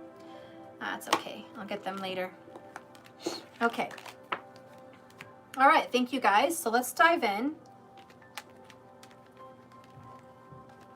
to Virgo. Whew, that was a long reading. I feel very worn out, and I was very emotional for you, Leo. I really was. I was very emotional for you because I just felt the tears in that situation, and I just was like, gosh, dang. Leo, Moon, and Risings are having it really hard. And I will pray for you and ask you guys to just breathe through this transition. It doesn't have to be all bad. You know, you can make fun of this. You can make it a good time. If you're willing to ask the universe for support, you can make it a good time if you're willing to connect with your soulmate. So Leos, your soulmate is your healer. Connect with your soulmate intimately and you will find peace during this next 18 to 24 months of very hard work. Okay. So now we're going to dive into Virgo.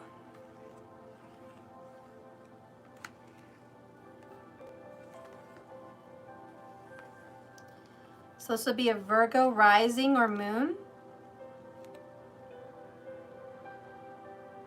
Okay. So Pisces is your 7th house. Okay. Are you guys with me now? Are you guys all with me? Okay. So first I noticed that you're being pretty, you're judging yourself pretty harshly at this time. But very, very harshly. You're going through a lot. You're letting go of some partners. You're letting go of a lot of other relationships. You're definitely processing that information that they give you, like good feedback, but you're not letting them stay in your life. It's kind of like you're a little bit, you know, just, I don't know, releasing people for sure. So I feel like you're going through a lot emotionally because of that. Because Taurus sits in your 9th house, which is going to be Rahu. Okay. That means that your Ketu's over here in your 3rd house. What? Wait a minute. What? Yeah. That's right. I was second guessing myself there. Doesn't feel right, but it is right. Okay. And then let's see.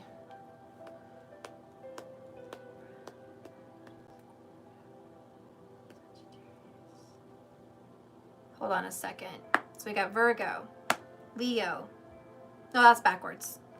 We got Virgo, Libra, Scorpio, Sagittarius, Capricorn.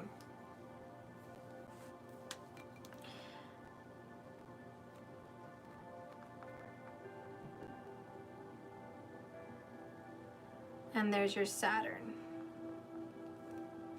For those of you that know, Saturn is karma. Saturn is obstacles. Saturn can be malefic. It's problems. It's a very hard energy to deal with. And it doesn't go easy on you. It makes things appear to be very problematic. But he always gives good results. Saturn gives you marriage. Saturn gives you children. Saturn gives you wealth. You wouldn't have any of those things without Saturn. Saturn blesses you, but he also takes away and he also creates obstacles. You're sending angels to hug me? Thank you so much. Ali, that was such a sweet comment. Thank you. So, oh yeah, that's right. You've got Capricorn in the 5th house. So Virgo, moon and rising. One, you're overthinking. You're naturally an overthinker. And these are going to be for those Leo moon risings. This is you, tropical. So if you want to follow this as well, you can. This is who you would be tropically, and maybe you resonate with one more than the other. I don't know. But you're naturally an overthinker, overdoer, overachiever. So Saturn works well with you, but don't forget his aspects. Saturn is aspecting your 7th house. Okay, because that's 3rd from him. So he's aspecting your 7th house. And he is aspecting your 11th house. Okay, so this is relationships. This is your older siblings, if you have any. This is friends. And this is fame. So also reputation. Okay. And this is the fruit of your labor. So everything you work hard for, the things that you splurge on, vacations, cars, luxurious things, the things that you buy for yourself. Okay, so Saturn is aspecting both.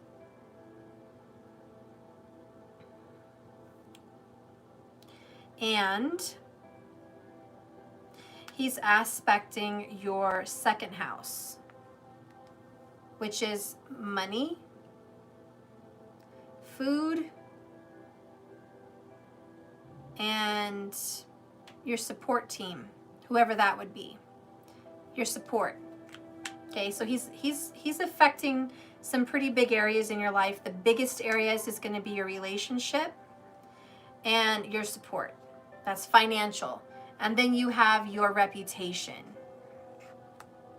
So Virgo, right now your reputation is on the line.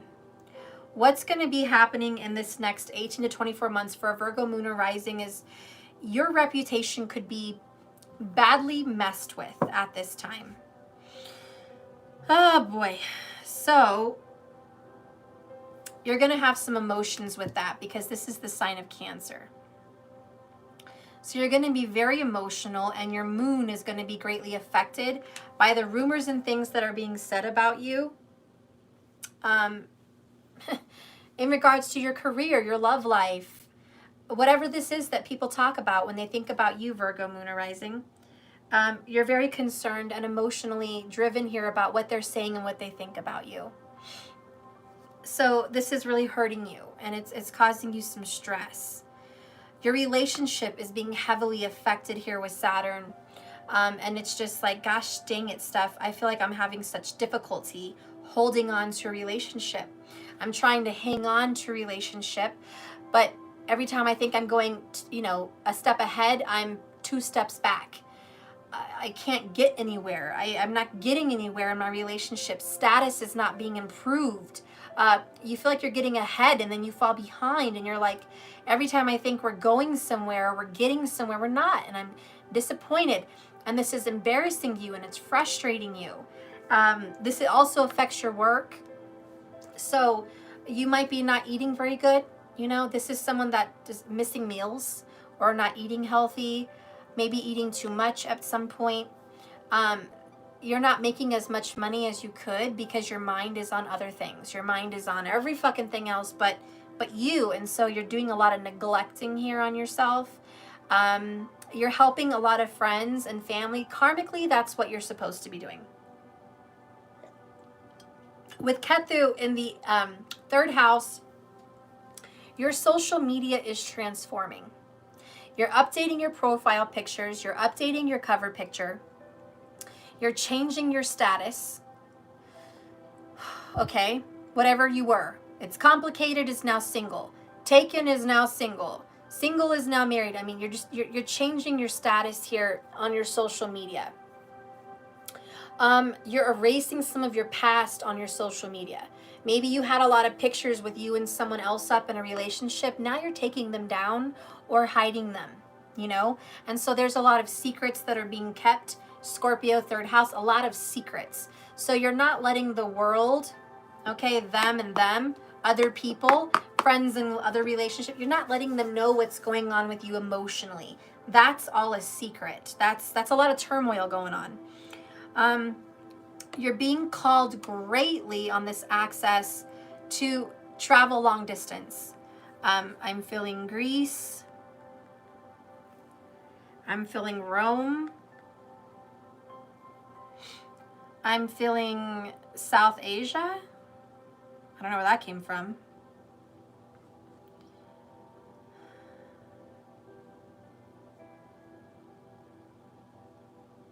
I don't know. I'm feeling like I don't even know these places.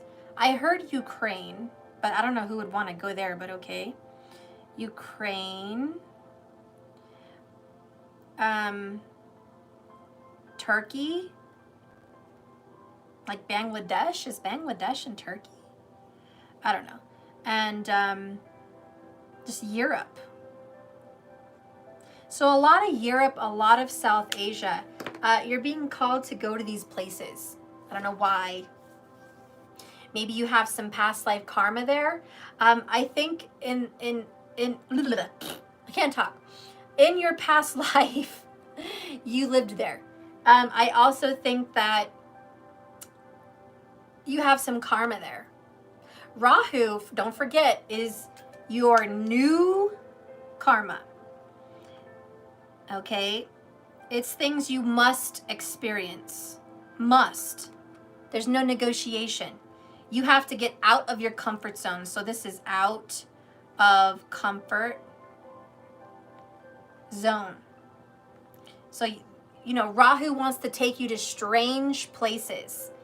Rahu wants you to get out of your comfort zone. All this is where you're used to. You're very quite comfortable at home with the people you know. You don't want to go to far off travels. You're very comfortable in your own country or the countries you've already traveled to when you were younger. So this is a whole new piece of cake. This is like, I don't know about this place. I've never been there. I don't know what, the government's like. I don't know what the fuck's going on down there. I don't feel comfortable going there, stuff. But Rahu's trying to take you to this cultured places to help you to grow. There is a spiritual place here for you. Even India is coming into my mind because that's kind of South Asia, but it's India. So India is definitely on the map here. And it's just like, okay, I need to go there and see these places. I want to experience some kind of a spiritual thing there. And your soul's calling you there. You might be getting a lot of these ads, I don't know, Facebook or stuff like that, or maybe things in the mail or invites from friends, or maybe your friends are taking pictures and they went there and you're like, oh, I want to go there. Whatever this is for you. But you're being called to go there. You might even be offered a job in one of these places because Taurus is in Rahu. It's kind of like a money-making thing. And so I definitely think that you might get offered a job in Europe, or you may just want to work there. Like maybe you weren't offered a job, but maybe you're looking into what would it be like to get a job there. And I know for a lot of Americans, it's easy for you to go to Europe because they speak a lot of English, So you're just like, God, yeah, England, fine. London, fine.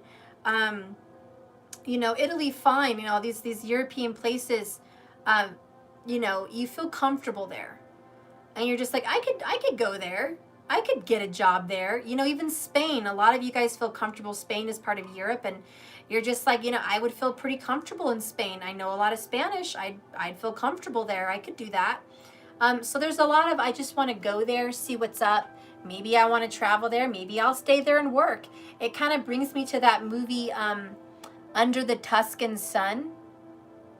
I don't know if you guys have ever seen that movie. I don't remember the actress. She's really pretty. I can't think of her name. But anyways, She's an older woman. She gets out of a marriage and she travels to Italy with her best friend. Go figure, best friend. Friends, right? She travels there and she ends up moving there. She buys a villa in Tuscany and, you know, she tells all her American friends and family, I've moved here. I've got a house. I'm working on it. I'm revamping it. You know, I'm enjoying it. They're like, what the fuck are you doing there? Why did you move to Italy? You're supposed to go there on a trip. And she's like, I know. I know. I went here on a trip. I fell in love and I got a house and shit. Well, here I am. Come visit. You know, so it's kind of like that. It's like, maybe I'll move there. I never considered it, but it's a possibility.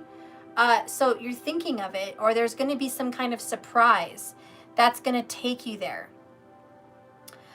So with Rahu, think of surprises. Surprise, unexpected event or invite.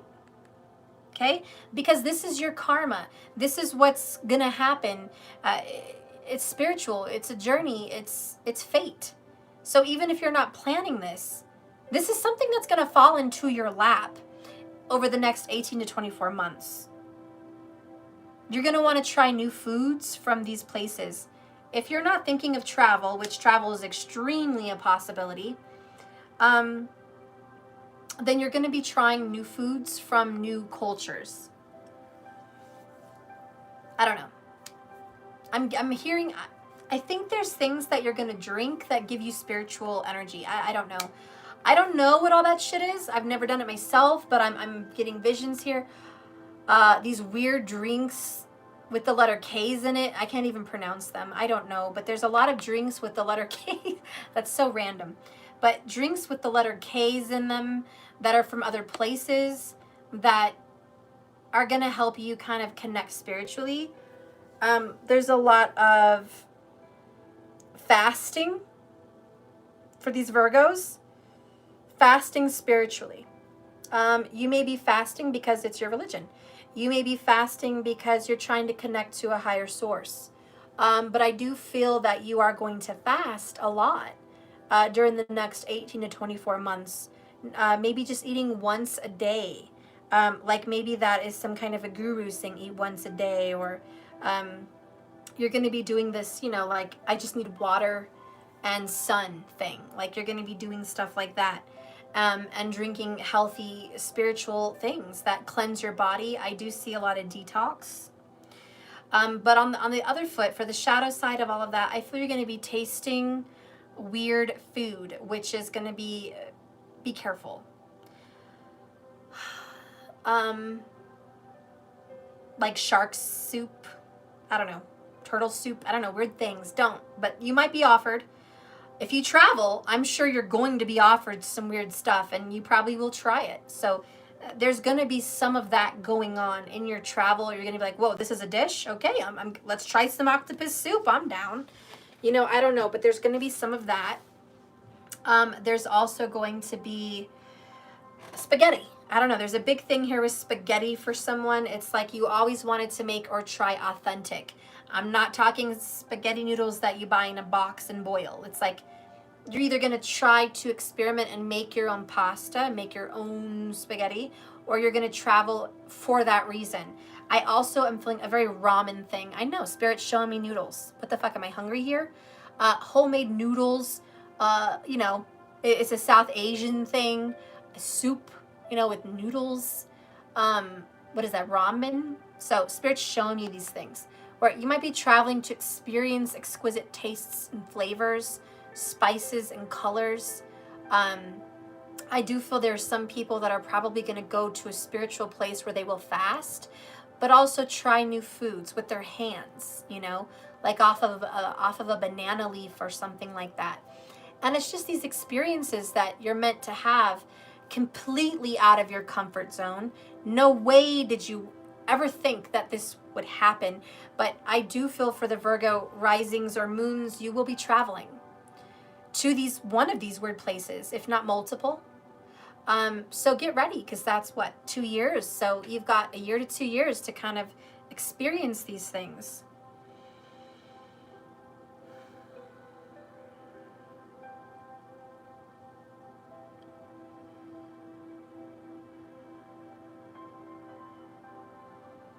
There's also a lot of people that are going to change how they look. Maybe you already have, but I think you're going to change even more so. I see a Virgo that could be very spiritual. Someone that could be like an astrologer, a tarot card reader, or a healer, or a yoga specialist, or whatever. I see that maybe this person is going to leave a country town in America, move to India, have a spiritual experience, you know, get dreadlocks, wear dresses, even though they're a man, and they like those long dresses for, you know, Indian men, which are sexy, by the way. But yeah, that, you know, and just really stepping into this spiritual guru kind of thing, maybe growing a beard. And I feel that for someone, it's just like they're transforming from being an all-American boy to this very spiritual being in another country where they were never born. And it's just like they look totally different. And if you saw them today, you'd never know where they came from. This is someone that is meant to experience this culture, meant to dive in and embrace it and learn from it and become part of it. And this is someone that would be totally different. You know, they would probably speak a different language. Ooh, that's a big one that's going to be happening. Taurus, Rahu in the 9th house. Hello, Stephanie. Durr. So learning a new language. I'm not as experienced as Raj Kapel, but if he were watching this, he'd be like, Stephanie, do you not see the language aspect here? I'm sorry, I didn't. I know, it was sitting in my face. Yes, I see the language aspect. So for a Virgo moon or rising, you're going to be learning a new language. Okay? Yes, you are. So even if you're not, I mean, you could be learning it because you're traveling. Hello. Or you could just be learning it because you would like to embrace this other culture. But there's definitely the desire to learn a new language. And so I'm loving that for you. And I think you're going to grasp it. I think you're going to get a hold of it and use it. This is not just some little tickle fancy thing.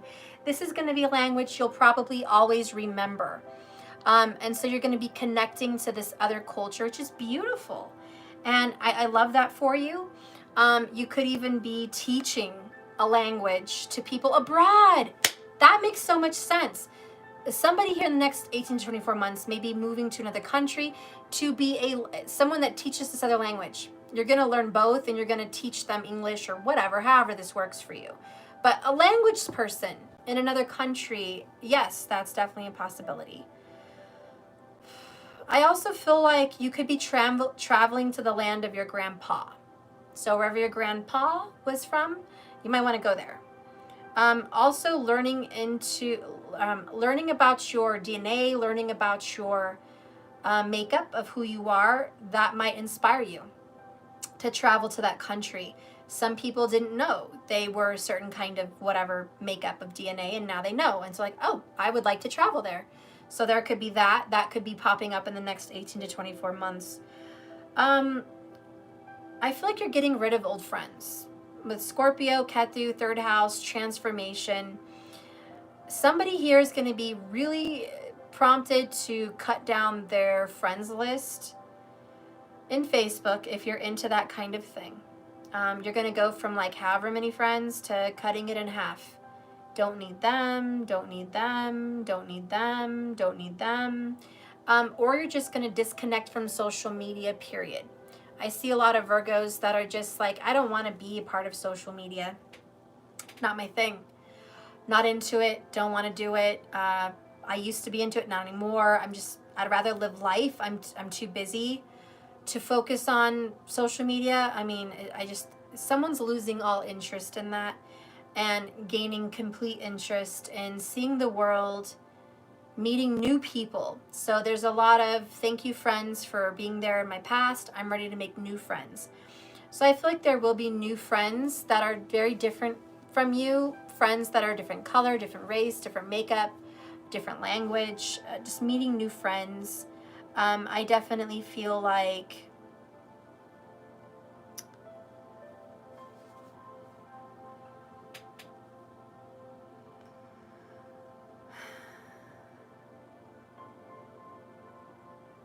somebody is leaving a sexual energy and getting into a very grounded energy.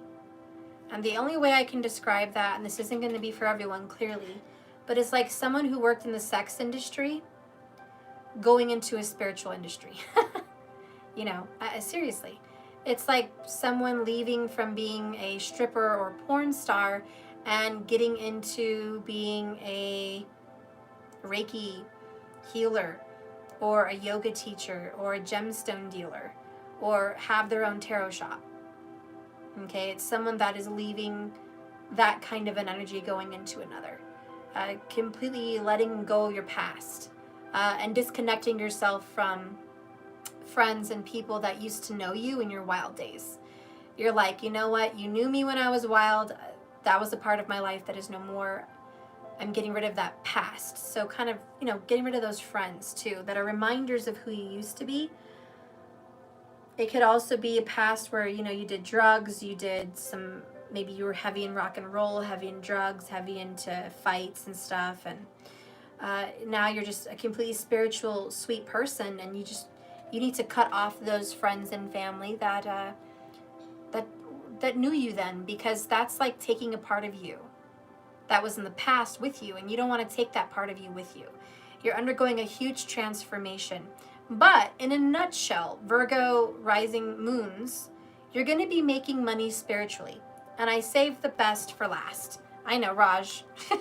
Raj is like, stop, you're meeting another very important information. Money spiritually and overseas. So again, money, you're making money overseas or spiritually. For those of you that work from home, you could be making more money from people overseas. Maybe you're connecting and shipping with people across the globe, okay?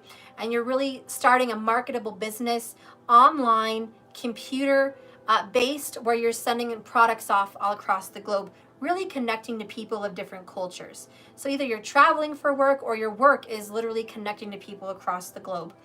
But there's a lot of that. You may have to travel for work. Some of you guys, you know, may, I don't know, do tours. There could be a tour going on that you may want to go on tour. So that's popping up for you. I also feel like in your relationships,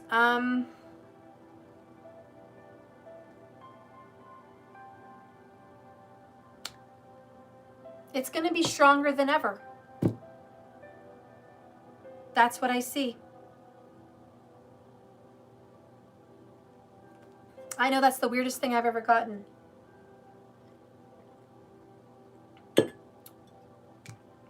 That is weird. Let me get a card on that. Because why am I feeling that way? But I'm feeling that way. Whatever's in your 7th house will count with what I'm saying. Could be Mars, and then it would be a separation. But I think it's going to be stronger. Oh my God, confirmation. Oh my God, confirmation. Damn. 2 of Cups. Hierophant, bottom of the deck. Excuse me. Stronger, more committed than ever. This relationship is definitely stable, strong, stuck, good. So yeah, for what I'm feeling here for a Virgo moon or rising is this relationship is going to solidify. If you've been seeing someone that has not wanted to commit, that person's going to commit. Yes!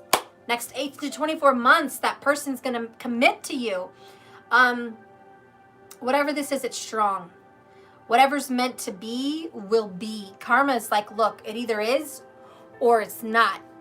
You know, shit or get off the pot. This is that kind of energy. It's solidifying a relationship.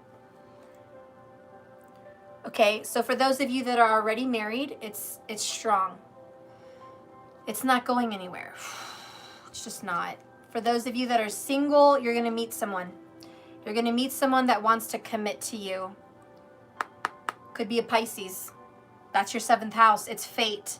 Oh, fuck yeah. Saturn's like stuff. I'm going to bring in a Pisces. Okay? Possibly a Leo. Or a Cancer. Pisces, Leo, or Cancer is going to come into this person's life.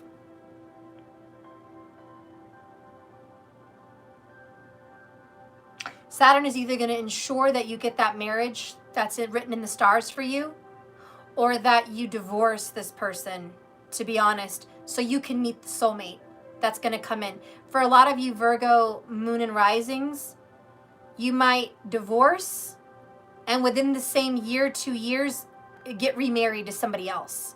It's like that quick. It's like Saturn, what Saturn taketh away, Saturn give. It's like trade it up.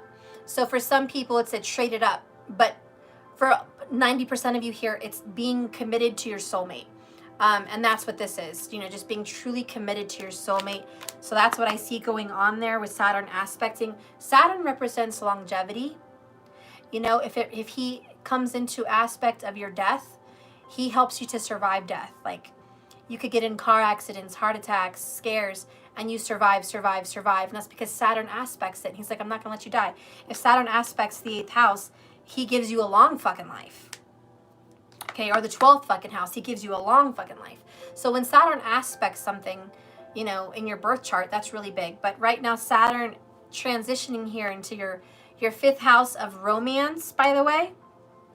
Romance, children, and school.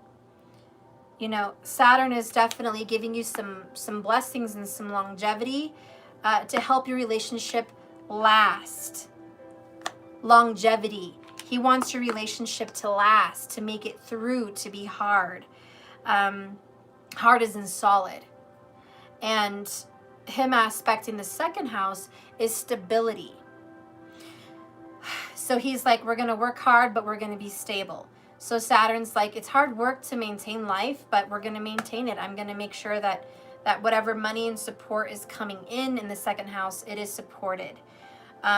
You know, and then him aspecting the 11th house of friends and travel and communications like that. Riches and fruits of your labor. This is blessings. Saturn wants to give you blessings. For some of you that are younger than 36 years old, he might make all of this very difficult. He might give you a divorce, a separation, and make you work really hard for your future. You might not be experiencing a lot of goodness. But for those of you that are older, you may be experiencing some great goodness in your life. You may be finally getting the fruit of your labor. Saturn is exalted in the 11th house. So that's his home house because he rules Aquarius. So he's very comfortable there. It's like the landlord comes to live there for a little while. He knows this house. So he wants to give you something good there. He wants to give you a jewel. I do feel the Virgo will be purchasing a sapphire. So if you don't have any sapphires, that might be something that you're doing. Saturn wants to give you some jewelry right here, some sapphire. You may be inheriting some sapphire rings, necklaces, whatever. Maybe you're going to purchase one in the next 18 to 24 months, but Saturn is represented with a sapphire. And it does bless you in relationships. Maybe some of you guys have a sapphire special piece of jewelry that is supposed to bring in a relationship. This is the time for you. And you're going to meet a very spiritual spouse. Let me put my phone on my charger. So for Virgos, it looks like you might be meeting a spouse that has some very strong spirituality and may introduce you to that. Maybe sharing their spirituality with you. So whatever little religious things that they do and believe in, they're sharing it. So like, you know, Virgo, I do this and that spiritually. Would you like to try that with me? Sure. Yeah, let's do it. So I see a lot of that. So there could be some going to the altar, some going to the church. If you have a Venus in the 9th house and you're a Virgo moon or rising, there could be a marriage in a church over the next 18 to 24 months. And you may marry someone very rich. So, that's it. Let's go ahead and do your reading.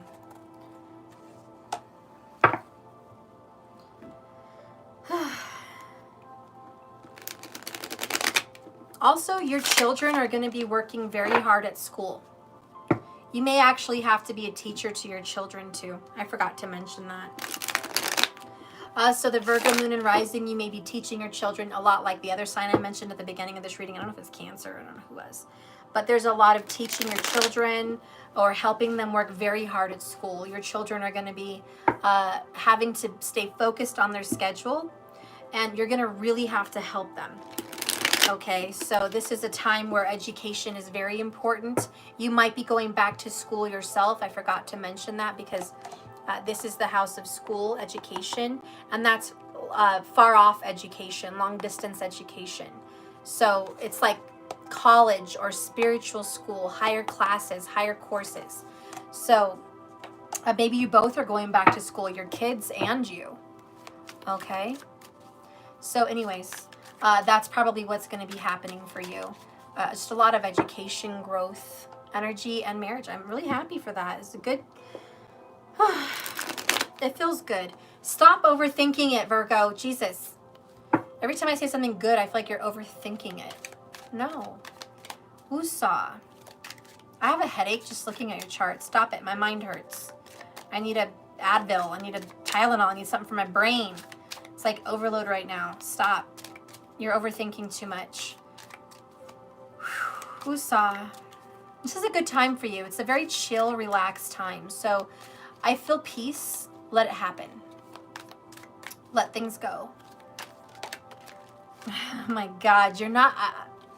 you know, I think I know what it is, but I'm not really sure. So I'm gonna let it be.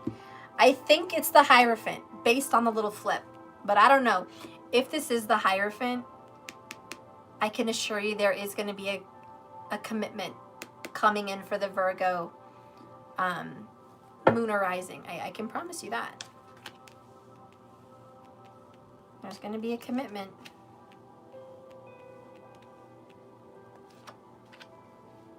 I feel like these need to go the right way. I don't know what they are, but that's what I feel. Bottom of the deck is cleanse. I think everything's going to start going right in your world when you stop overthinking.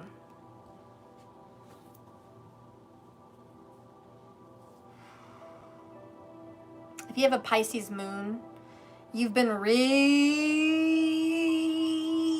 overthinking your relationship. You know, Pisces, 7th house. So if you have a Pisces moon, you've been really overthinking the fuck out of this.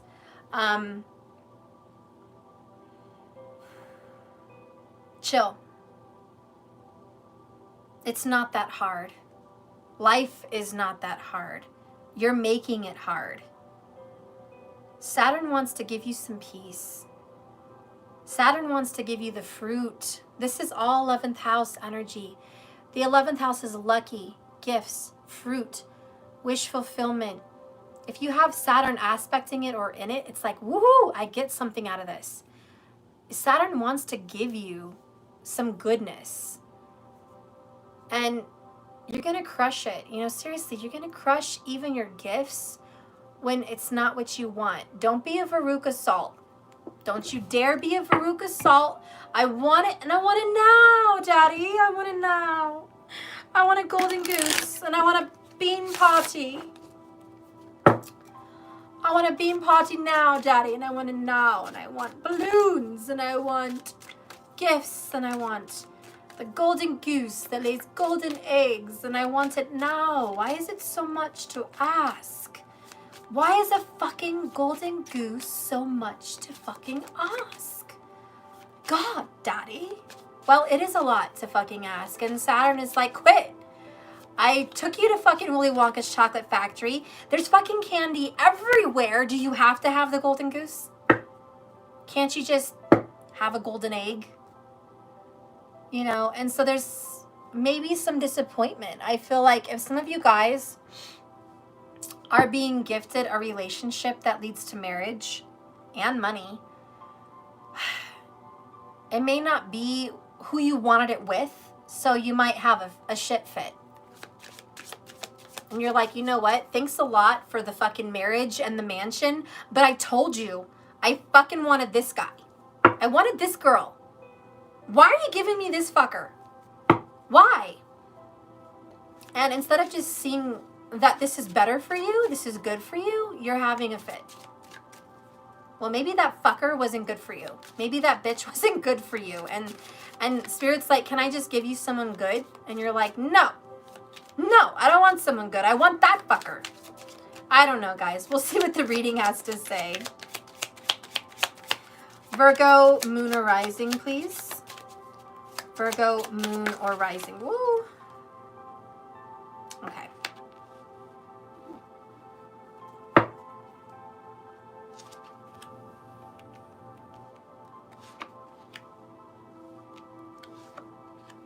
Wait, someone has a question.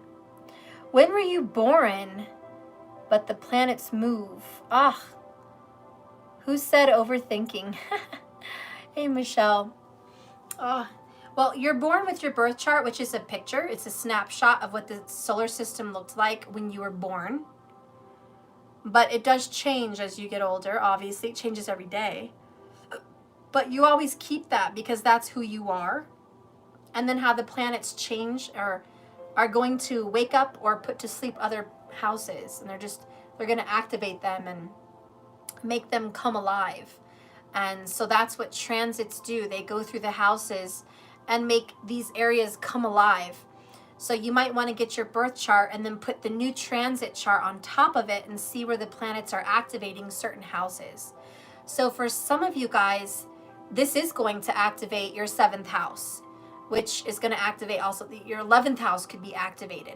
And you're like, marriage, this is totally activated. Wish fulfillment on the 7th house. It's like good luck, karma, fruits of your labors, things change. But maybe you didn't have strong 7th or 11th houses in your birth chart. It may not activate for you in the same way. And it depends on what's aspecting, right? Maybe you had Saturn in the 7th house in your chart, birth chart. That means you had to wait for Saturn to go a full cycle, 36 years, before you were given a break on success in relationships. And maybe you're only 25 and that shit's not going to happen yet. I mean, it could be, it just depends.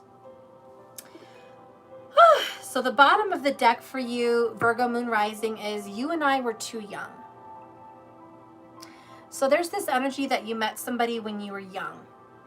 So for a Virgo moon or rising, the tarot is saying, look, if you met someone when you were, I don't know, junior high, high school, college, whatever, you met when you guys were too young to know what love really was all about.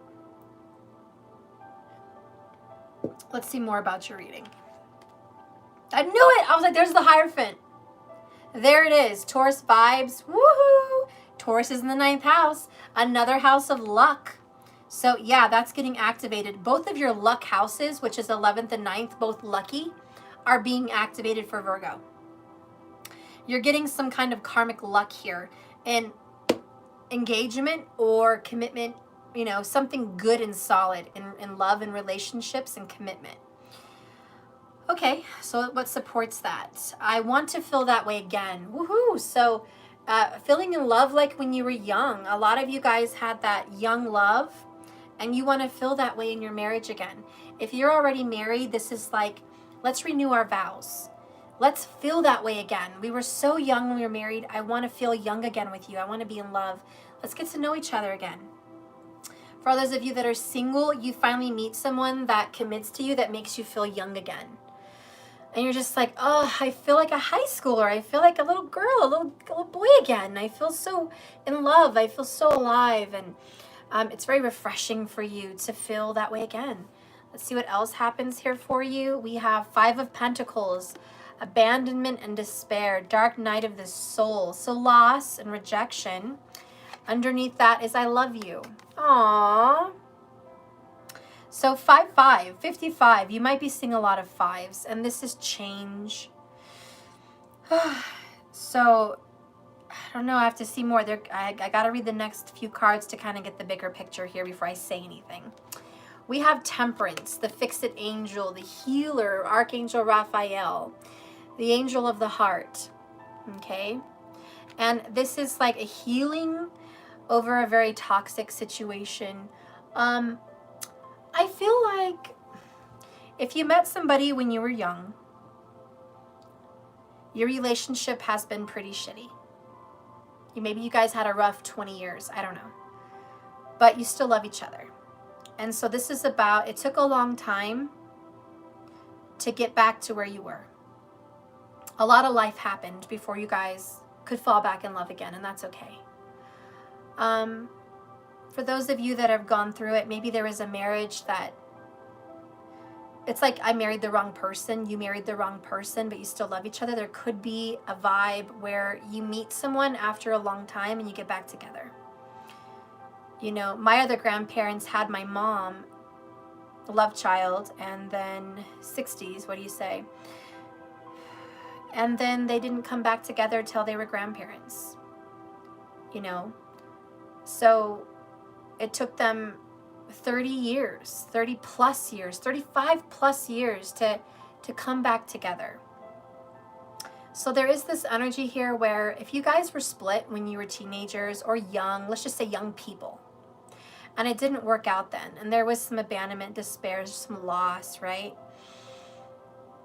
You guys are going to have another chance, and there could be a reconciliation, a reunion, a coming back together after a very long period of time, which, by the way, Saturn does describe a very long period of time.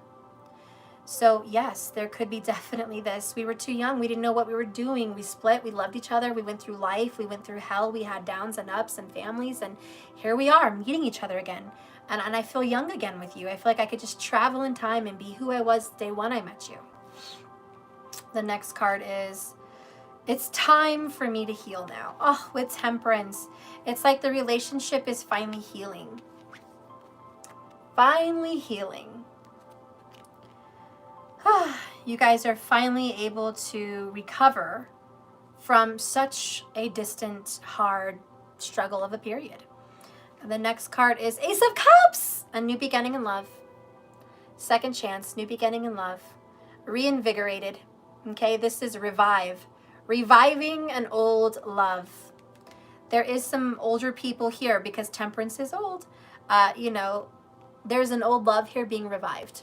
Whoever, whatever that is. I don't care what age you are. It could be 70s. I don't care. It doesn't matter. Your love is being renewed, refreshed, healed.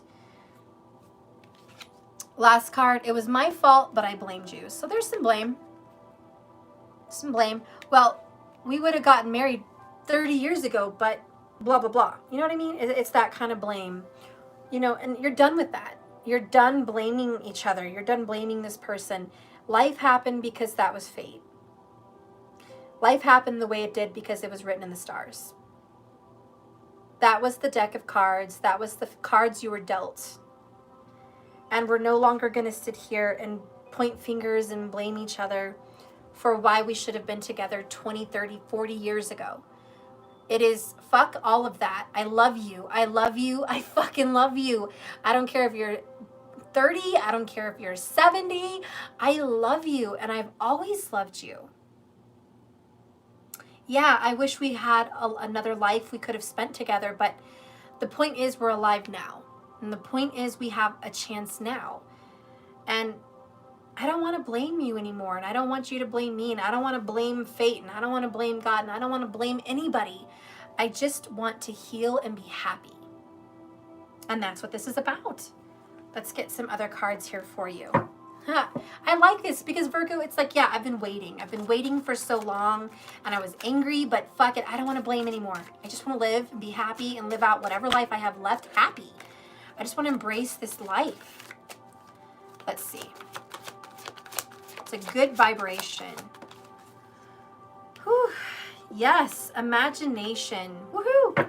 Bottom of the deck is blocked. Move on, find another way. You know, it's like we can't look at the past.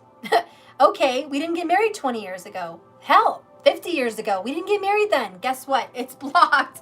We can't go back there. Find another way. Guess what? We can get married now. We can get married now. Okay, let's use our imagination. Whatever you want it to be. There's no limits. There's no obstacles. Where do you want to go? I want to go to Greece. Let's go. Where do you want to be living at? I don't know, but let's live on the coast. Okay, let's do it. Fuck. Okay. And it's just like, wow, it's that simple? No, it's got to be more complicated than that. No, it's not. But you're telling yourself this. It's got to be more complicated than that. And you're going to be getting some advice from your friends and your older siblings or older friends. And they're going to be telling you, Virgo moon rising, you can't do that. You can't marry this person. It's unrealistic. Why would you? Shush them. Silence them. Cut them out of your life. They may have been the best friends at the time you needed them, but they're not right now. They're trying to be a Debbie Downer. They're trying to tell you that you're too old to get married, or too much has gone by for you guys to embrace each other now. And it's ridiculous. It's ridiculous. Don't let them tell you that. You can be young and vibrant and in love because that's who you are. Age is a number. Your spirit and your mind and your soul is something else. Okay? You're infinite. You're an infinite being, and now is the time. So I do see over the next, 18, 24 months with this Rahu Ketu transition, you're moving into commitment where everyone may not be all on board, but who gives a shit? You love them. This is your chance. This is your opportunity. Use your imagination. Okay? It wasn't right then. It wasn't ripe. It wasn't right. It wasn't the right time. This is divine timing with Temperance. Ace of Cups. Now's the right time. Maybe it wasn't then, but it is now. Good Lord. Tell me more, please, for Virgo, Moon, and Rising. My ascension is my main mission. I love it. Your ascension. And also, you guys are moving up and out. This is educated and older. I am an Empress. See, this is why I'm feeling older vibes. I am feeling older vibes. So this reading may connect with someone who is older. 40 and older, or something like that. This is just someone who's been there, done that shit, and it's finally your time to shine. Saturn has given you a lot of affliction in your life, but it's not. It's clearing up. This is a good period for you. It's activating commitment. It's activating a second chance. It's activating another opportunity for you in this true love. Okay, because Ace of Cups is true love, to come back together and embrace love, and it is whatever you want it to be.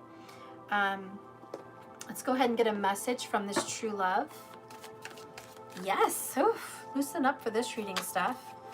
Virgo, don't fuck up my vibe. Don't fuck up my vibe. Oh, it's too good. Virgo, Moon, Rising. Earth energy. Look at this Earth is ridiculous. You Virgo, Moon, Rising. Work structure, responsibility, money, grounding, healing.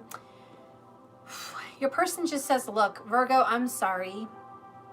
Maybe it's reversed and they're the Virgo, but I've been very focused on my financials. I've been very focused on my mission, my ascension, my spirituality, my grounding, and my healing. I've done that. I've succeeded in that area. I'm ready to try something else now. I'm ready to embrace the Empress. I'm ready to learn more about spirituality because I've been there, done that with Earth. Bottom of the deck, the karmic is finding out the truth. So if there was anybody in between you guys, that karmic is realizing that that connection's dying and they're having to move on with reality, which is somebody new. There's a new love. This new love may involve a divorce or separation or abandonment, which gives you guys a second chance, but that's how it's meant to happen. The 5-5, change. It may require some painful, letting go of someone, but that's all is fair in love and war, right? All is fair in love and war, and that's, that's what's going on. The other card is, I'm so tired of this. So tired. So tired. Focused on stability, work, family, schedule, and money matters. We have a very hard worker here. We have someone that worked like their whole life, just clock in, clock out, just, oh my gosh, Stephanie, so much work. Tired of it.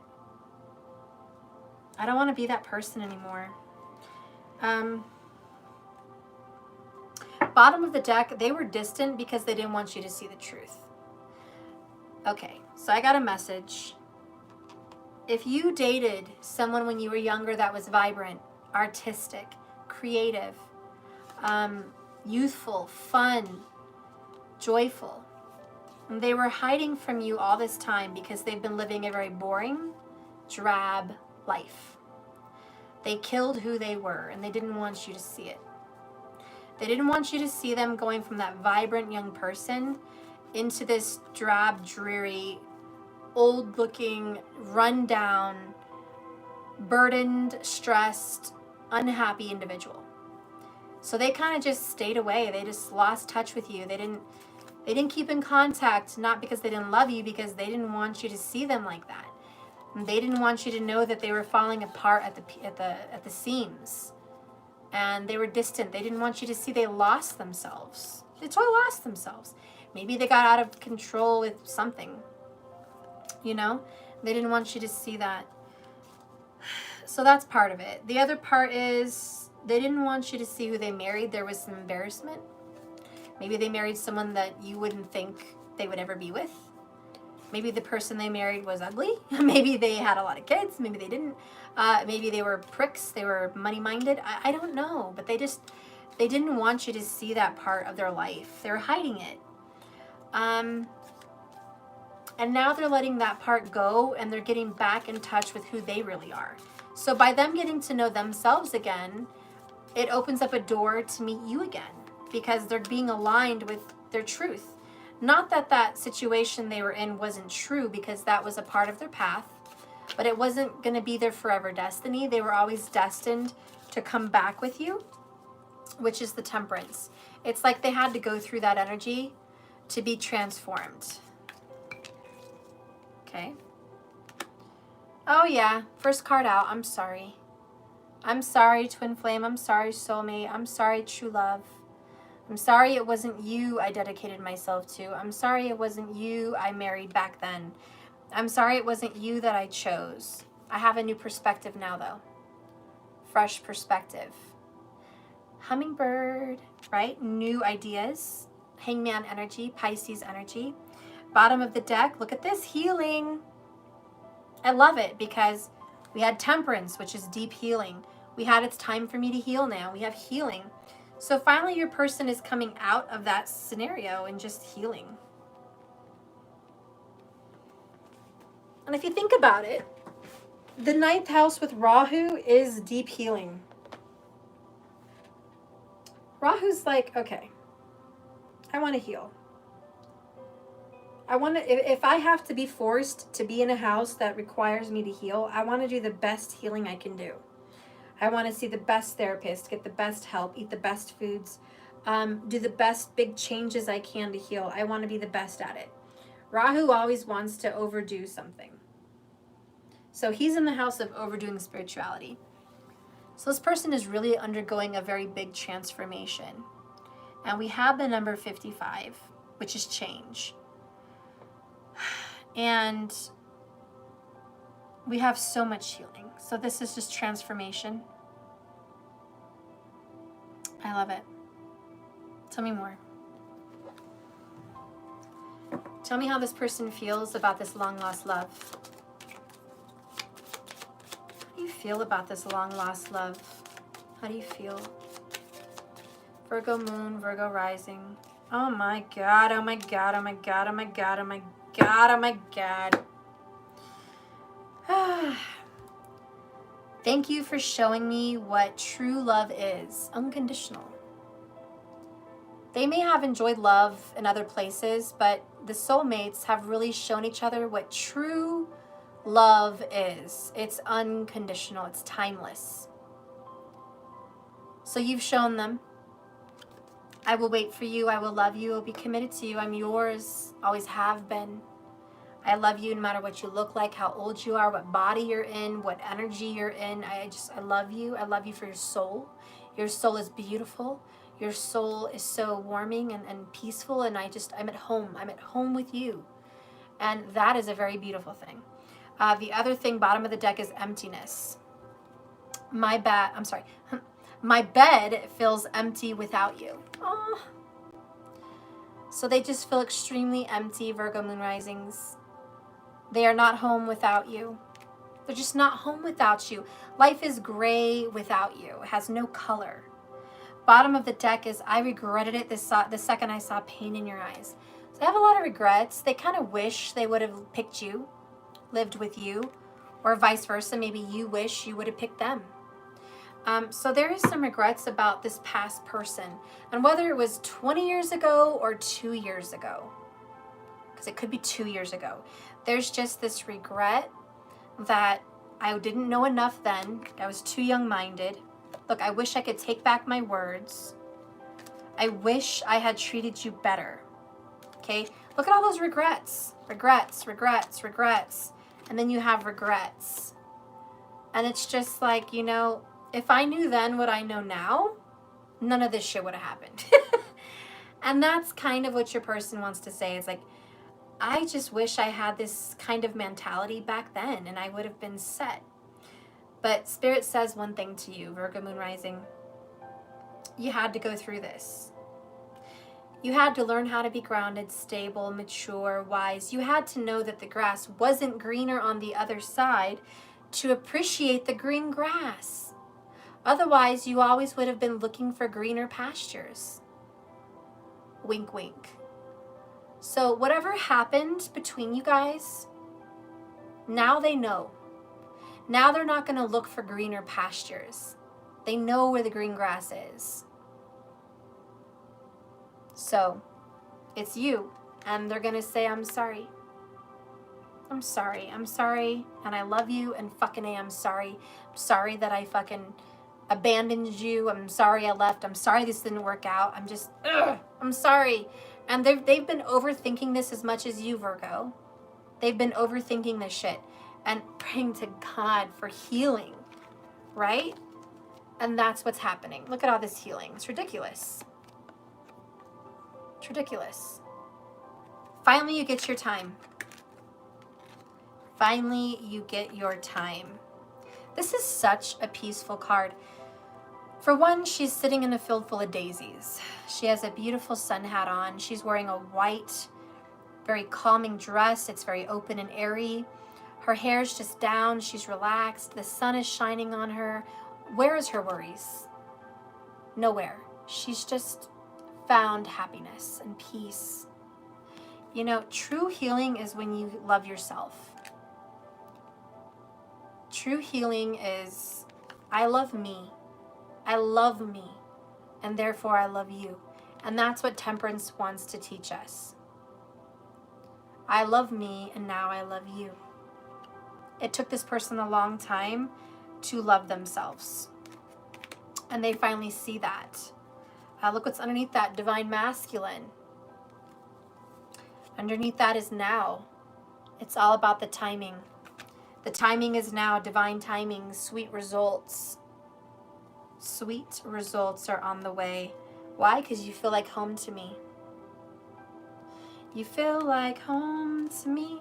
You feel like home to me. So there's some kind of energy like that, right? You feel like home to me. And really this is just, I want to come home. I want to come home to where my heart is, and my heart is with you. And so there's a very big bonding, and this energy is supposed to shift during this Rahu Ketu transition. Right? So Marker says divine timing is being in the present. I love it. It's another good way to look at it. So the Empress, number 3, is also deep healing and restoration. So a lot of that Empress vibe here. A lot of mature energy. Lots of Taurus energy here also. For those Virgo moon and risings, lots of good Taurus stability, hard work, and transition. I think the reason why this reading has so much luck is because of the 9th and the 11th house. And it's really giving you that karmic, you deserve better. That karmic, it's now's your time. If this is your time, you deserve greatness. If Saturn hasn't matured in your chart, then it's not your time. If Saturn has not matured, look at that, 76 when I saw that. If he is not mature, honey, then this could very well be a divorce, a loss, and a separation. But it's not the end of the world. It's to let somebody new come in, a new love, a new happiness, true love, and stability. So that could also be what you're going to be experiencing. It just really depends on your chart, but it's all for the better. It's all for the better. Because remember, if something's blocked, find another way. And I feel like this person is finding another way to you.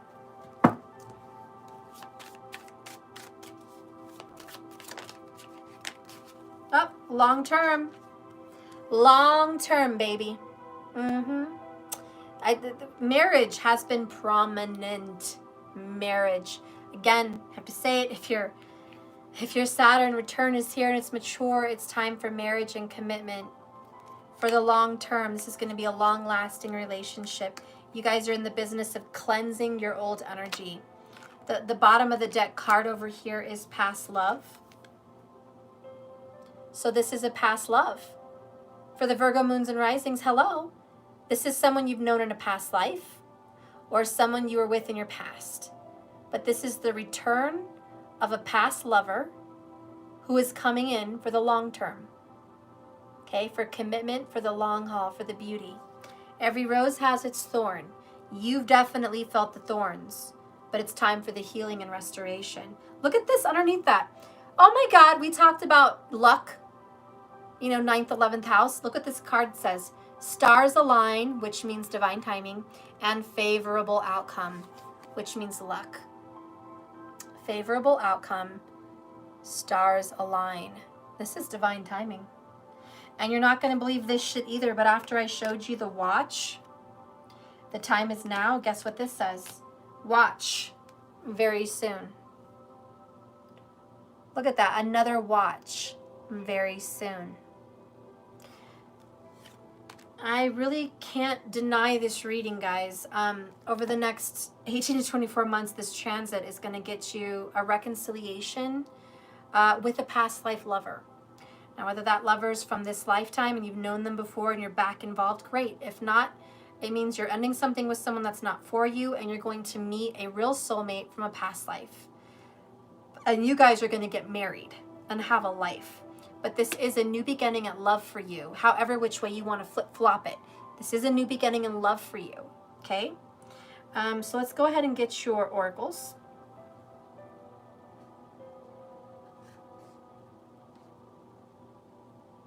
Options. I guess I'll do the energy oracle.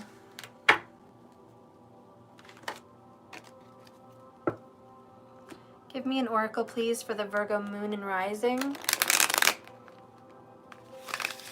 Can't believe it's already been like 5 hours, guys. I'm so sorry. I kept you this long. I had a lot of interruptions and a couple personal stories, so sorry that took up time. Did not intend to go this far, but here we are.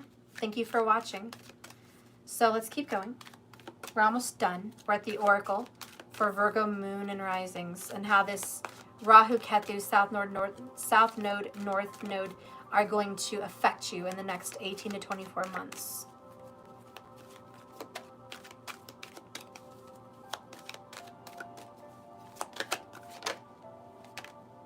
Wow.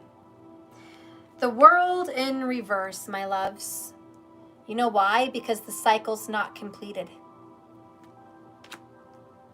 There is some energy between you guys, business. There's unfinished business. And bottom of the deck is deceit in reverse, which is a very good sign.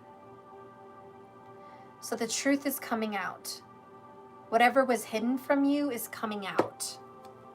Okay, let's go ahead and read that. Can't believe they're both in reverse. So number 29, the moon. I'm sorry, the world, not the moon. Receiving this card reversed means that you've been severely limiting your view of things. You were thinking too narrowly, either in your options for action or in what you feel you deserved. You may have felt boxed in by old ways of doing things not quite sure how to expand. This card calls for you to think creatively, outside of the box, so you can find yourself. In addition, you may have been emotionally painting yourself and putting yourself in a corner, surrounded by all sides by energies such as fear, short-sightedness, limited thinking, or self-doubt. But you still have the option to let that all go. And this energy, this card shows you that that may be in the cards for you. It's telling you that you shouldn't wait a minute longer to do so. It's time to break out, to see unlimited horizons around you, to be imaginative and open, and know that the world is waiting for you to take center stage, and that whatever you thought wasn't possible is possible. Why? Because it's not over yet. It's not over yet. And the card to see, number 25. Let's read this puppy.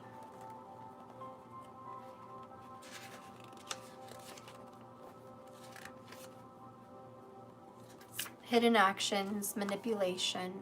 So, this card in reversed says, receiving this card reversed puts you on notice that deceit of the past is over or about to end. Perhaps some enmity has been dissolved. Enmity. Perhaps some enmity has been dissolved. Or maybe a more open communication has developed in your personal life. Be assured that the negative and dishonest energy is on its way out, and take advantage of the new peace that has opened up in your environment. One where you will be able to forge more success in greater comfort. On a deeper level, this card reversed is telling you that the period of self-deceit is over.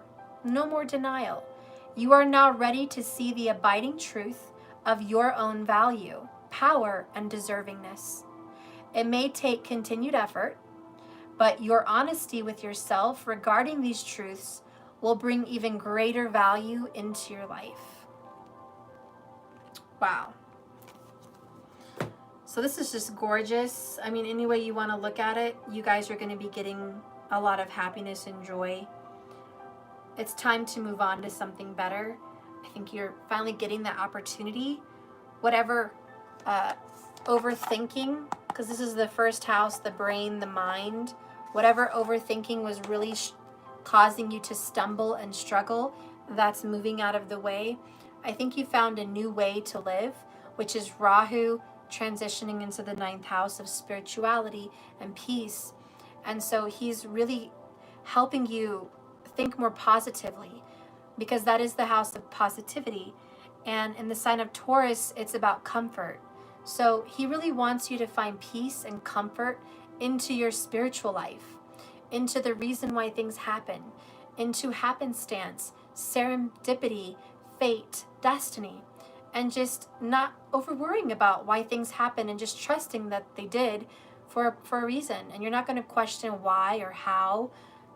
You're not caring about that. You're just really in the moment, embracing what's being given to you and being really happy with that. So it seems like you really want to feel strong and in control of your life again. Whatever period you were in, where it was disappointment, sadness, frustration, unworthiness, lack, you've gotten past that. You now know that you love yourself and you value yourself and you're worth it. And so you're done over worrying and grieving about what was and what is. It's just like, who cares? I want to find some zen in my life. I don't want to be worried about those things. I just want to have peace with myself. Remember, I want to love me again. And so because you're loving you, here comes this long-term fated relationship. Why? Because the stars have aligned. The stars have aligned. You were waiting for divine timing, and this is divine timing. This is it. And so it's a really good time for you to embrace the newness of the now, if that makes sense. The newness of the now. and you're just at peace. I want to know how this person really feels about you. Like, what do they want to say to you? So I'm just going to get a card. What does your person want to say in this apology, right? I think we all kind of want to know. What does this person want to say? Got that card. Bottom of the deck, I've been seeing you in my dreams. So they knew you were coming. They knew you were coming. They sensed you, they feel you before you even physically showed up. You guys knew this reconciliation was going to happen. You feel them. You know your soulmate's coming. They're coming anytime. I'm just preparing.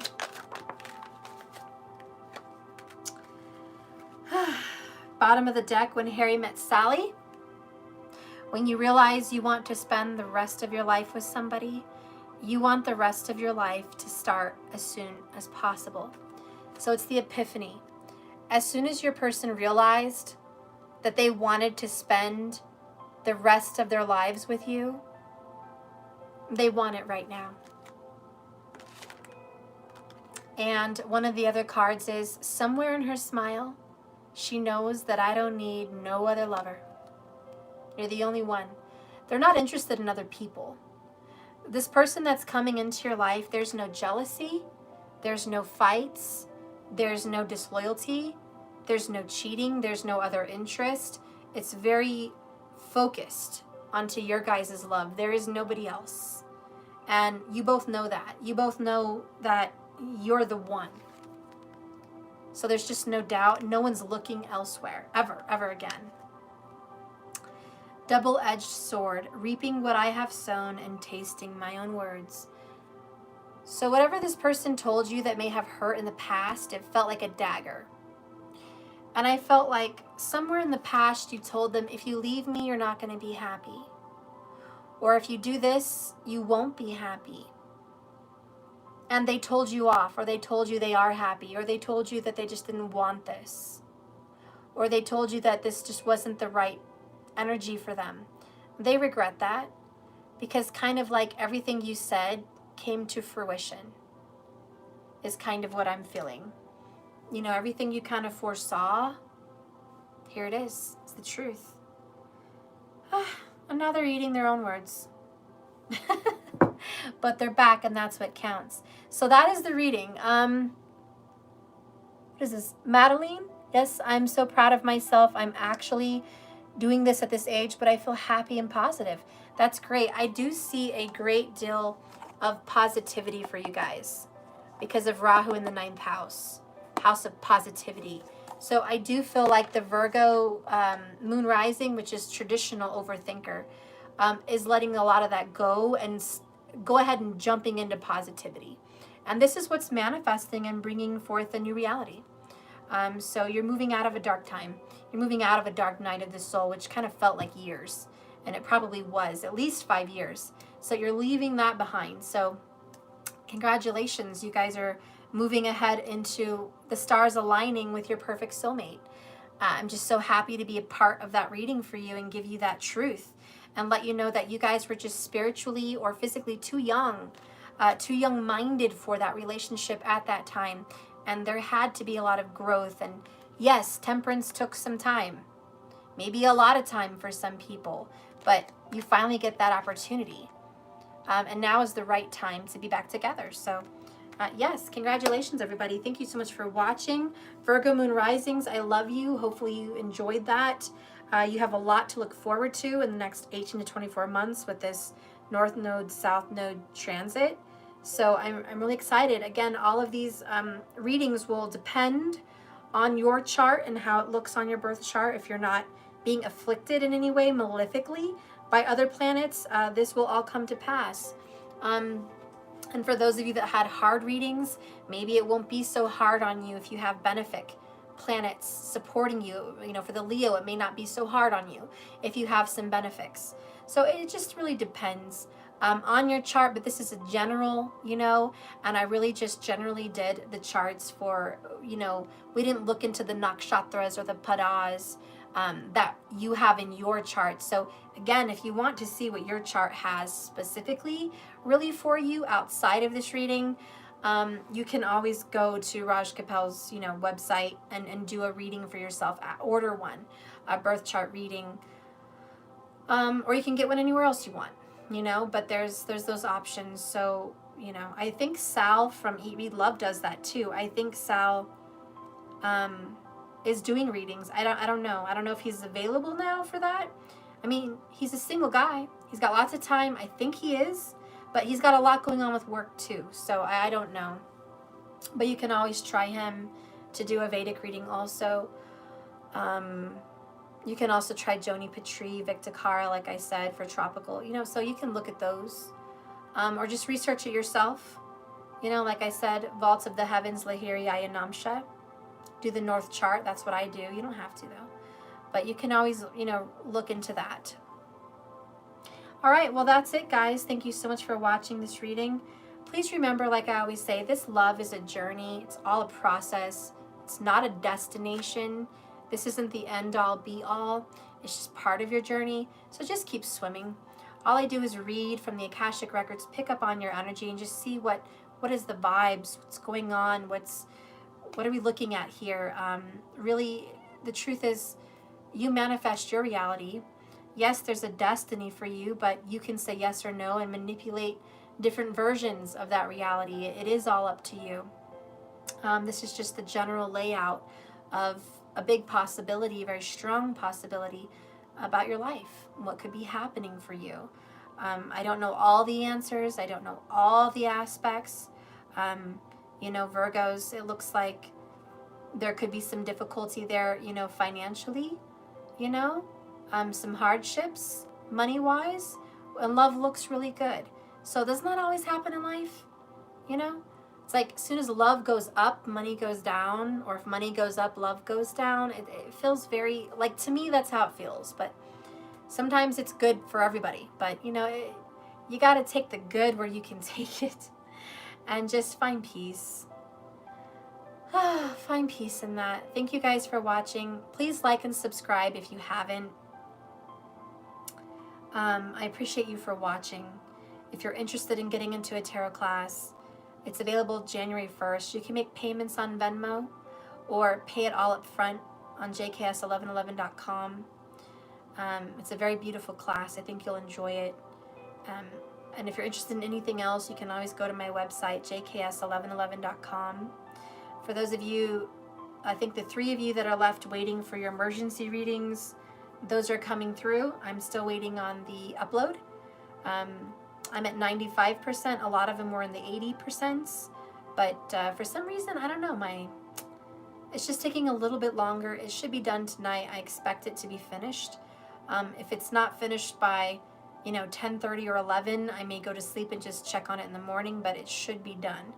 Either way, you're going to have those within the next 24 hours. They're already done, already completed. I'm just waiting for the video processing. The processing's a pain in the ass. When you do these readings, you notice that there's an upload process, which takes time, and then there's a processing. So there's like two different energies of upload and then process. So it does take a little time, but that's no problem. No bueno. We're getting through that. For the other people that are still waiting on their readings, even from last year, I'm still getting through to those. I have organization. I have a book on that. I'm doing those about 2 at a time, so it's taken a while, but I'm going to be upping that, maybe doing 4 at a time, trying to increase that. So that's changing. And I'm just catching up on those before I do readings. My new readings won't open up till February of next year. So I still have the rest of the summer and through February to complete all of my old readings before my slate is clean and I can start again on a new note. And that will be better because it will be scheduled. So again, my readings will not be open privately till February. But if you want an emergency reading, it can take anywhere from 2 days to 2 weeks, as per listed in information on my website. If there's any problems, you could get refunded.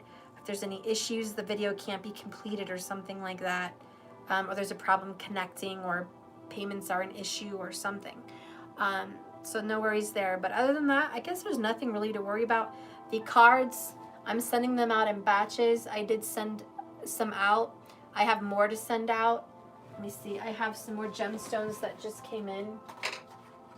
So, yeah, these are going to be going out with some more of my tarot cards. So I just got more of these, and I have to put them with my tarot cards so you guys can receive your gemstones with them. So I'm finishing the packaging and sending off of those. Had to order more gemstones, but I'm getting them, and that's it.